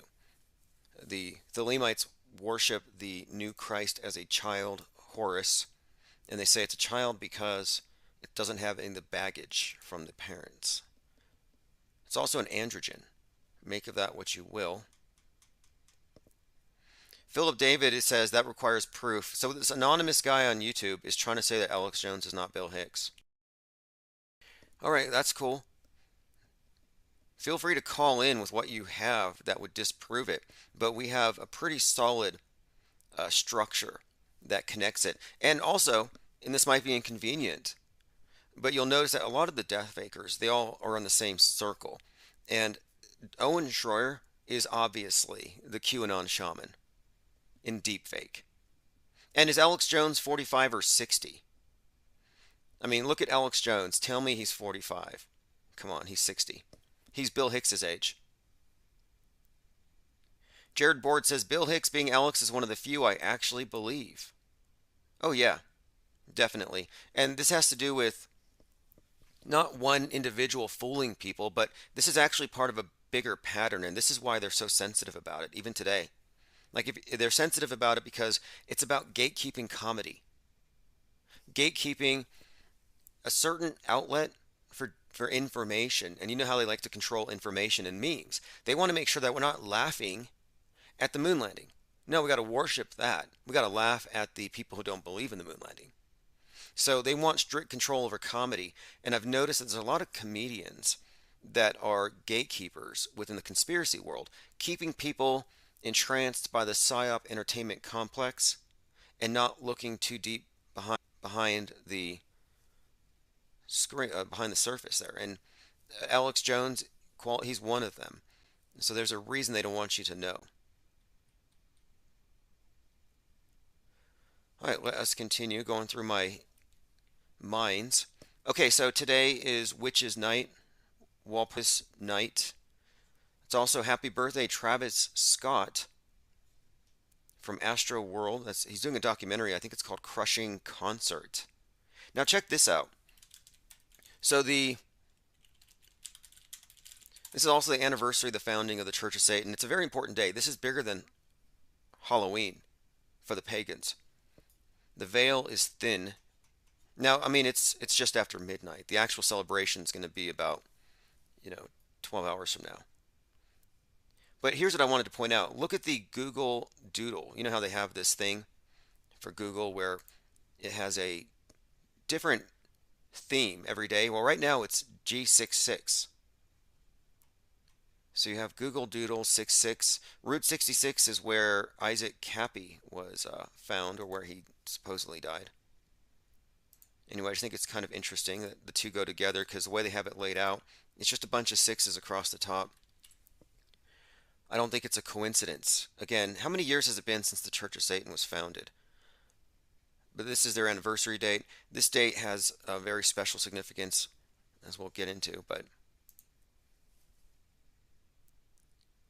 okay, Philip David doesn't believe Bill Hicks is Alex Jones. Hey, that's cool. How much is Bill Hicks paying you? How much is Bill Hicks paying you to try to cover up that this is, in fact, verifiable, that Alex Jones is Bill Hicks? And this is not just about Bill Hicks being Alex Jones. This is about a methodology. This is about a template. This is about how the PSYOP entertainment complex gatekeeps culture. This is about CIA deepfaking. This is how they do what you would call weaponized anthropology. This is all about cultural control, infiltration, bottom up, grassroots. The elite need to control the masses. You can't control the masses if you don't have your agents planted early. And that's what you're looking at here. There's a lot of symbolism with the death of Bill Hicks we could look into. I mean, this is an entire topic. You can't refute it by saying, I don't believe it. Your argument from incredulity does nothing against the weight of the evidence that we can present here. So you haven't presented anything, Philip David. So whatever Bill Hicks is paying you, he's overpaying you, to be honest. Bob Sapp says Kate Perry is hot. Well, we brought up Kate Perry because she's married, or was married, to Russell Brand. And that Russell Brand movie has some references to the Black Eye Club that we'll be digging into. By the way, the last caller, Slave Rescue Hound, said he hates Q. Now, one of the main operatives within Q that has not been recognized yet by the mainstream media or the J6 committee is George News. Well, George News just opened up a Twitter account. I think they have 8,000 followers now. They just opened up a little while ago. They have 300,000 followers on Telegram. Within 5 minutes of his account opening, I was blocked. Why would somebody who has 300,000 followers who works directly for Donald Trump take an interest in blocking Infinite Plane Radio? It's interesting if you look at my blocked list. Philip David, you want to call in and defend Alex Jones's? Actually, the fact that he's Bill Hicks makes him cooler. But if you want to take that from him, feel free to call in. I'm starting to think that Philip David is Bill Hicks. Why did you call in? You know, we used to have a caller that people were convinced was Mark Dice. So I said, hey, caller, what do you think about this theory that Mark Dice is actually River Phoenix? And he got really silent on me. And the next thing you know, Mark Dice on Twitter, who has probably 1 million followers, blocked me. And I'm like, why would Mark Dice block me? Did I reach something sensitive? And what's the connection here? Mark Dice, originally John Connor, was introduced to the PSYOP entertainment complex by who? By Alex Jones. You see what I mean? They all flock together. They're all part of the same clique. They're all backstagers. I'm kind of working on a concept for a book about the deep fakers among us, and I'm going to call it the backstagers. Something of a mind map plus the narrative structure that shows how this all works. Philip David said he can't call in. Right, you can't call in because you'll obviously sound like probably Bill Hicks.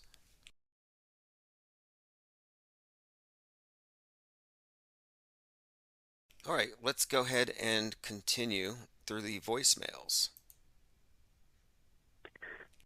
Hey, you mentioned recently the Illuminatus of Thanateros, and I was wondering if you had any more to add to that, and how much you knew about all of that, or if you had any stories, and it looks very interesting.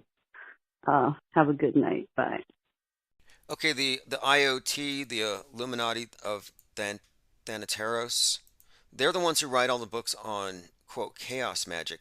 And I did have this synchronicity, you could say, with one of these books that had to do with this concept of how they approach what we would call magic. And magic is one of those topics that you're meant to ridicule.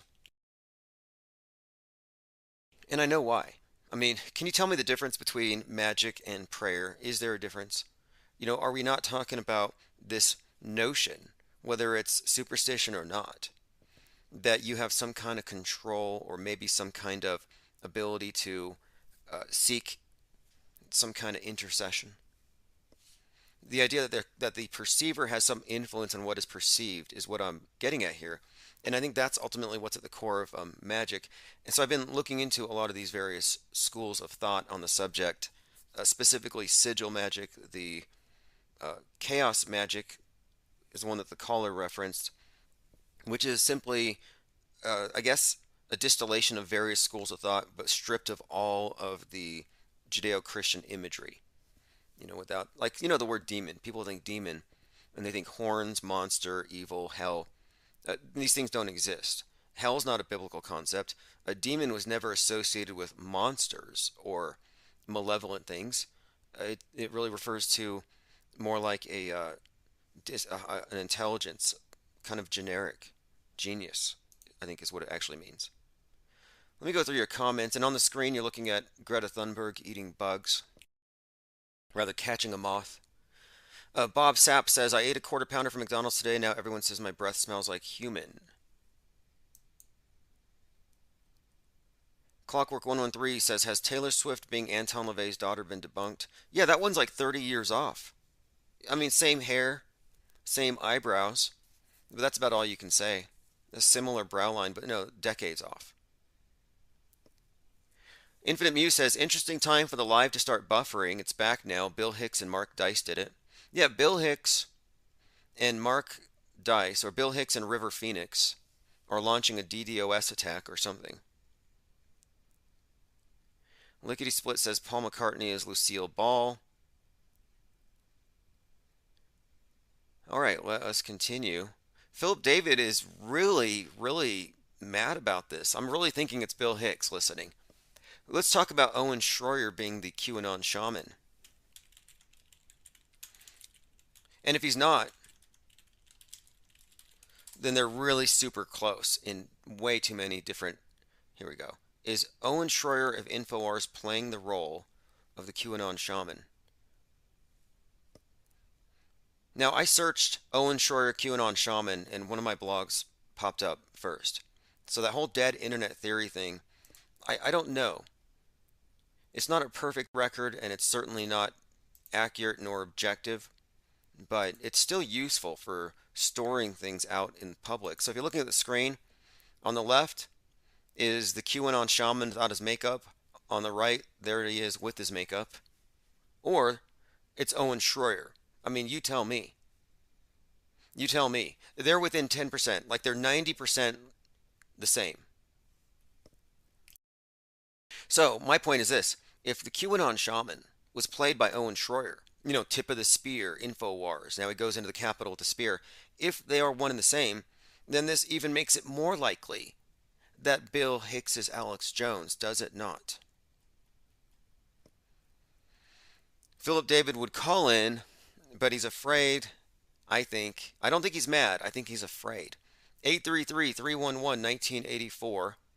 I'll even put the number on the screen. So if you want to maintain this notion that Bill Hicks isn't Alex Jones, if you want to keep promulgating that silly conspiracy theory that they're not one and the same, then call 833-311-1984 and we'll hear it. Jared says, I don't think Owen is a QAnon shaman because I watched him interact with the Flat Earth Boxer on a stream. He'd have to be in two places at once.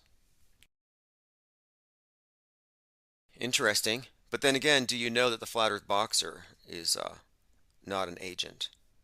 I mean, he does push the dome, and that's very questionable. Here's another one. Is a QAnon shaman Owen Schroyer of InfoWars in disguise? Spot the difference. I can't. His ear's a little stretched out, but that's because of the heavy earring that nobody would wear. This is literally just a disguise taken out of some department at the CIA. Just so generic. Oh, be a radical patriot. Yeah, because when you're patriotic, you wrap your head in a flag. No, you're not supposed to put the American flag onto garments. Anybody who's been in the military would know this. So this is a caricature. This is meant to demonize. Nobody wants to look like this. That's absurd. Infinite Muse says there's quite a similarity in facial features. Well, if it's not the same person, it's so close that it is noteworthy, and to not notice it is to be unobservant. Sink Lloyd says Owen was suggesting Indian costumes like the Boston Tea Party on the day he wore the Q shaman garb. So there you have it. If Owen Schroyer even referenced the Sons of Liberty and the whole Tea Party thing, then it even makes more sense that this was the concept. Makes perfect sense. There's more. It's not all. There's a lot more. So I even studied their gesticulations, their body movements, how they speak, because if you do any transactional analysis, you'll see that only like 10% of what's conveyed are the words. You got tonalities, facial expressions, body language is most of it. And there is a body language match. There's a physiology match. They have the same build. Are you telling me that the QAnon shaman who's supposedly, doing mushrooms? What is he doing? Shamanizing. You know, this guy is clearly at the gym as much as Owen Schroyer. Look at the forearms. Look at the shoulders. So again, look at the way that he holds one finger up and he points when he talks and he's trying to get attention. Same exact gestures. And conveniently, the shaman's wearing gloves because the hands would be a dead giveaway. And if you didn't know, they have printable, fake, roll-on tattoos. Fake tattoos have been a thing forever. So if the tattoo thing throws you off, then you don't know what they have in their disguise departments. You have to study the work of Jonah Mendez, who was the CIA chief of disguise for 27 years. She gave a lot of the stuff away. It was previously classified, just how good the disguise technology is. And this is just basic theater. Again, fake tats. Wearing white power tats, dressing like a Viking, which wasn't really a thing, but now there's some TV show about Vikings. I think it's on Netflix that they're associating with the white nationalists. Okay, so here I did a mashup, swapping out their eyes, swapping out their mouths, and then their noses.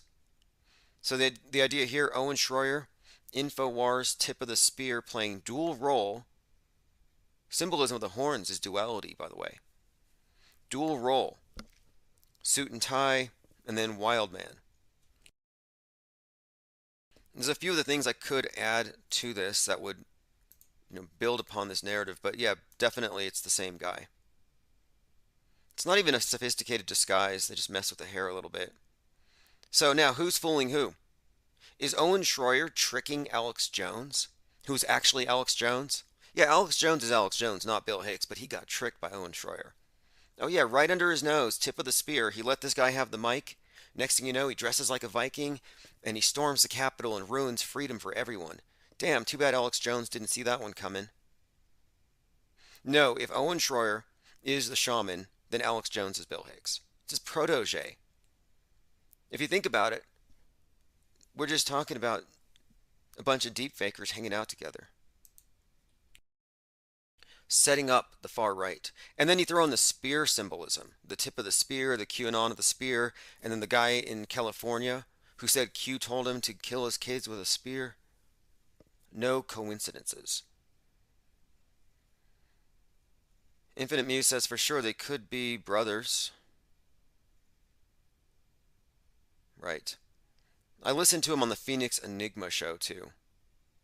And what's weird too is that he's got all kinds of tattoos that would suggest that he's a white nationalist neo-Nazi, which completely goes against the idea of being a kumbaya, I love everybody, mushroom taking shaman. Like, which is it? Do you love humanity or is it Hail Hitler? It's kind of hard to say.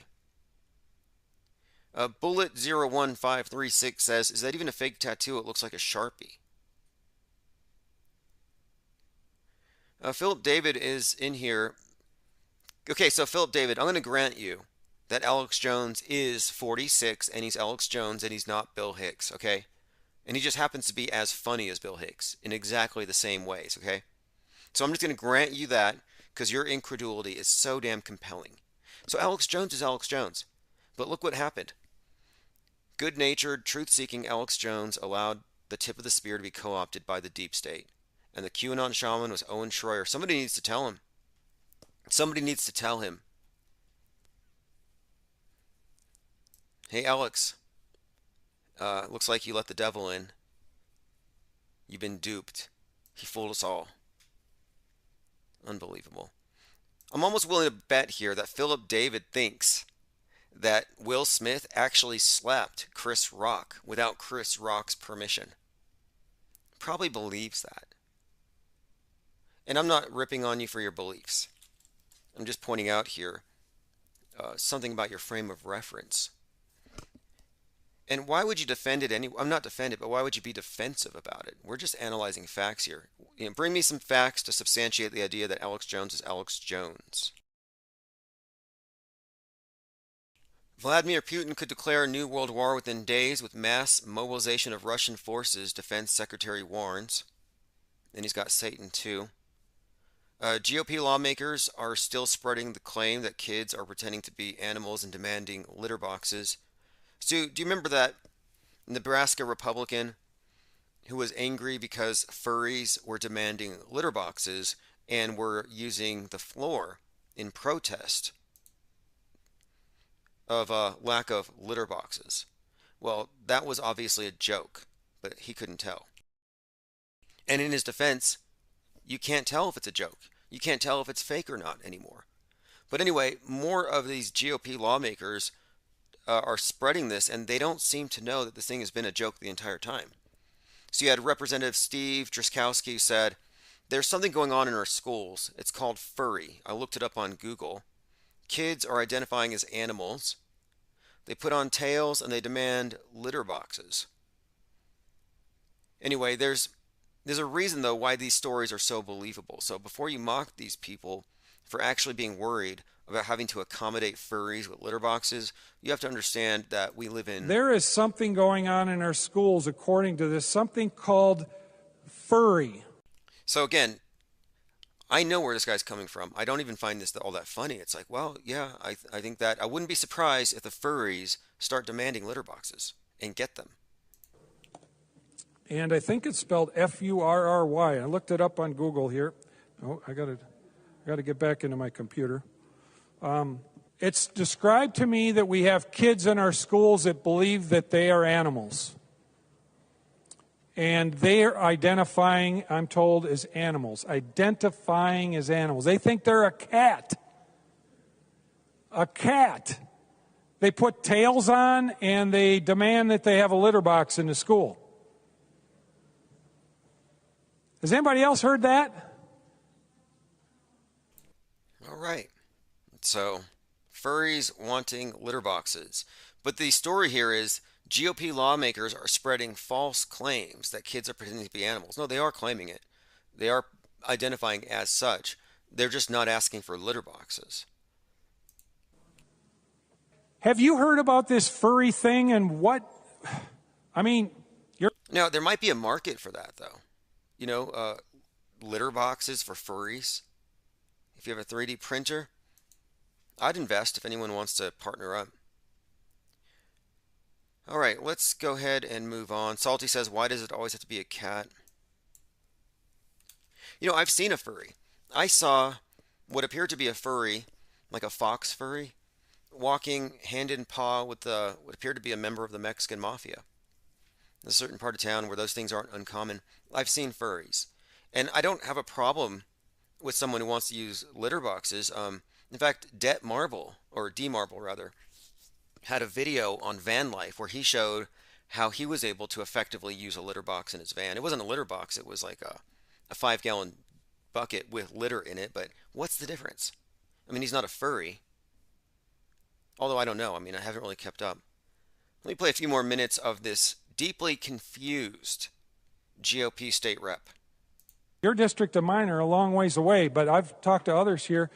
Tell us what you know about this. I've got the dictionary. It's in the dictionary on Google, Madam Speaker. When I heard about this, I heard that they were actually cutting holes in the uniforms for tails. And then in some cases, the students were putting on fake tails. And in some cases, one of the parents was responding to what was happening in the school, where a child that believed themselves to be a cat didn't have a physical tail, but had an imaginary tail.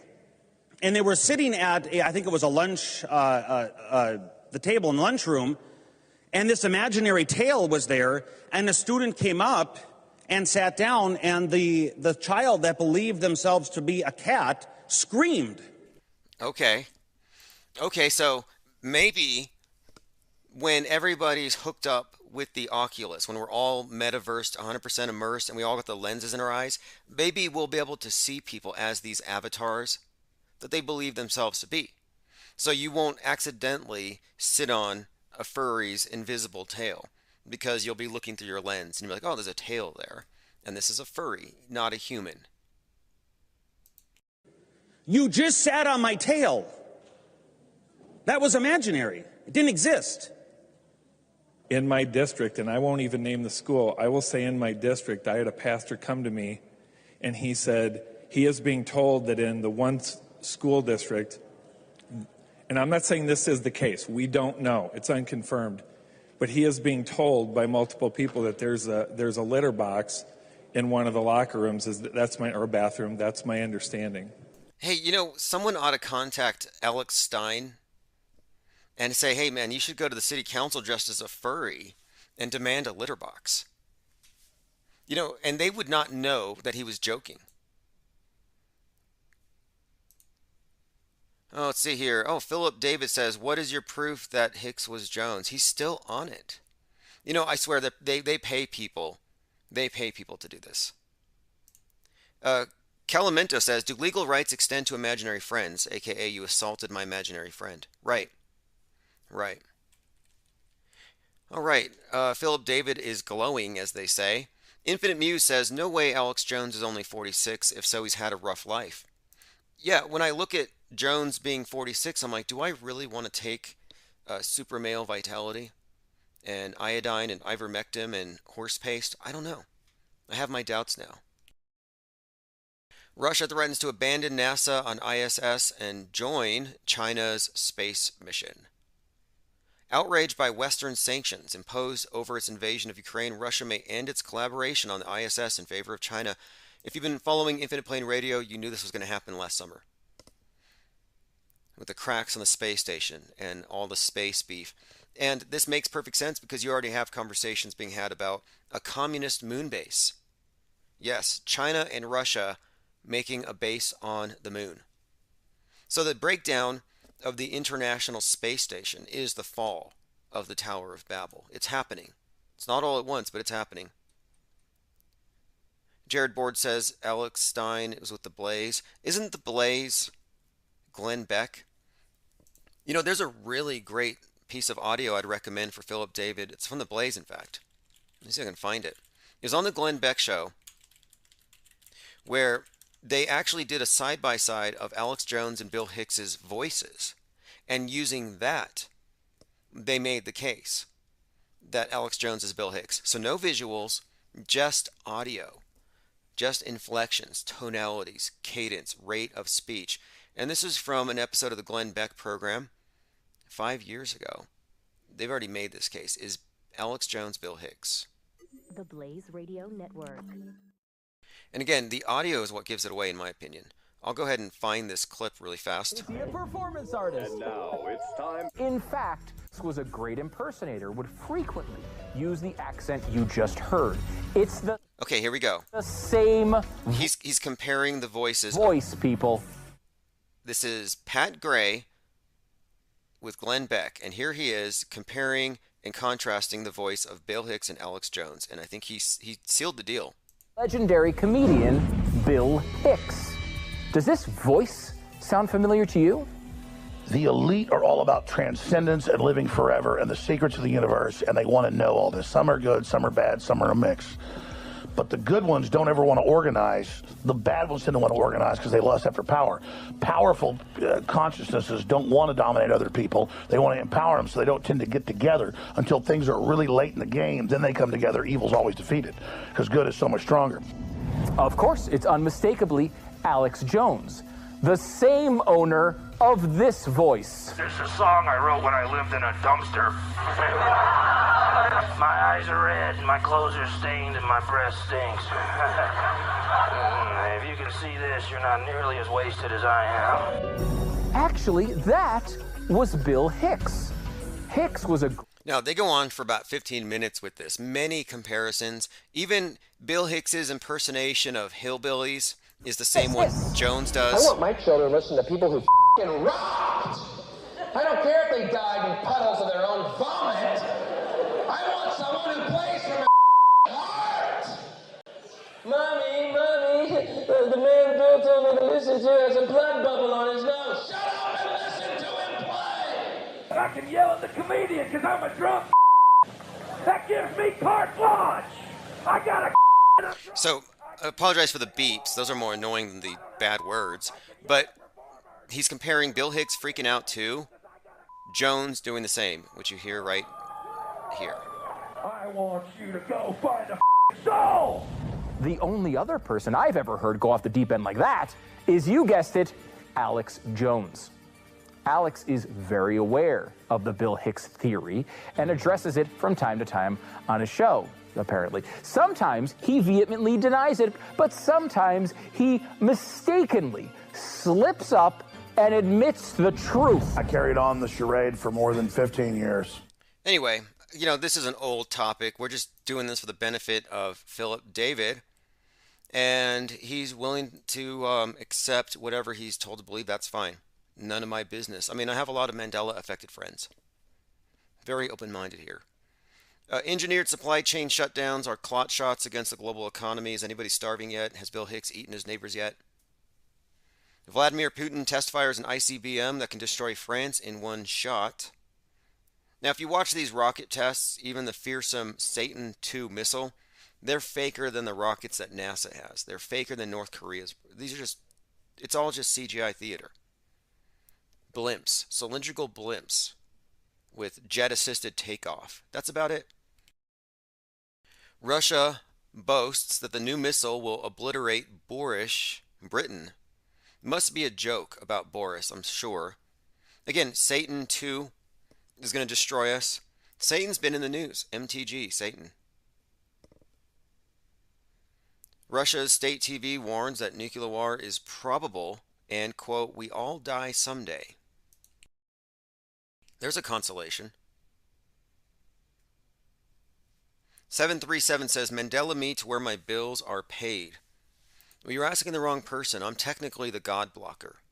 That's what they've called me.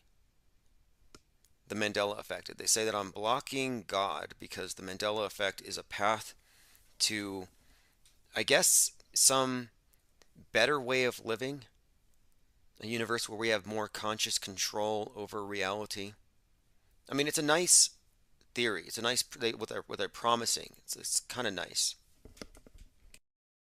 I also call it the miracle effect, and some of the recent Mandela effects that they're asserting are that we have been given bodily changes to adjust. Like God, for example, according to Brian Stavely, gave us some extra glands in our mouths when COVID started to fight against the bacteria that would otherwise have killed us. I'm like, you know, that's nice. A little just kind of a nice way of shoehorning it in there that God is using the Mandela effect to communicate to us, so it therefore is a spiritual thing. And the question I've been asking though is it wrong for people to believe in something that's false if it gets them to where they want to be belief-wise? And maybe it's not. Maybe it's fine that some people are convinced by the Shroud of Turin. Maybe that's enough. Even if it's a false hope, maybe that's enough for some people. I mean, fine. If you want to make that argument and say that the Mandela effect are untouchable, then why would you even criticize the believers in the mainstream media? Or any religion for that matter. I've been very critical of religion for a long time for a lot of reasons, and I think it's because of the walls of ignorance. All right, I am going through some comments here. Calamento says, "Witch night. Why do witches pick this day?" The significance. Well, we're exactly 6 months from Halloween. Why May Day? Good question. Okay, let's see here. This is the eve of the Christian feast day of Saint Walpurga, an 8th century abbess in France. I know the Church of Satan celebrates this day. Travis Scott, this is his birthday. Probably not a coincidence. Here it is. The reason why they choose this night. April 30th is halfway between the spring equinox and the summer solstice. So this would be analogous to Halloween being halfway between the autumn equinox and the winter solstice. And this is why you have the cross associated with the sun in all the symbolism, because it's all about the quartering of the year and these holidays that are diametrically opposed to one another across 6 months. All right, so that's the thing, and of course the celebrations would begin, I guess, sometime later on tonight. I don't know if anyone here has any plans, but I'm just watching it because these pagan holidays do seem to correlate quite often with the big psychodramas. Commenter says April 30th is the Eastern Orthodox Easter, so it's the night before one of the Eastern Orthodox holiest days. Zinvala says Walpurgis was the original title for the Black Sabbath song War Pigs. And War Pigs is the one that references the generals gathered like witches at black masses. Oh, I see, War Pigs and Walpurgis. You could actually get that anagrammatically. You have to get rid of the R, but I mean the L, but otherwise, yeah, War Pigs. All right, let me go through the headlines. We're just kind of perusing them at the moment here. Could Marjorie Taylor Greene's Satan controlling the church stance break up the Republican Party? How offensive is this? When she said that the Roman Catholic Church is controlled by Satan, this is not really an extraordinary or shocking claim. Many internet Christians, and QAnoners are basically internet Christians, they don't go to church. Not that I can tell. For the most part, their concept of it is that they are part of the true church that doesn't have the institution attached to it. And so this is actually kind of consistent with what they're always saying. The media is controlled by Satan. The church is controlled by Satan. I don't know why that would be considered to be that offensive to their base. Marjorie Taylor Greene feuds with conservative Catholics over her Satan remark. Top GOP candidates, one with deep QAnon roots, compete over who can make your brain hurt the most. Yeah, Ron Watkins was at a debate today. Ron Watkins, believed to be Q, very close to Q. He's the guy behind the 8chan boards and these others. Anyway, he was at this debate and he made this really bizarre answer. Had this really strange answer to the Russia-Ukraine thing, where he seems to think that the Keystone XL pipeline is somehow connected to why Russia invaded Ukraine. Just kind of bungled the whole thing. I don't know how serious he is as a candidate. I know that he's his own biggest donor.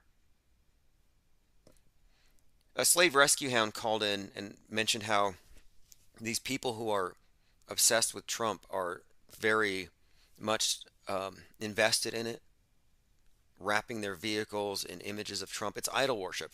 Well, listen to this guy, right-wing pastor. I will never criticize Trump, quote, because God chose the man.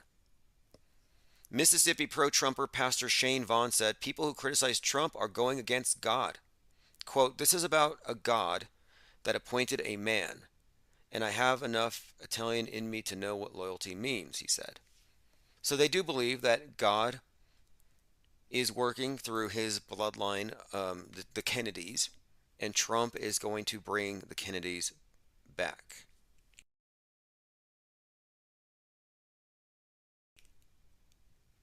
All right, going through some comments here. It looks like there's a big debate in the chat about Alex Jones and Bill Hicks, but what I'm going to do is I'm going to go ahead and block Philip David from showing up on the screen until he calls in.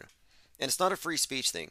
Too often, you have agitators do the cry bully routine, where they keep hammering at something, and then they claim they're being censored. Like, no, you got the response you wanted. If you have some information that can help us see through this Bill Hicks, Alex Jones confusion, yeah, please call in 833-311-1984. Why don't you disabuse me of this misconception? I'm wrong about this, right? And also, let Alex Jones know that Owen Schroyer is moonlighting as the QAnon shaman and making everybody look bad. Marjorie Taylor Greene says she doesn't recall advocating for martial law. Yeah, she's very forgetful. You can tell she's a politician. They have a very convenient way of forgetting things. She also spelled martial law M-A-R-S-H-A-L-L, so obviously she knows what it is. Infinite Plane Radio. Hey, what's up, Tim? It's Phil. Hey, what's up, Philip? So, you're the one who claims that Alex Jones is not Bill Hicks. Very interesting conspiracy theory. How did you arrive at that? Well, it's not actually a claim that I made. I can't claim a negative. You're claiming that Alex Jones is Bill Hicks. I'm asking you to prove your claim. See, I can't prove a negative. So it's your claim. You have to prove it. I'm just saying that your proof is a news segment and nothing more than that. So if that's your proof, why are you convincing a bunch of people to believe it? Or if that's not your proof, do you have any other proof that you want to bring forward? Well, you actually misrepresented my argument. I had more than just that audio clip. Did I not show pictures? I guess I missed the pictures. Are pictures not evidence? And have you looked into it? Have you looked at the comparisons of Bill Hicks and Alex Jones yourself? Yeah. Look, all I've seen is a couple pictures that make it look like their teeth are the same and they smoke the same cigarette. But that to me is not proof that they're the same person. You really got to come with a little better proof than that. What about a physical resemblance that is so striking that they're easy to confuse? Is that not enough to even raise an eyebrow? And consider this in the context of... I would never see anyone that saw footage of Bill Hicks in one of his stand-up specials and Alex Jones and would get confused about that. No, it's only certain pictures that show their teeth in a certain angle or show them holding a cigarette a certain way. That's not proof, man. That's what I'm saying. Well, so, let me bring this up. That's not even a contradiction, because if you know what actors are, and we're assuming we're dealing with actors, the person you see on the screen usually bears little resemblance to the person signing autographs, and there's a reason why. It's an act. Do you think there's anything to the common producer, Kevin Booth? Yeah, dude, I think that's the entirety of it. I think if you look at it, that's the issue, right? Kevin Booth created a story and he convinced you all to believe it. So it doesn't need to be true because Kevin Booth said there was a script and his friend Bill Hicks gave it to him. And that's what happened. And then he writes a book where Bill Hicks is riding in the car and he says, oh, we got away with it, didn't we? Like, that's not proof. That's Kevin Booth desperately trying to get you to believe something. Okay, now so if you're going to do it, that's cool. That's on you, but that's not proof. Do you believe that there are any people on the world stage who are pretending to be someone they're not? As in, do you believe in spycraft? Do you believe in deep fakes? Do you believe that deep fakery has ever been used?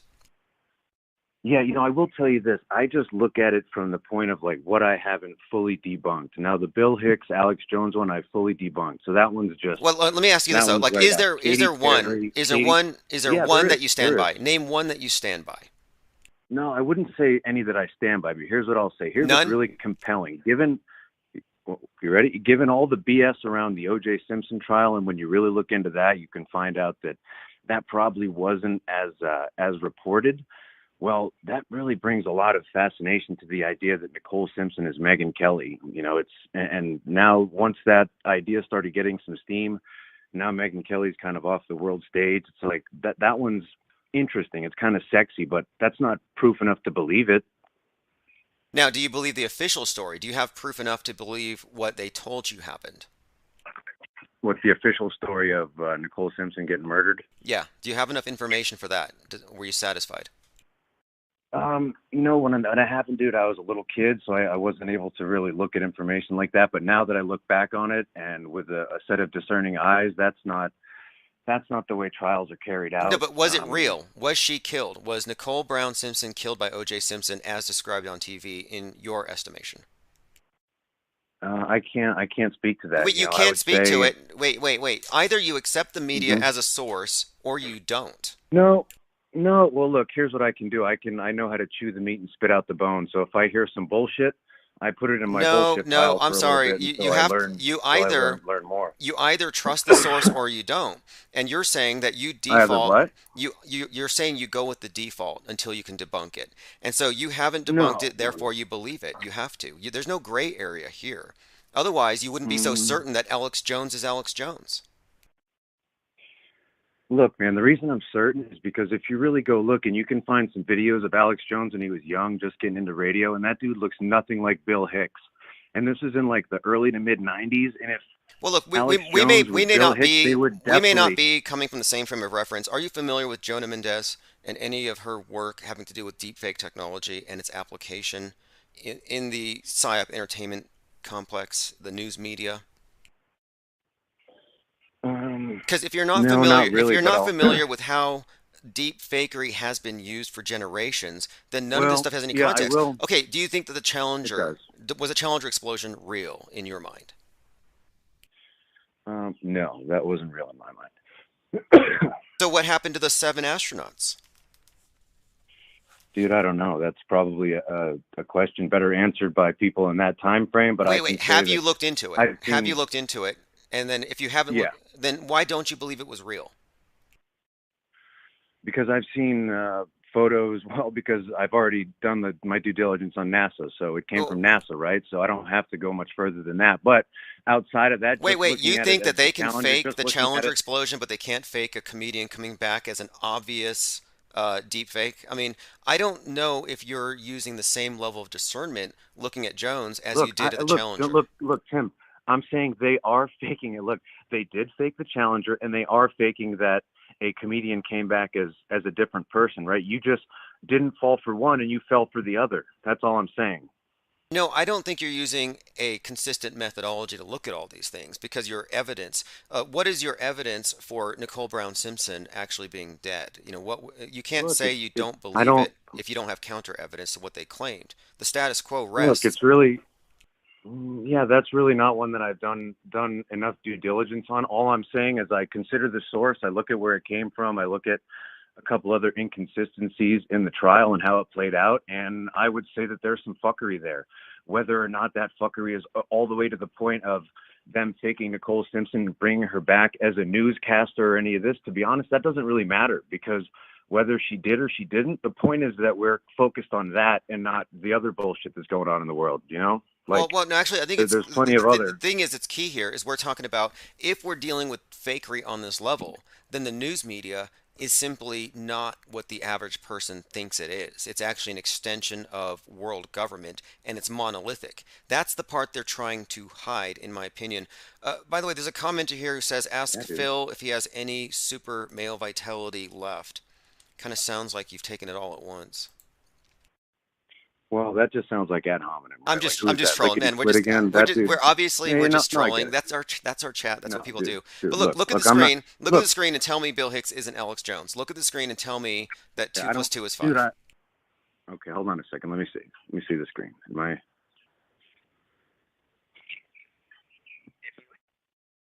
Oh wait. Are you there? I'm on my phone, so I couldn't pull it up. Well, look, this is an interesting topic. Deep fakery hasn't been debunked. If Alex Jones is not Bill Hicks, it doesn't change the fact that this is standard operating procedure within the psychological operation entertainment complex. It's par for the course. I think it's more likely true than not true. I would still need a debunk. When I look at Alex Jones, I see a 61-year-old comedian.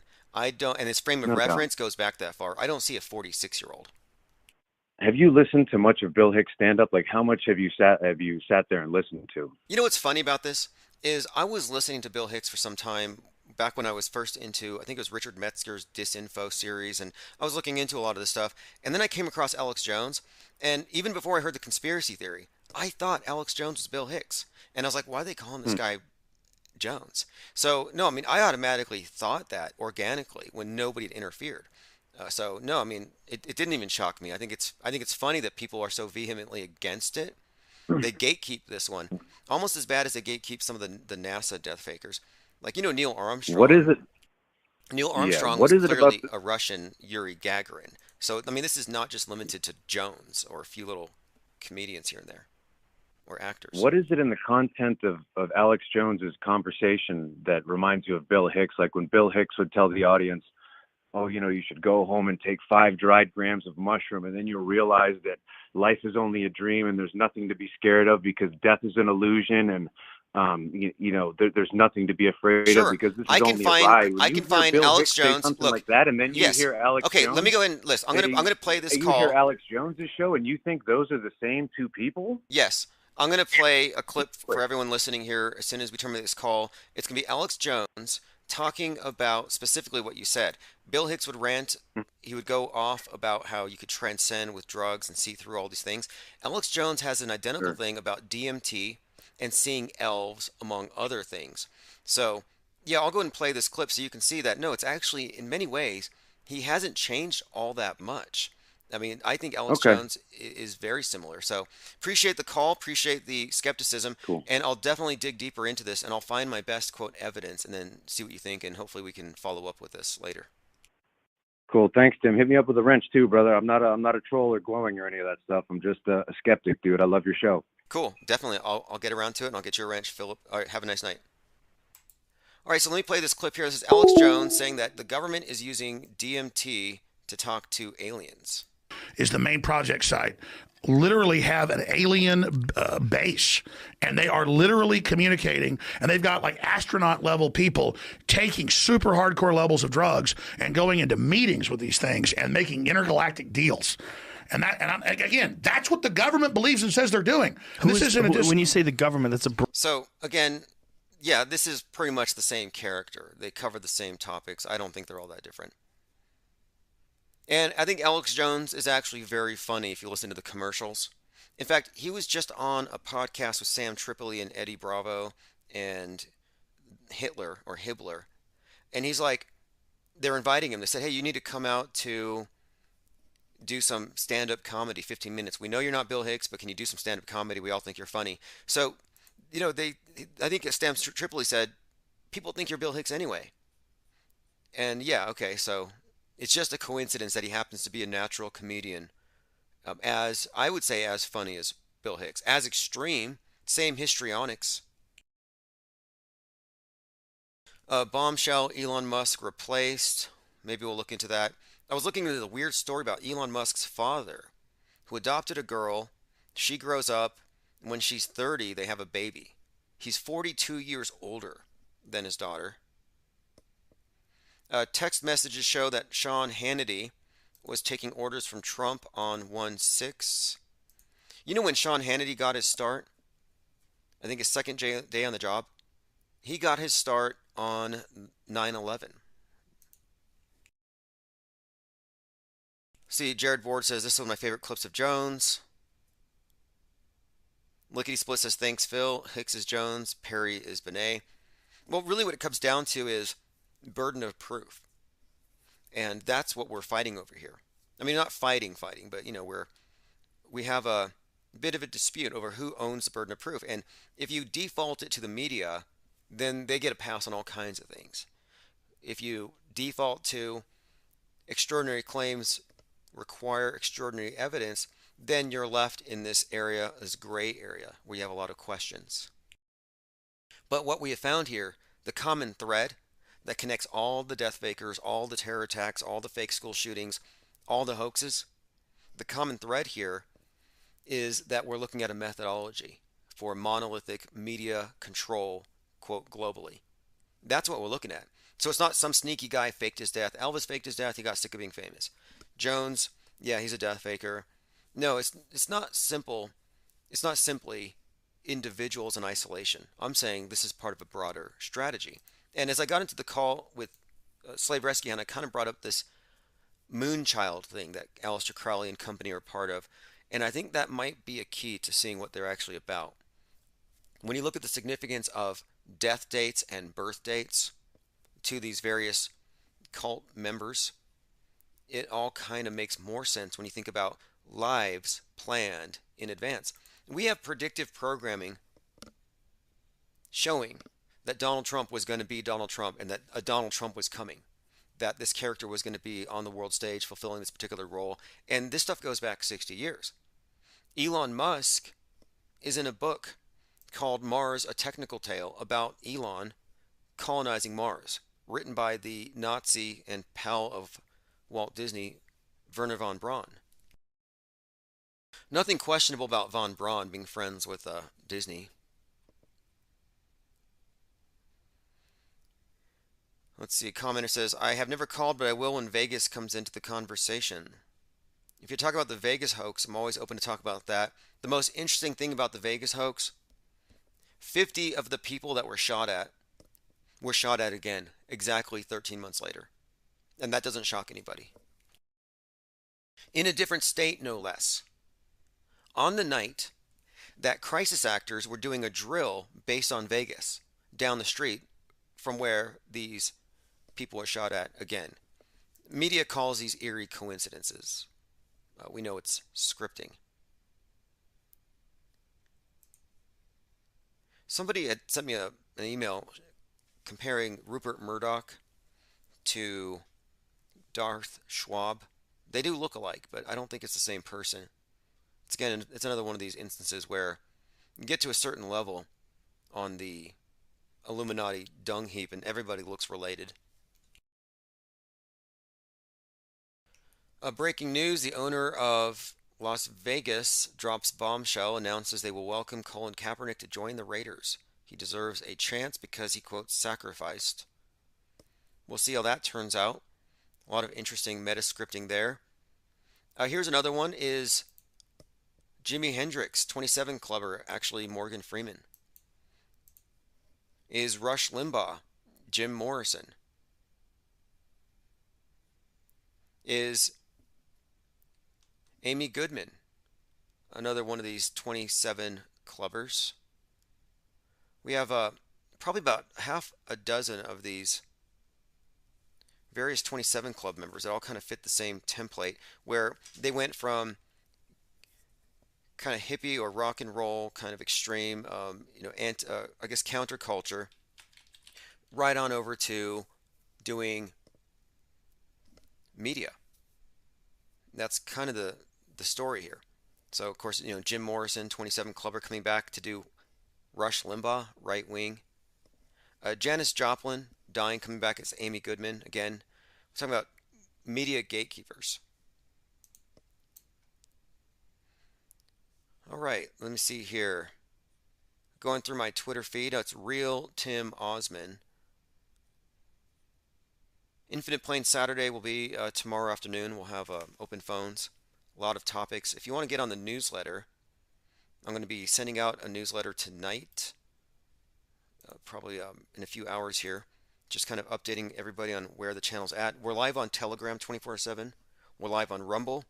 We're now doing video archives at Spotify, which is huge. Comment says Kaepernick's a good fit for the Raiders. Always played like he was a pirate. Okay, here's my interest. Oh, throwing using one eye. Okay, here's my interest in Kaepernick's character. He was born on 11/3, which is a very significant date in the world stage, having to do with this phoenix and the reset. But his name, Colin Kaepernick, Colin is derived from Nicholas Kaepernick from Copernicus, as in Copernican revolution. And so you take Nicholas Copernicus and put him as the symbolic figurehead or leader of a revolutionary Marxist movement, and it takes on a different meaning. And then you look at the significance of the kneeling,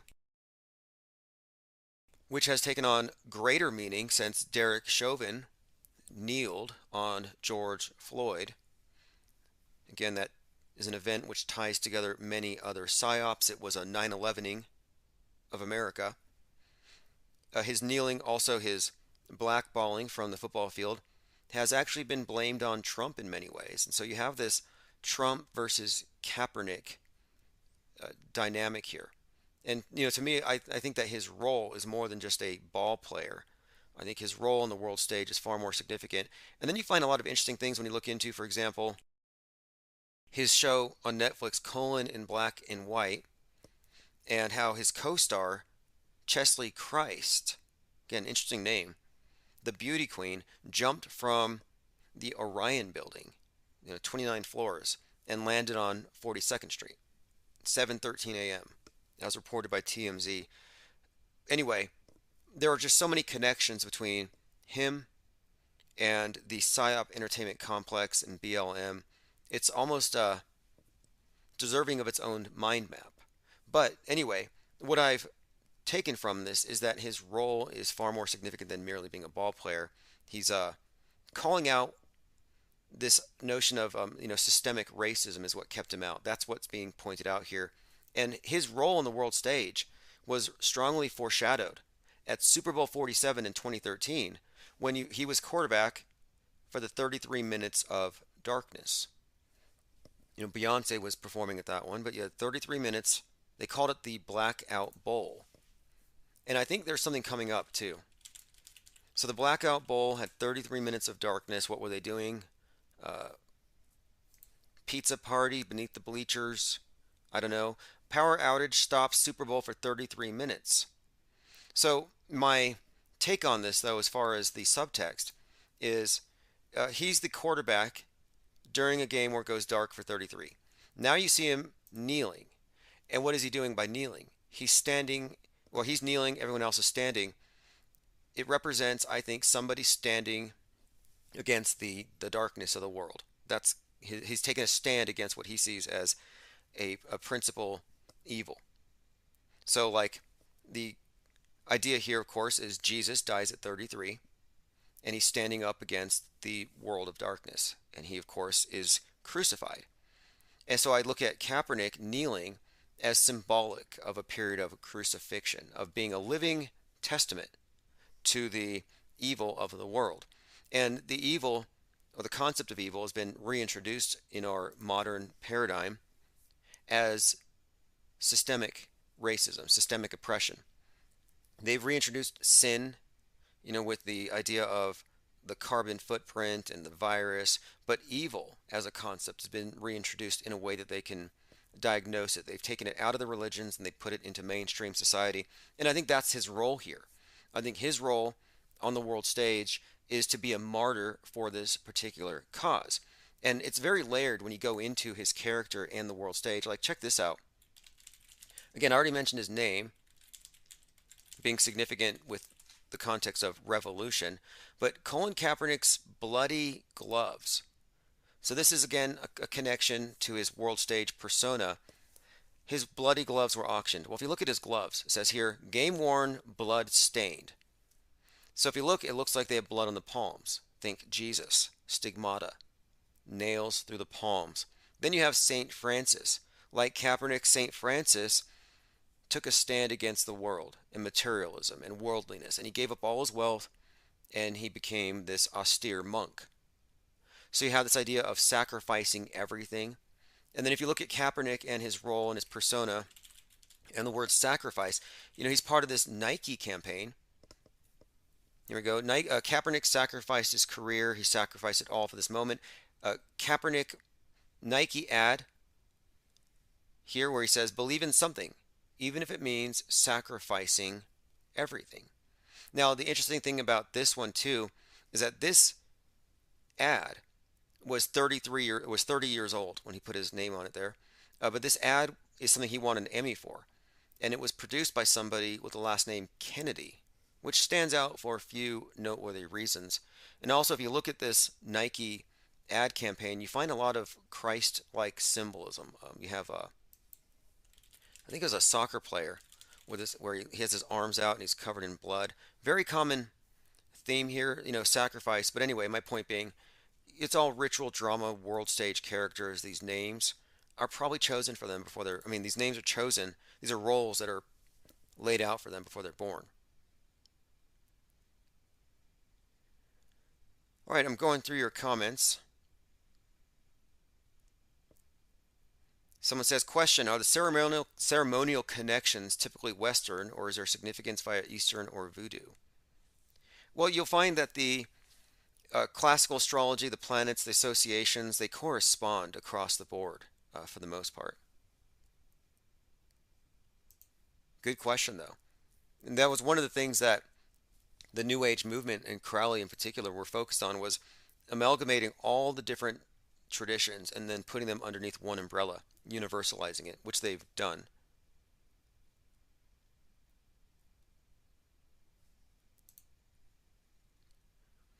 All right, anyway, I'm going to go back to the 24/7 live stream here. Appreciate the callers, and let me see if I have any more voicemails. Let me go ahead and actually I have a couple more. Let me go through these voicemails and then we'll go.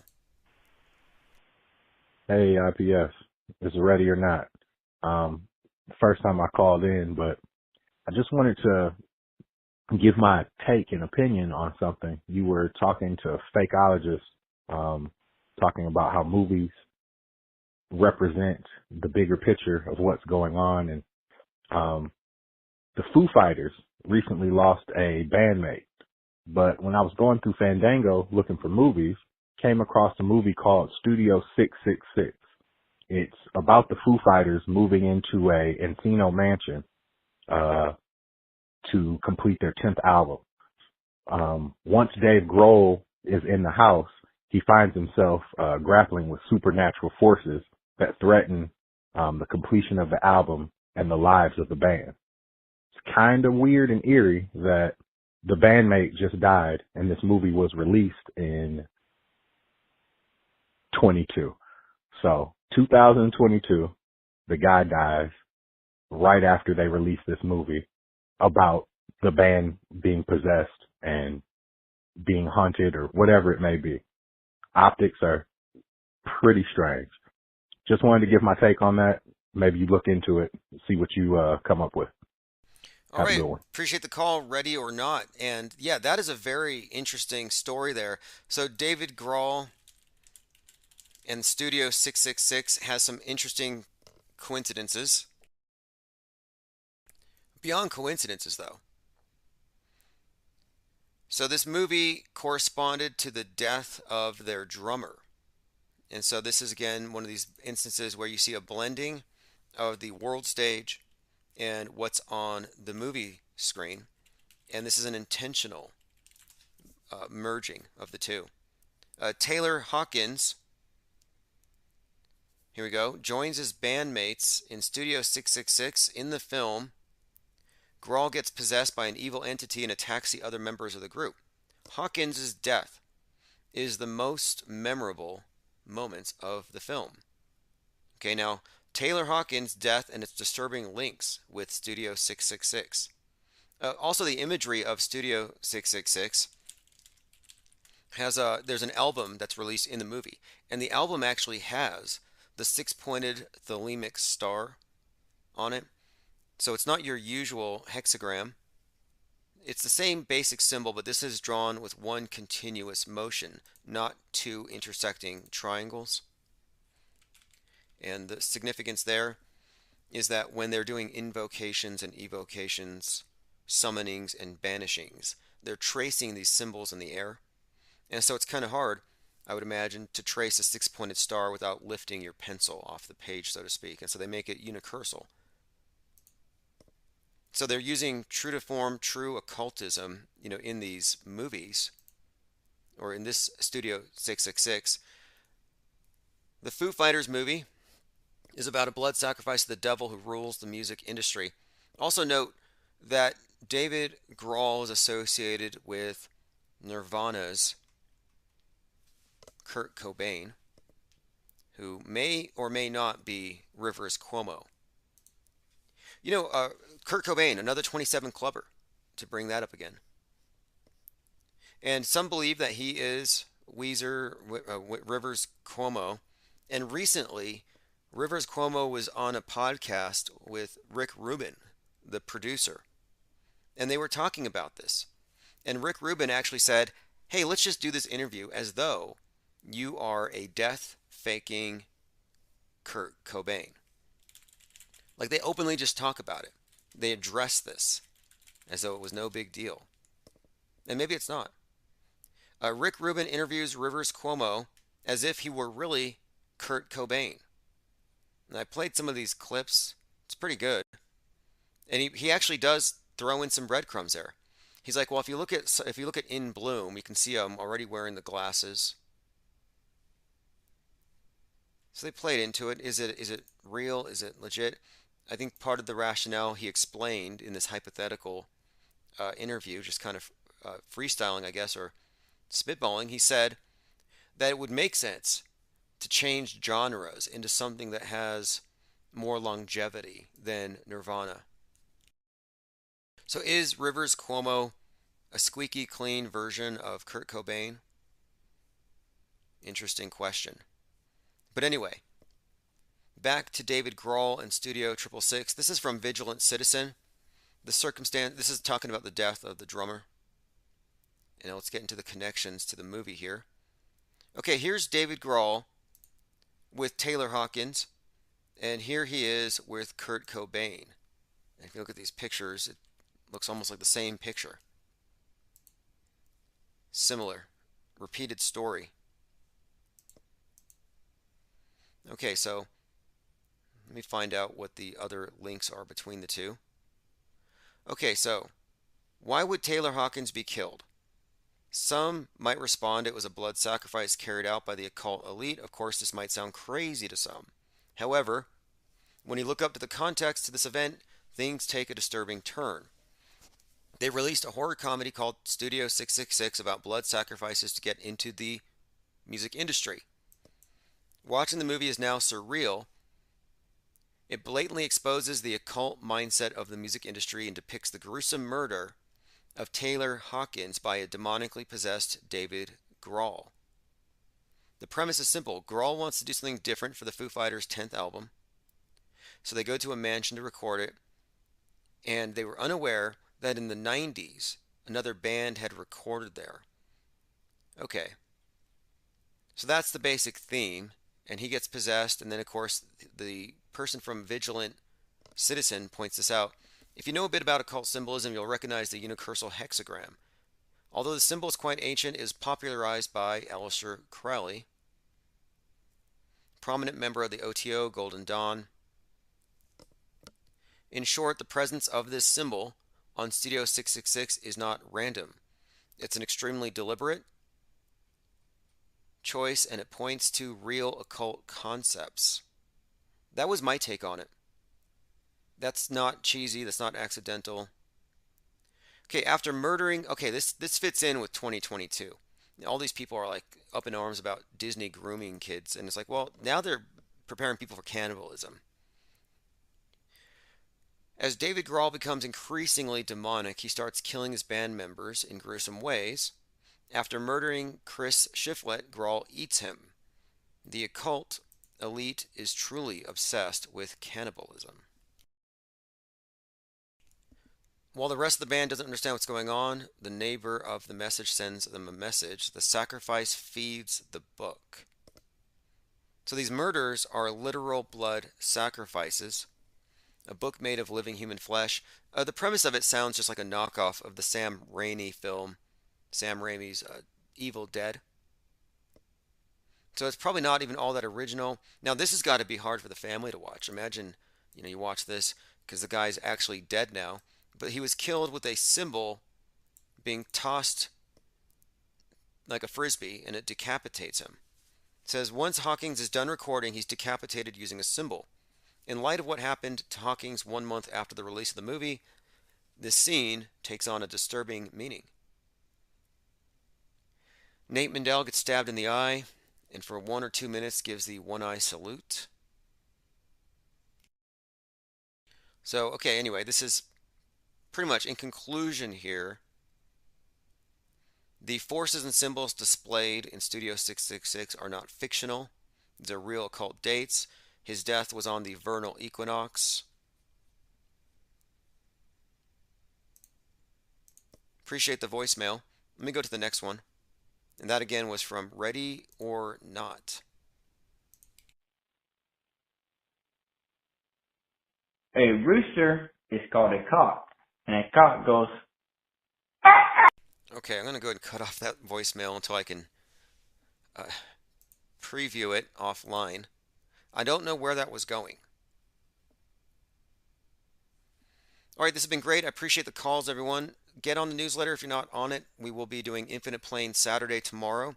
This is now my full-time job and my part-time job.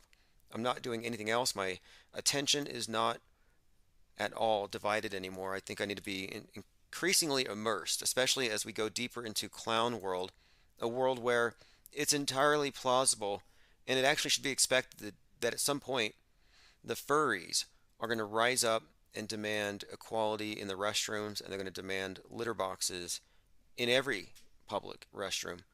This is World War III, another track by Murder Hornets. After this, I'm going to go back to the 24/7. And you can catch this on the replay. Oh, that's right. Some snowflake melted, so we can't play World War III anymore. At least I can't, because I'm locked out of about 100 different channels. I noticed that. Yeah, YouTube is, we know what it is. But we're here because we have to maintain a presence in what is a public commons. Kind of like Twitter. It's kind of the same thing. Anyway, this is Pope Elon, One-Eyed Jack in the Shells, and I'm going to return it to the 24/7. It's like, we're all going to die someday, and if you're going to pick some place to die, then why not Mars? Okay. If we're born on Earth, why not die on Mars? Seems like maybe it'd be kind of exciting. But so I think, given the choice of dying on Earth or dying on Mars, I'd say, yeah, sure, I'll die on Mars.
Playing a game with all the souls who died.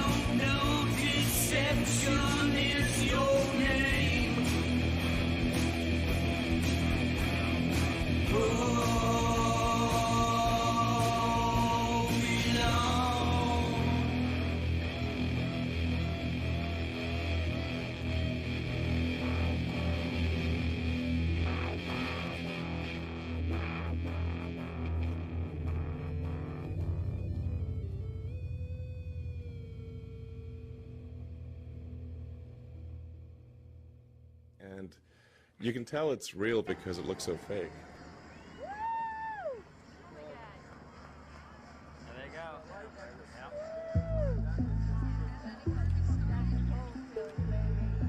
Wait for the sonic booms.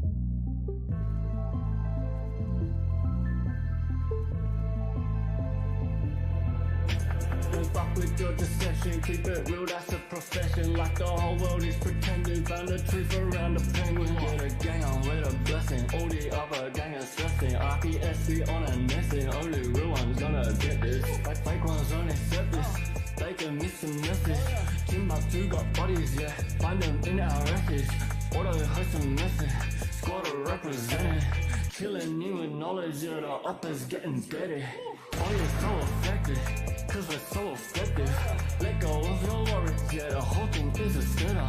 We got it and we get it, offering refreshment. Level up your conscience, yeah, it's honestly the essence. This wave is uncontainable, facts are undebatable. You lanes are unrelatable, give a fuck about saving you. We could keep on playing you, you just keep complaining too. Game is unescapable, unless you're with the gang or no. Messing with the penguin, we're messing with the penguin. Messing with the penguin, messing with the penguin, messing with the penguin, messing with the penguin, messing with the penguin, fucking with the penguins, yeah, with the penguins, coming with a vengeance, trying to make you come to your senses, forget the general consensus, just pay attention, the rules to hell is paid with good intentions, I'm clenching, my back wrenching, representing, only the most superior, independent media, we got that real shit fucking encyclopedia, we're bringing an end to this mass hysteria, they wanna know why it's so serious, cause you must be delirious, if you're still believing stuff, get a grip and show some evidence for your own claims, we don't play no games, we stay relentless, exposing hopes against quick, the IPS are making an entrance, busting doors down cause now's the time for interventions, did I mention, we're affecting so many man across the spectrum, we stand out from the crowd, we don't blend in, steady gaining tremendous momentum, there's nothing close resembling, check the emblem, it's a penguin, not a gremlin, just letting you know you're on an infinite plane, it's never bending, we strike like 10 pin, killing all fears and breaking the tension, gotta know the hopes army, digging deep in the trenches, come and join in, be adventurous, quit being so sensitive, forget the censorship, we ain't telling fibs, messing with the penguin, we're messing with the penguin, messing with the penguin, messing with the penguin, messing with the penguin, messing with the penguin, messing with the penguin. This is the court of the 35th degree. I was taken back a little suddenly as I looked askance at this door in front of me. Yes, there was a black lady stating it to be the Supreme Court of the 35th degree. 35th degree. 35th degree. I hope we all agree. I set my face upon her.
Alright, it is April 29th, 2022. This is The 33rd Degree by Lucifer Tim. Text messages should be going out any moment now. So I'll be right back. And we'll catch up on things.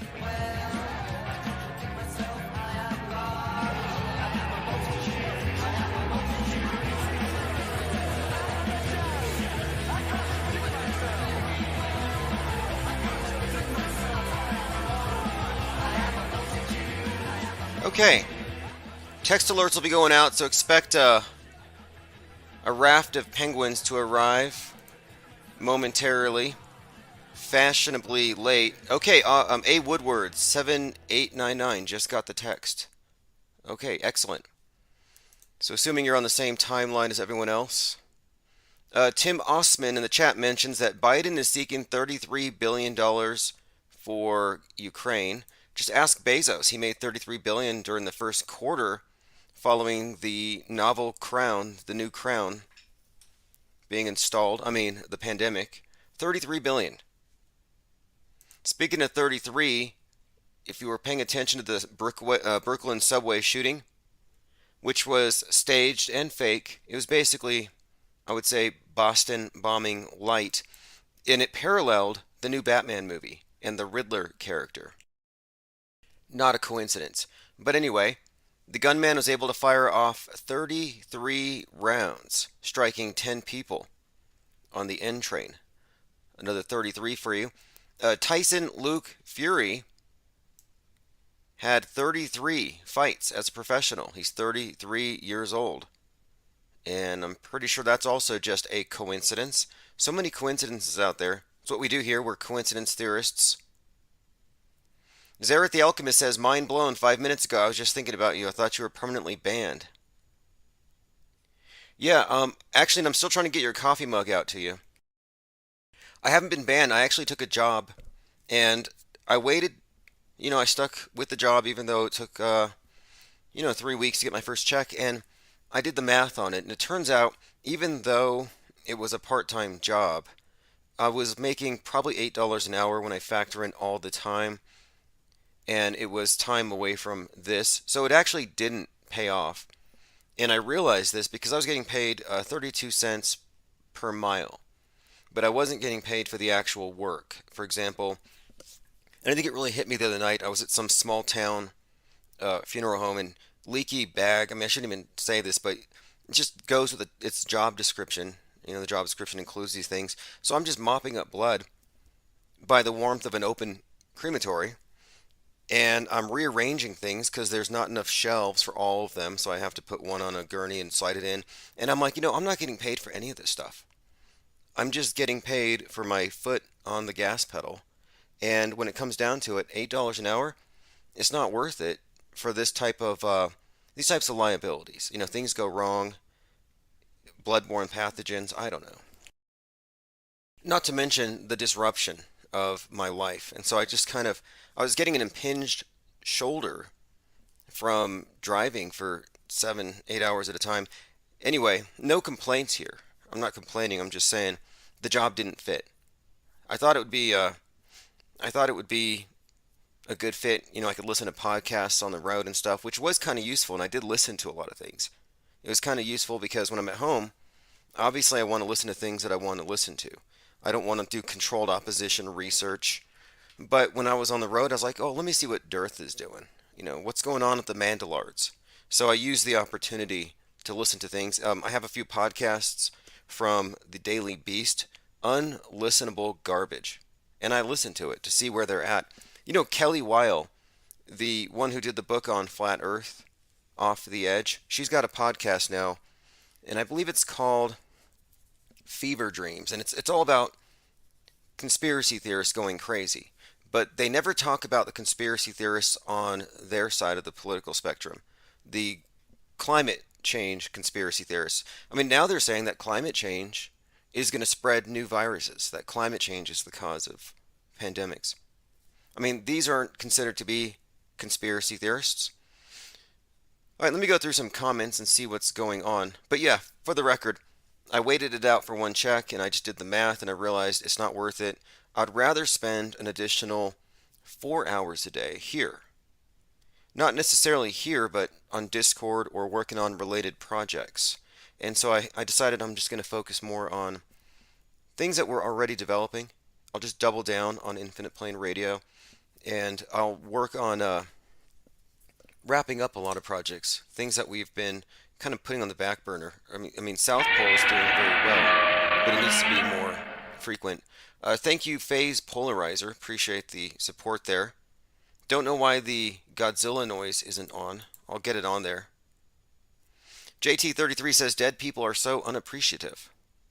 You know, I don't believe in ghosts or anything, but I was at an insane asylum, I guess, an old insane asylum back out there in Las Vegas, New Mexico. And the morgue is at the end of this hallway, this dark hallway, and the security guard just opens the door. I go in, and he's sitting there fumbling with the lock for like 5 minutes. And so while he's there, I'm just sort of looking around, and I notice this elevator, and for some reason I just keep staring at it. No reason at all. It's just I'm fixated on this elevator. It looks like something's off about it. So anyway, I take the thing that I was there to pick up, go back to the city morgue, and the guy at the morgue asks me, he said, "Hey, did you notice anything weird about the behavioral health center?" I'm like, "What do you mean?" He said, "Well, supposedly there's an elevator there by the morgue entrance where some nurse was brutally murdered in the 20s, and a lot of the workers there report hearing things in this elevator." And no, I didn't hear anything, but I thought it was kind of interesting that for some reason it captured my attention. And sometimes it's like I get an intuition that gets me to look at things. Like anytime I've seen a shooting star, I'm usually something has me just, it's like a compulsion. I look and then I see it. So I'm like, that's kind of interesting. Probably just superstition. People get really weird about that kind of thing. I don't know why. I don't. Anyway, let me continue going through your comments. Let's see. Rorik66 says the job is more like 25 to 30 an hour. That is hard work. It is. However, the problem with it is when you're dealing with these types of things, it's contract based, lowest bidder. So there isn't any more money to pay. You don't get paid more to do a better job. It's just grunt work. And I moved on from that work a long time ago, at least in this state. I've gone to other places where I've made a bit more money, but that's New Mexico for you. Truth Hurts says, look into resale, Tim. Buy cheap, sell high. Oh, what are you talking about? Bodies? All right, now the channel's doing just fine thanks to all of our listeners and supporters, and we are in fact still going to continue to expand. And I'm putting out a number of new... Oh, you do hear Penguinzilla. I wasn't hearing it for some reason. It wasn't on my end. Not sure why I wasn't hearing it, but hopefully I will this next time. Yeah, and the Penguinzilla. Anyway, Penguinzilla, the noise is there whenever somebody purchases from the store or sends a super chat. And we have more than enough listeners here that I can do this full time. So I appreciate everyone who's been pitching in. So I am going to double down on this. I'm not going to divide my attention as I had. I gave it a shot though. I mean, I haven't really worked a regular full-time job in a couple of years. And so it was kind of nice. It was sort of like a vacation.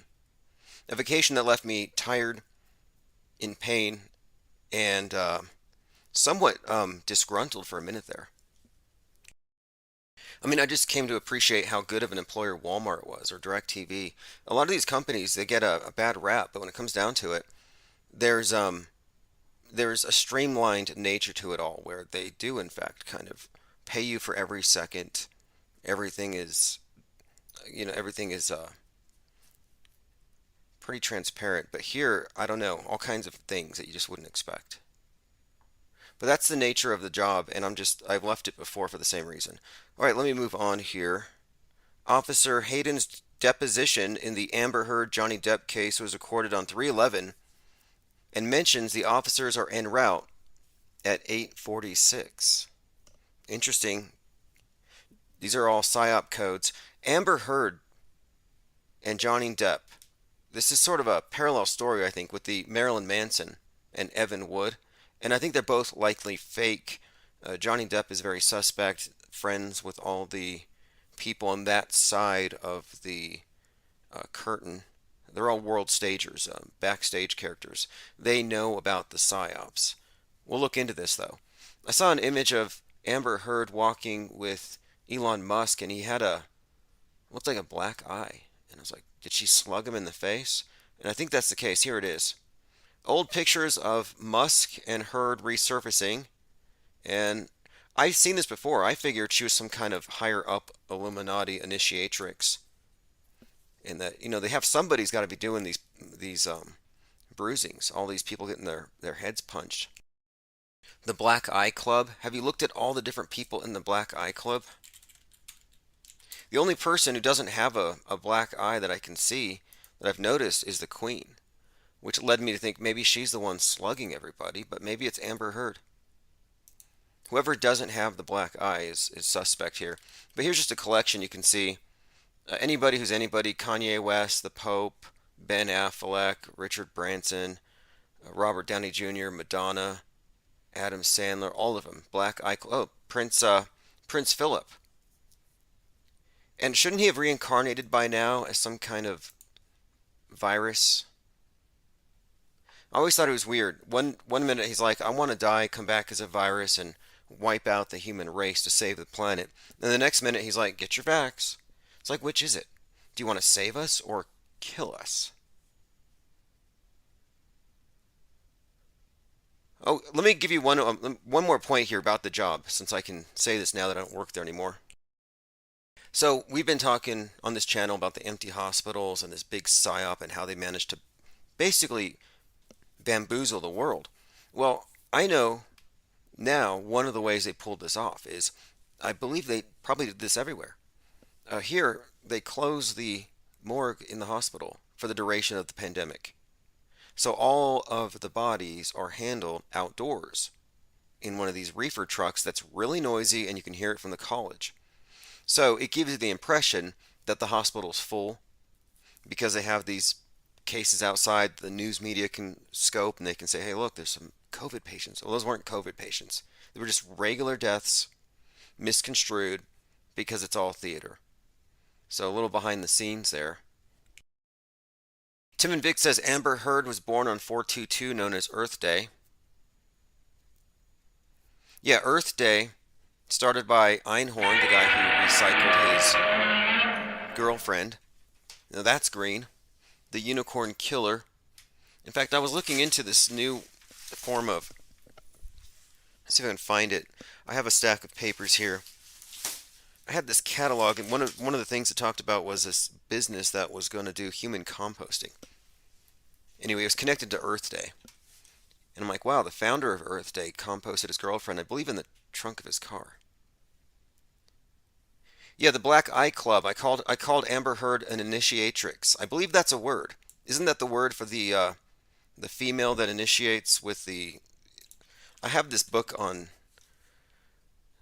a few books on magic I've been digging into lately. And yeah, there's some weird stuff going on in the world. And these people are all in on it. Creation Bear says, ask yourself, chat, how many pictures of you are there on the internet with a black eye? Oh, it's more. How many of you would go out in public with a black eye without putting makeup on it? That's the strange part. It's like, wait, this is some kind of hazing. And this is not uncommon. I mean, I think, wasn't it like last year? There was some kind of thing where, I believe it was Kanye West was walking around with some kind of punishment haircut. You know, like someone had taken a buzzer to his, they just kind of buzz cut his hair in random ways and they made him wear a mask. He went to a McDonald's. Let me see if I can find that. Kanye West, if you're looking at the screen, McDonald's, I'm just going to look it up, punishment haircut. And apparently that is a thing, you know, punishment haircuts. Okay, well, yeah, here's the image of it. Now, I don't know if it was actually a punishment haircut, but what do you call it? Looks like he survived some kind of a fight with Edward Scissorhands. I mean, it's pretty brutal. I mean, what is that? It doesn't spell anything. It's not artful. All right, going through your comments. Thank you, Battery79. We at the IPS appreciate the support. The vax kills Tim, he says. Oh, no, it doesn't. It does not. I've been waiting. I'm like, when are the pro-pokey mandate Democrats going to start dropping like flies? It's never happened. It's not going to happen. What I think they're going to do is what they've done rather, is they've created a new drug addiction for the masses. That's all it is. It's the new opiate of the masses, the vaccine, the illusion of safety. And so it's not going to kill anybody. It's just going to create a new division. It's just the new communion wafer for the world church. Nobody's going to drop dead. There's not going to be some mass die-off. I believe it was General Flynn claims that there's going to be an EMP burst from China, and anybody who's got the clot shot is going to have their head explode. So if you're a goo blood, or if you know someone who is, supposedly the EMT is going to have some kind of bad reaction. But no, look, we gave it until 2021. I'm like, okay, you had the whole year with your vaxophobia, nothing bad has happened. When is it going to happen? 2023, 2024? It's like at some point you have to realize that this is all just a doomsday scenario to manipulate you in the present. Same thing with fearing asteroids. Like, I would put these as equivalent fears. I fear asteroids and climate change just as much as I fear vaccines, which is to say, not at all. You're more likely to die from climate change these days anyway. And again, this is all just partisan fears. It's not that simple. Truth Hurts 21 says Johnny Depp busted out laughing in court, such a production. Yeah, I'm pretty sure this is all just for ratings. I think that the same thing with the slap. Does anybody here actually believe that Will Smith slapped Chris Rock without Chris Rock's permission? Chris Rock got paid to get slapped. If it doesn't work out with Jada and Will, they ought to put Will and Amber together. Let's see. A. Woodward says a lot of Black Eye Club also have been spotted in the red shoes. Yeah, I've seen that. But I've even seen JFK in red shoes, and he was feeding a deer. Alright, so I'm going through your comments. Rourke66 says there's a new slew of Ewar Anon videos. Yeah, Ewar Anon came out against the idea that the architecture of these cathedrals is somehow in any way connected to the ether. So he's actually backtracking on a lot of his things, which we'll get into here. Phase Polarizer says snake venom is harmless. Joined by Kitty Spreadborough, Maxwell Cooper, AK All Day 2323. Says, I was listening to a replay, says A. Woodward, where you said the Kung Flu and the ghost of Bruce Lee was kicking people in the back of the head. I missed that stream. Yeah, if you look at the original footage from Wuhan when it first broke out, you would see people standing there and then they would fall. And it's like, who's sitting there recording strangers? And then they fall, and then of course someone would jump out like Spider-Man. You'd have all these guys in PPE uniforms just jumping out like heroes and just carting off the person who just fell and died from COVID. So I'm like, this isn't your regular flu. If this just knocks you over like you got kicked on the head. So we started calling it Kung Flu, like the ghost of Bruce Lee's going around kicking people. We actually did an animated version of that for the first episode of South Pole.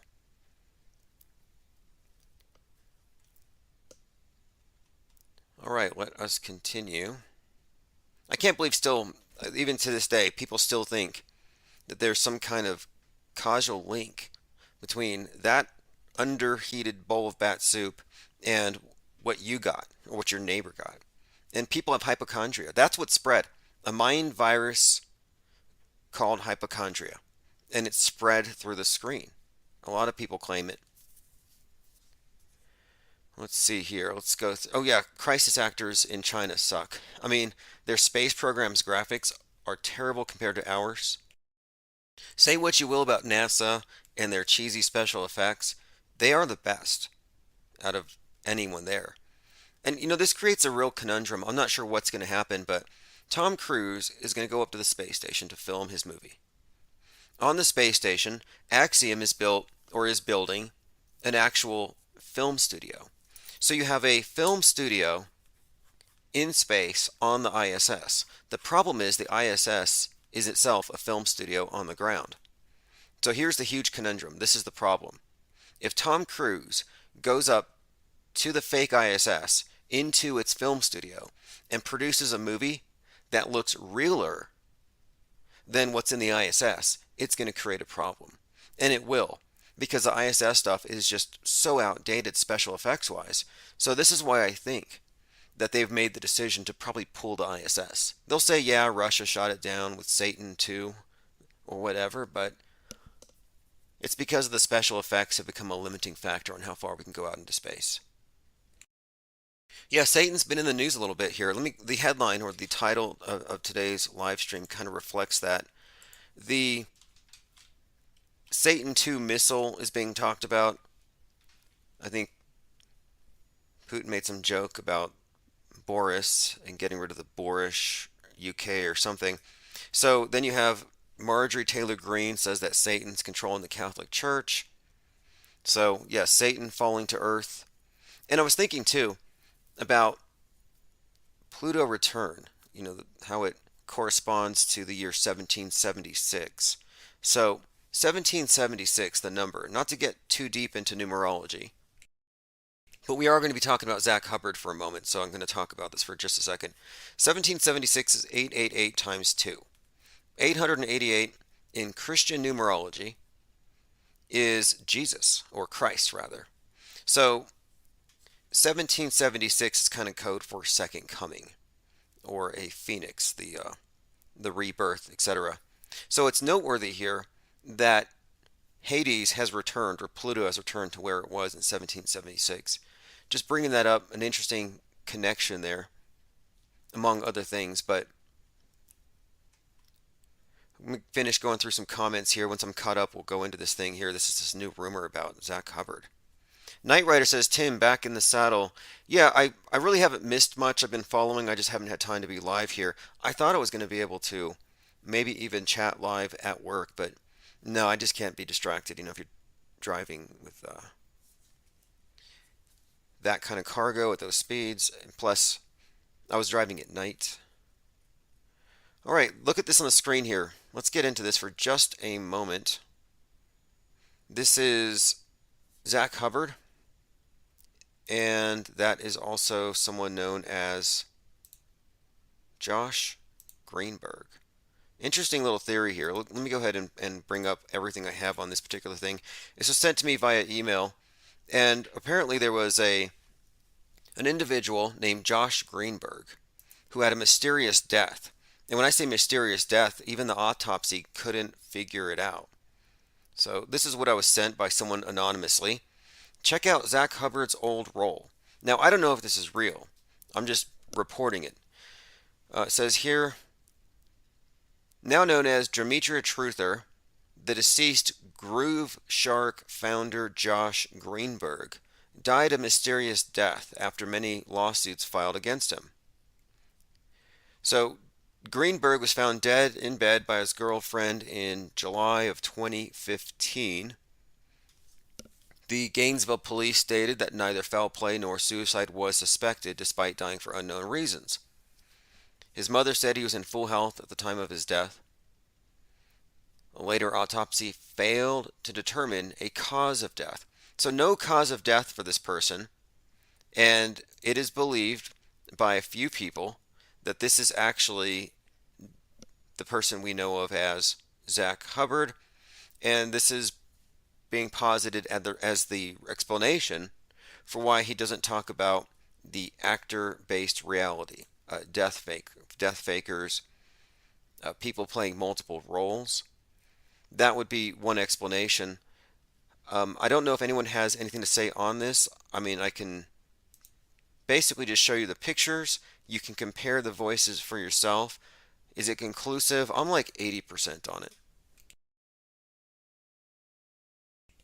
Going through comments here.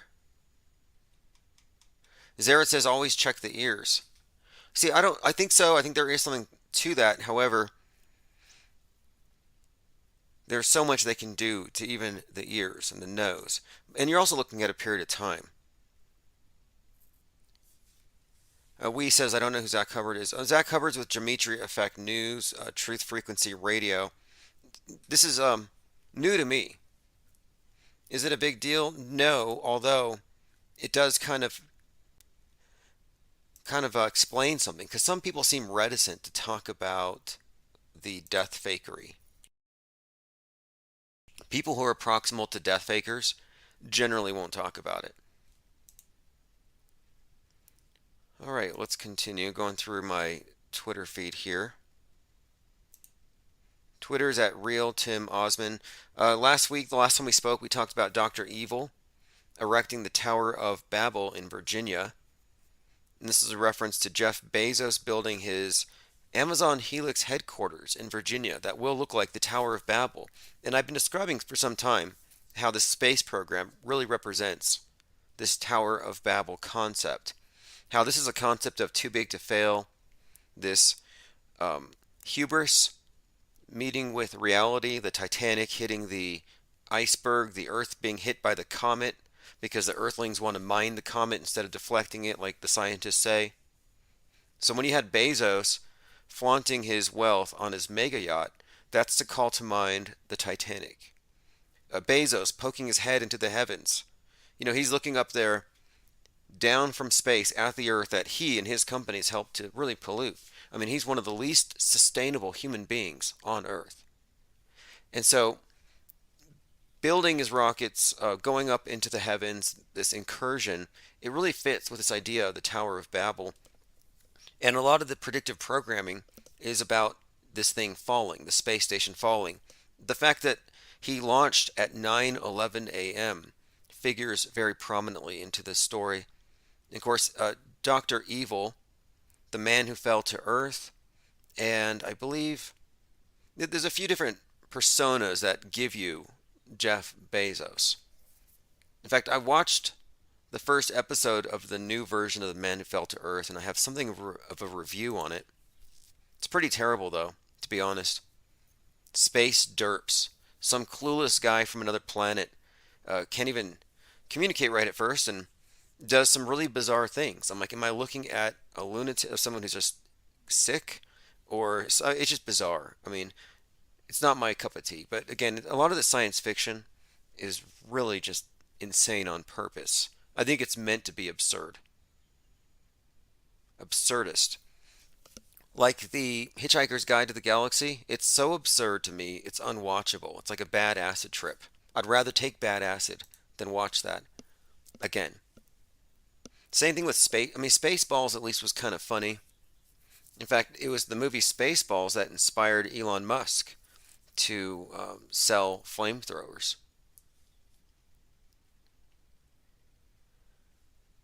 All right, let us go through the headlines and a few other things I want to catch up on. Yes, so Elon Musk and Amber Heard were together for some time, and it does look like she might have beat him up a little bit.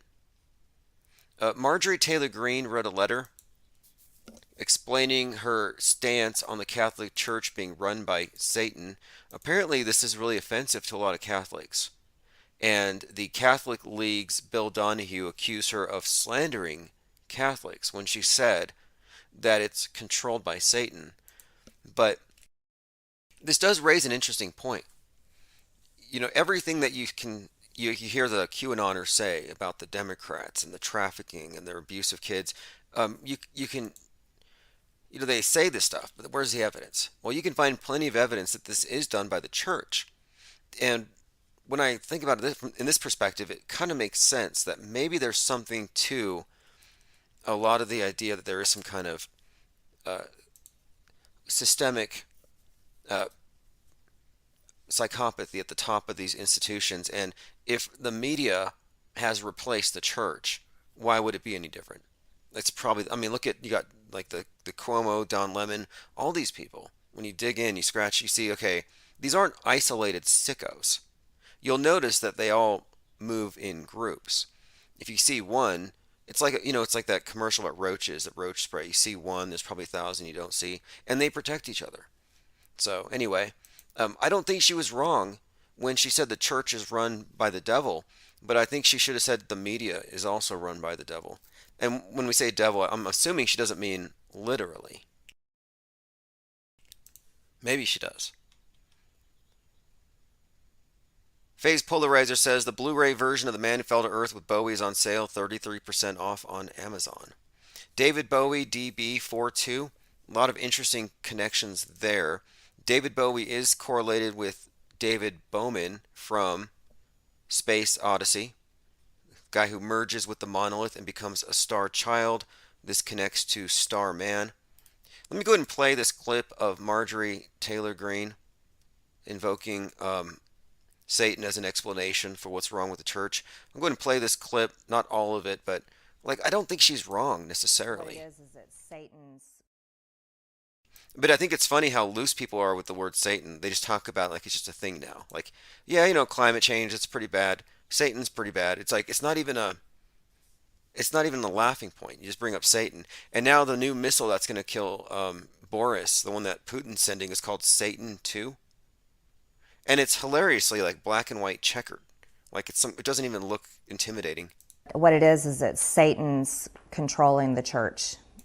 All right, Satan's controlling the church. Oh, by the way, speaking of the number 42, we were looking at these numbers. Elon Musk's father has an interesting connection to the number 42 worth mentioning here. I have a few things with numerology, a few little things I picked up on, and I think this one's really quite bizarre. It was Elon Musk's father. Oh yeah, here's what it is. This is so messed up. Elon Musk's father, 72, had a baby with his stepdaughter, 30. I mean, this is an interesting family. Musk with Grimes, and then Grimes runs off with Chelsea Manning, and they 3D print their babies. Elon Musk's father, 72, had a baby with his stepdaughter, 30. The father of tech billionaire Elon Musk fathered a child with a stepdaughter 42 years his junior. And I kept seeing this brought up with the number 42. She's 42 years younger. Errol Musk is 42 years older than his stepdaughter with whom he's had a baby. It was, quote, God's plan. Errol Musk, the estranged father of Tesla co-founder Elon Musk, has said the child he had with his stepdaughter, 42 years his junior, was God's plan. Just throwing it out there. You can't find a story that relates to Elon Musk without 42 being thrown in there. Oh, look at this. This is just kind of random. The Snow Queen fairy tale, 1844, by Hans Christian Andersen. The Snow Queen centers on the struggle between good and evil as experienced by Gerda and her friend. Gerda is a very Greta-like character. Just another basis for her, and it makes sense in light of Disney's Frozen Part 2, which is consciously designed to represent Elsa. Is Greta. It's supposed to be Greta. So basically they were selling the children on the climate change agenda, where you yell at your parents for screwing up the weather. That's basically the plot. Listen how paranoid the left wing is now about Trump now that he's back again. The beast is yet to come. Finding a lot of stuff suggesting that Trump might be the Antichrist. So this is from Salon. Here's a thought experiment for those observers who've convinced themselves that by ignoring Donald Trump and his political hate rallies, the danger they represent will disappear. Trump received 74 million votes in 2020, 11 million more than he did in 2016.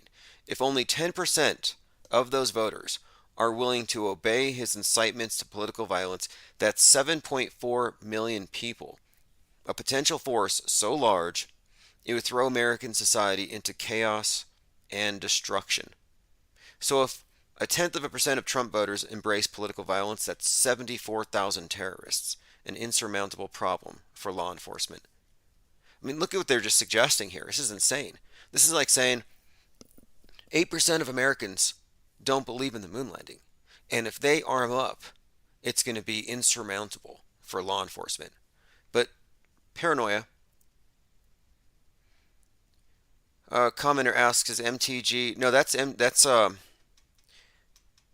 Marjorie Taylor Greene not Dog the Bounty Hunter with his glasses off. Lean Dion says Elon has talked about how evil his dad was. Yeah, he did. He said some things about his father, and I think that might be part of the story, the script. I still have this suspicion his father's actually Werner von Braun. And you could say, his dad being a Nazi would qualify as evil. Dark MAGA Rising. Yep, Dark MAGA is the thing right now. That is the tone here. So this fits in. This is kind of why I brought it up.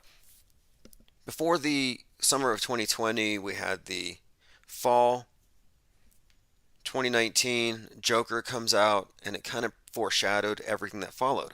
So this new Batman comes out on 3/4, March 4th. March 4th, right-wing terrorists, and it's about a QAnon type called the Riddler in this movie, and he is inciting his political followers to violence at an election day event. I mean, this thing mirrors reality in too many ways. The day it came out on 3/4, they reinstated the death penalty against the Boston bomber, Joker, Sarnath. Too many tie-ins. But just as the Joker movie foreshadowed a year of left-wing chaos and violence, the Joker's gone wild. Now it's going to be the other side. And that's why I think the Batman movie coming out foreshadowed, or rather precedes, this Dark MAGA thing. And Dark MAGA, if you don't know, is basically this aesthetic that sort of in 2016 you had God Emperor Trump, but you have a lot of his, I would say, grassroots people are suggesting that he was too soft last time. He needs to be the Batman.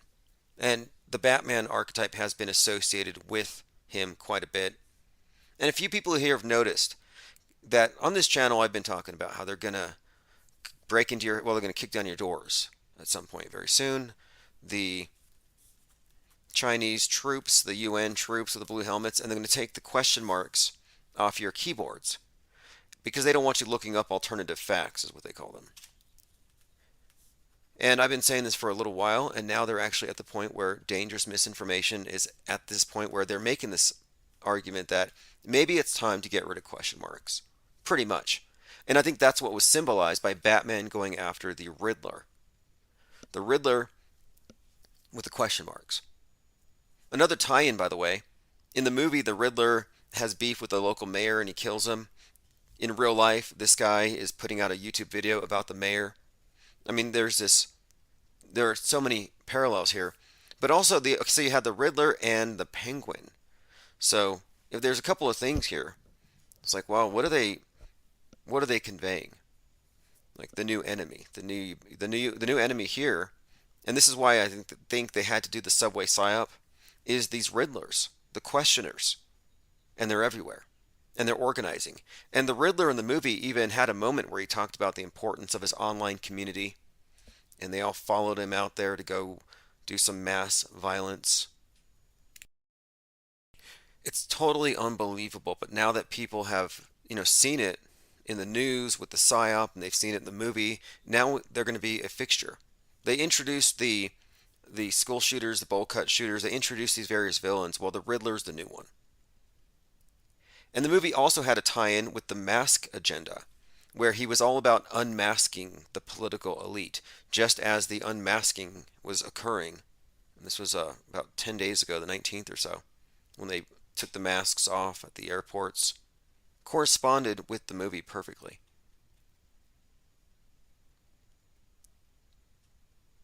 Okay, let me continue here.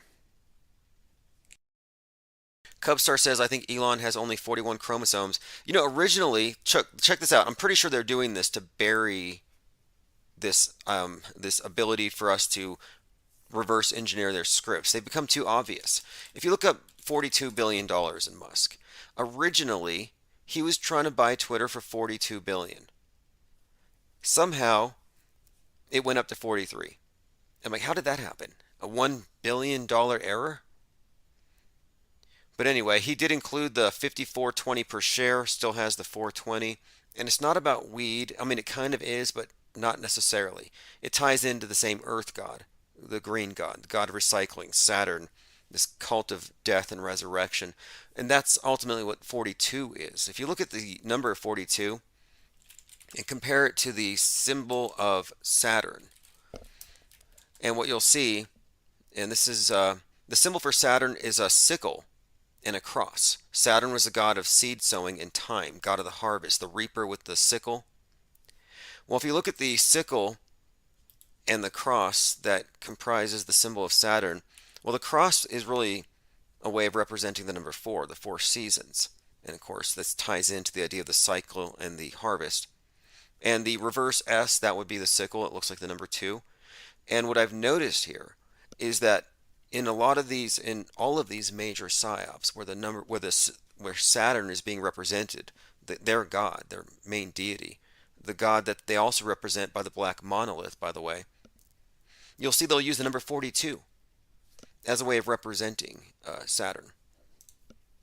Another example of this, Jeff Bezos and his $42 million clock.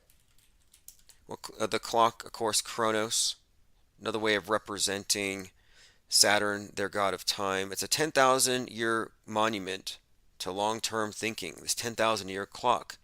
$42 million built into a mountain somewhere out there in Texas. But why the 42? Well, now you know. They barely even hide their symbolism, and I think we're calling them out so much that they have to change everything to 43.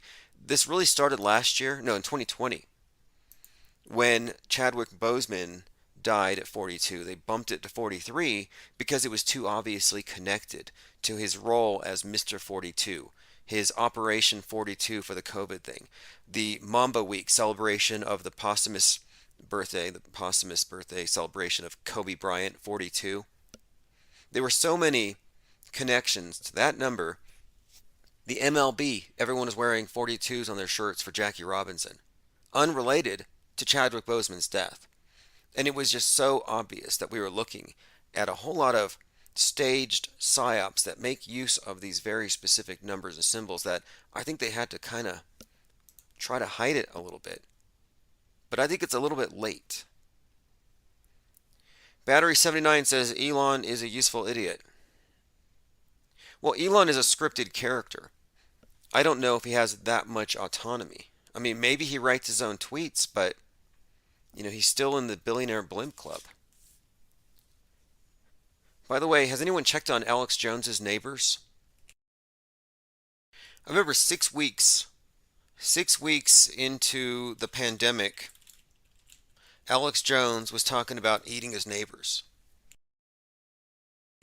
He says, quote, "I'll eat your ass," to his neighbors and the globalists. And I'm like, that's 6 weeks into one of the longest vacations that we all had. It was just a staycation with your stimmy check. And I'm like 6 weeks in, and Alex is already cracking.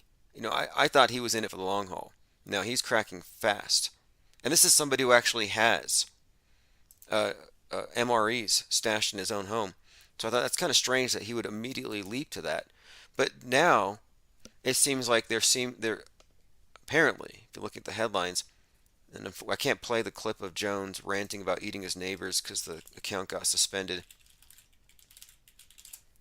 But I'm reading all these reports about food production facilities burning down, getting hit by planes, and that kind of thing. And I'm like, what is going on? How's Alex Jones going to take this? But yeah, check on his neighbors. Oh, let's see, going through comments. Battery 79 says, Brian Stavely looks similar to Greta. Are they related?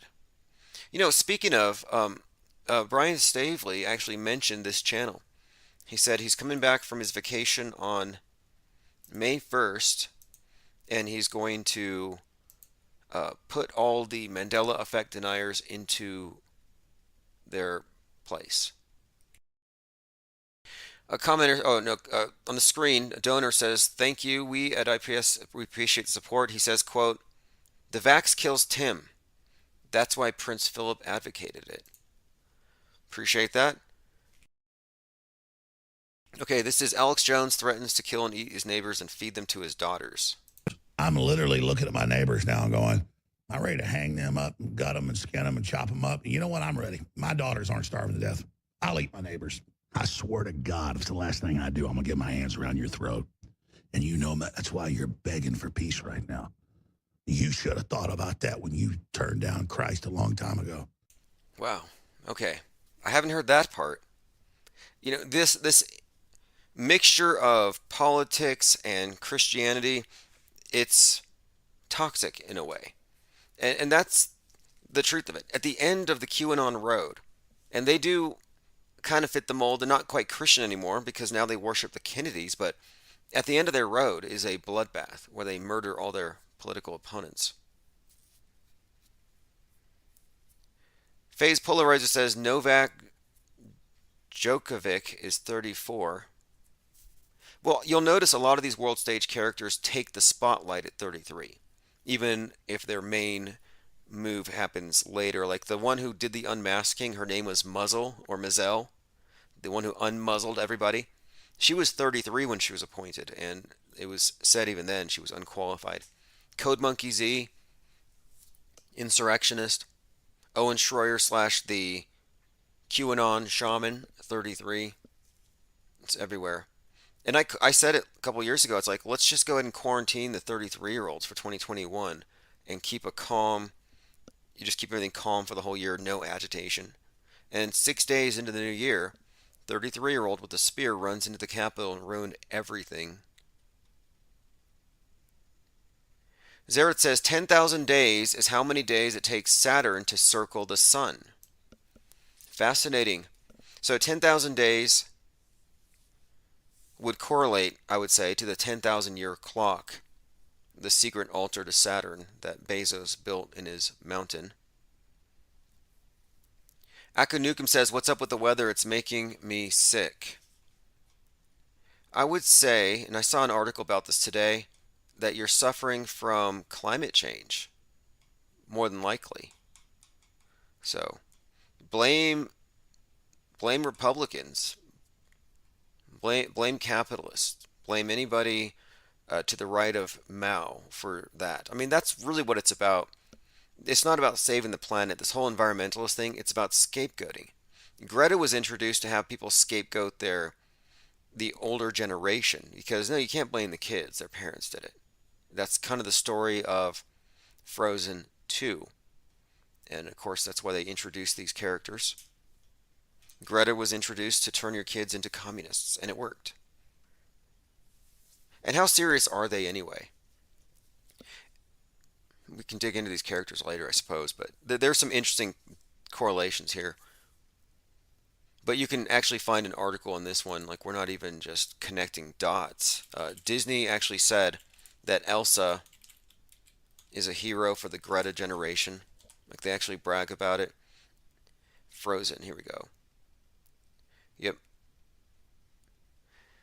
Disney has an environmental message for the Greta generation, the how dare you generation. And she was inspired, supposedly. I mean, this is obviously all story because she was born for this, but she was supposedly inspired by David Hogg, who had the same kind of argument, only it was about the gun thing. And the Children's Crusade, March for Our Lives, was predicated on the idea that the children are too young to vote away the dangerous guns that their parents allowed because of their gun culture.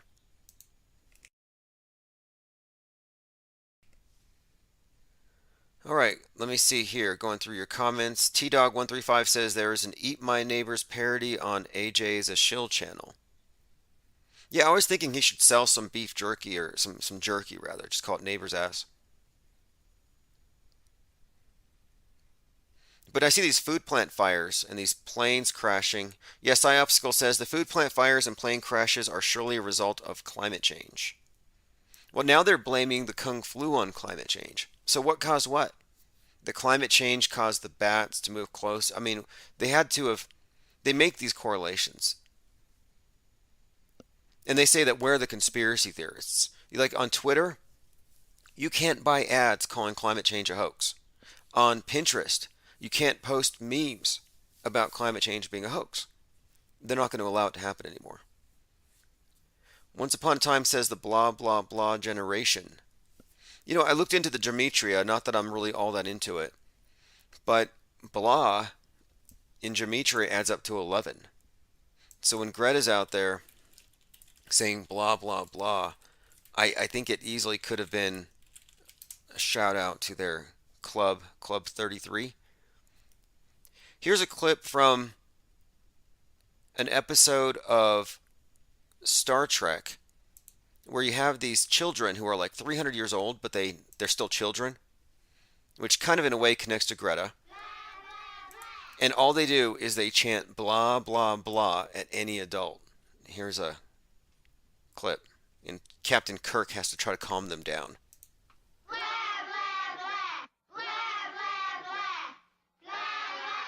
to me! You've got our communicators. The boxes we talk into. We need them to talk to the ship. Blah, blah, blah. No blah, blah, blah! No blah, blah, blah. And yeah, these aren't just regular children. They're like hundreds of years old. And so if you haven't heard this, Greta, blah, blah, blah, dismissing the world leaders. And you may not find her intimidating. You might think she's a joke. She did rickroll everybody. But I think she might actually be the crowned and conquering child that Aleister Crowley prophesied about more than 100 years ago.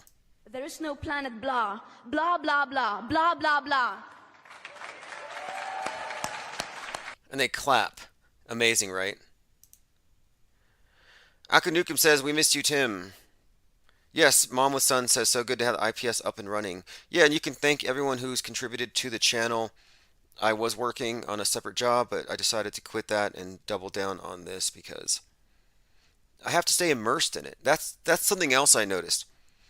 Leaving the internet or leaving the metaverse, leaving the sim and going into the real world, the meatverse, the dead meatverse, there's such a stark contrast. And I was realizing that, I'm not really plugged in, and I can see how the mass media gets away with brainwashing people. It's easy. Nobody's paying attention. They're too busy working. They have other things to worry about. And by the time they get home from work, do they have time to reverse engineer the mass deceptions of our time? No. That's why what we do, I think, is actually important. Because it does require think tanks. It requires a lot of minds, a lot of eyes. We have this million-piece puzzle that we're collectively assembling here. And a lot of people just don't have time. So I don't really look down at, quote, NPCs, people who are fulfilling roles that aren't actively engaged in the world stage dramas. Because I know that there's just a level of self-interest that keeps them from even distracting themselves. And this, of course, is all probably by design. Because this is really a philosophical issue. I've been working on my book on the Mandela effect. I'm actually adding on to it as a response. I'm preparing my response for whatever Stavely and company launch at us. And I'm looking deeper into this. Why are these people married to this Mandela effect? What keeps them from looking at alternative explanations? And it really reminds me of the whole mainstream media worldview, where once you trust a source and you don't go outside of it, nothing will ever really cause you to question it so long as you don't encounter people who directly contradict it. And it's very peaceful. It's blissful ignorance. But it has to be maintained in a state of purity. They have to quarantine. And so I look at the mainstream media delusion that the masses are in as sort of the default delusion. But I've been looking closer at the Mandela effect, and I can see how it's kind of the same spell. And it requires the same kind of mindset to where they're not admitting to themselves, they're not even willing to admit that they could have been fooled. And so this is where it gets kind of into the area of, are we looking at a self-deception, and is it more or less, is it volitional or not? But we'll get into that, because I think that's really what we're looking at with the mainstream media. And what we can take from that is that the Mandela effect and the mainstream media, there's almost like you can choose your own alternative reality game. And so long as you don't really cross any major lines, This is just an open air insane asylum. And I don't really, again, I don't really look down on people who don't see through the big deceptions. And that's one of my issues with the Mandela effect. It is they think that if you're not with that, you're somehow deceived, or you're somehow an NPC, like a zombie, or you can't even see it. You're basically an infidel. And this idea of putting people who aren't in your cult lower is just pretty much the very definition of what a cult is. But I do want to do some work on deconstructing the Mandela effect cult, and that's what I'm adding into the book now. We've already deconstructed what it is, but now I'm taking a closer look at the cult leaders and the cult itself. And I don't mean cult in a negative way, because, people are, I guess, in need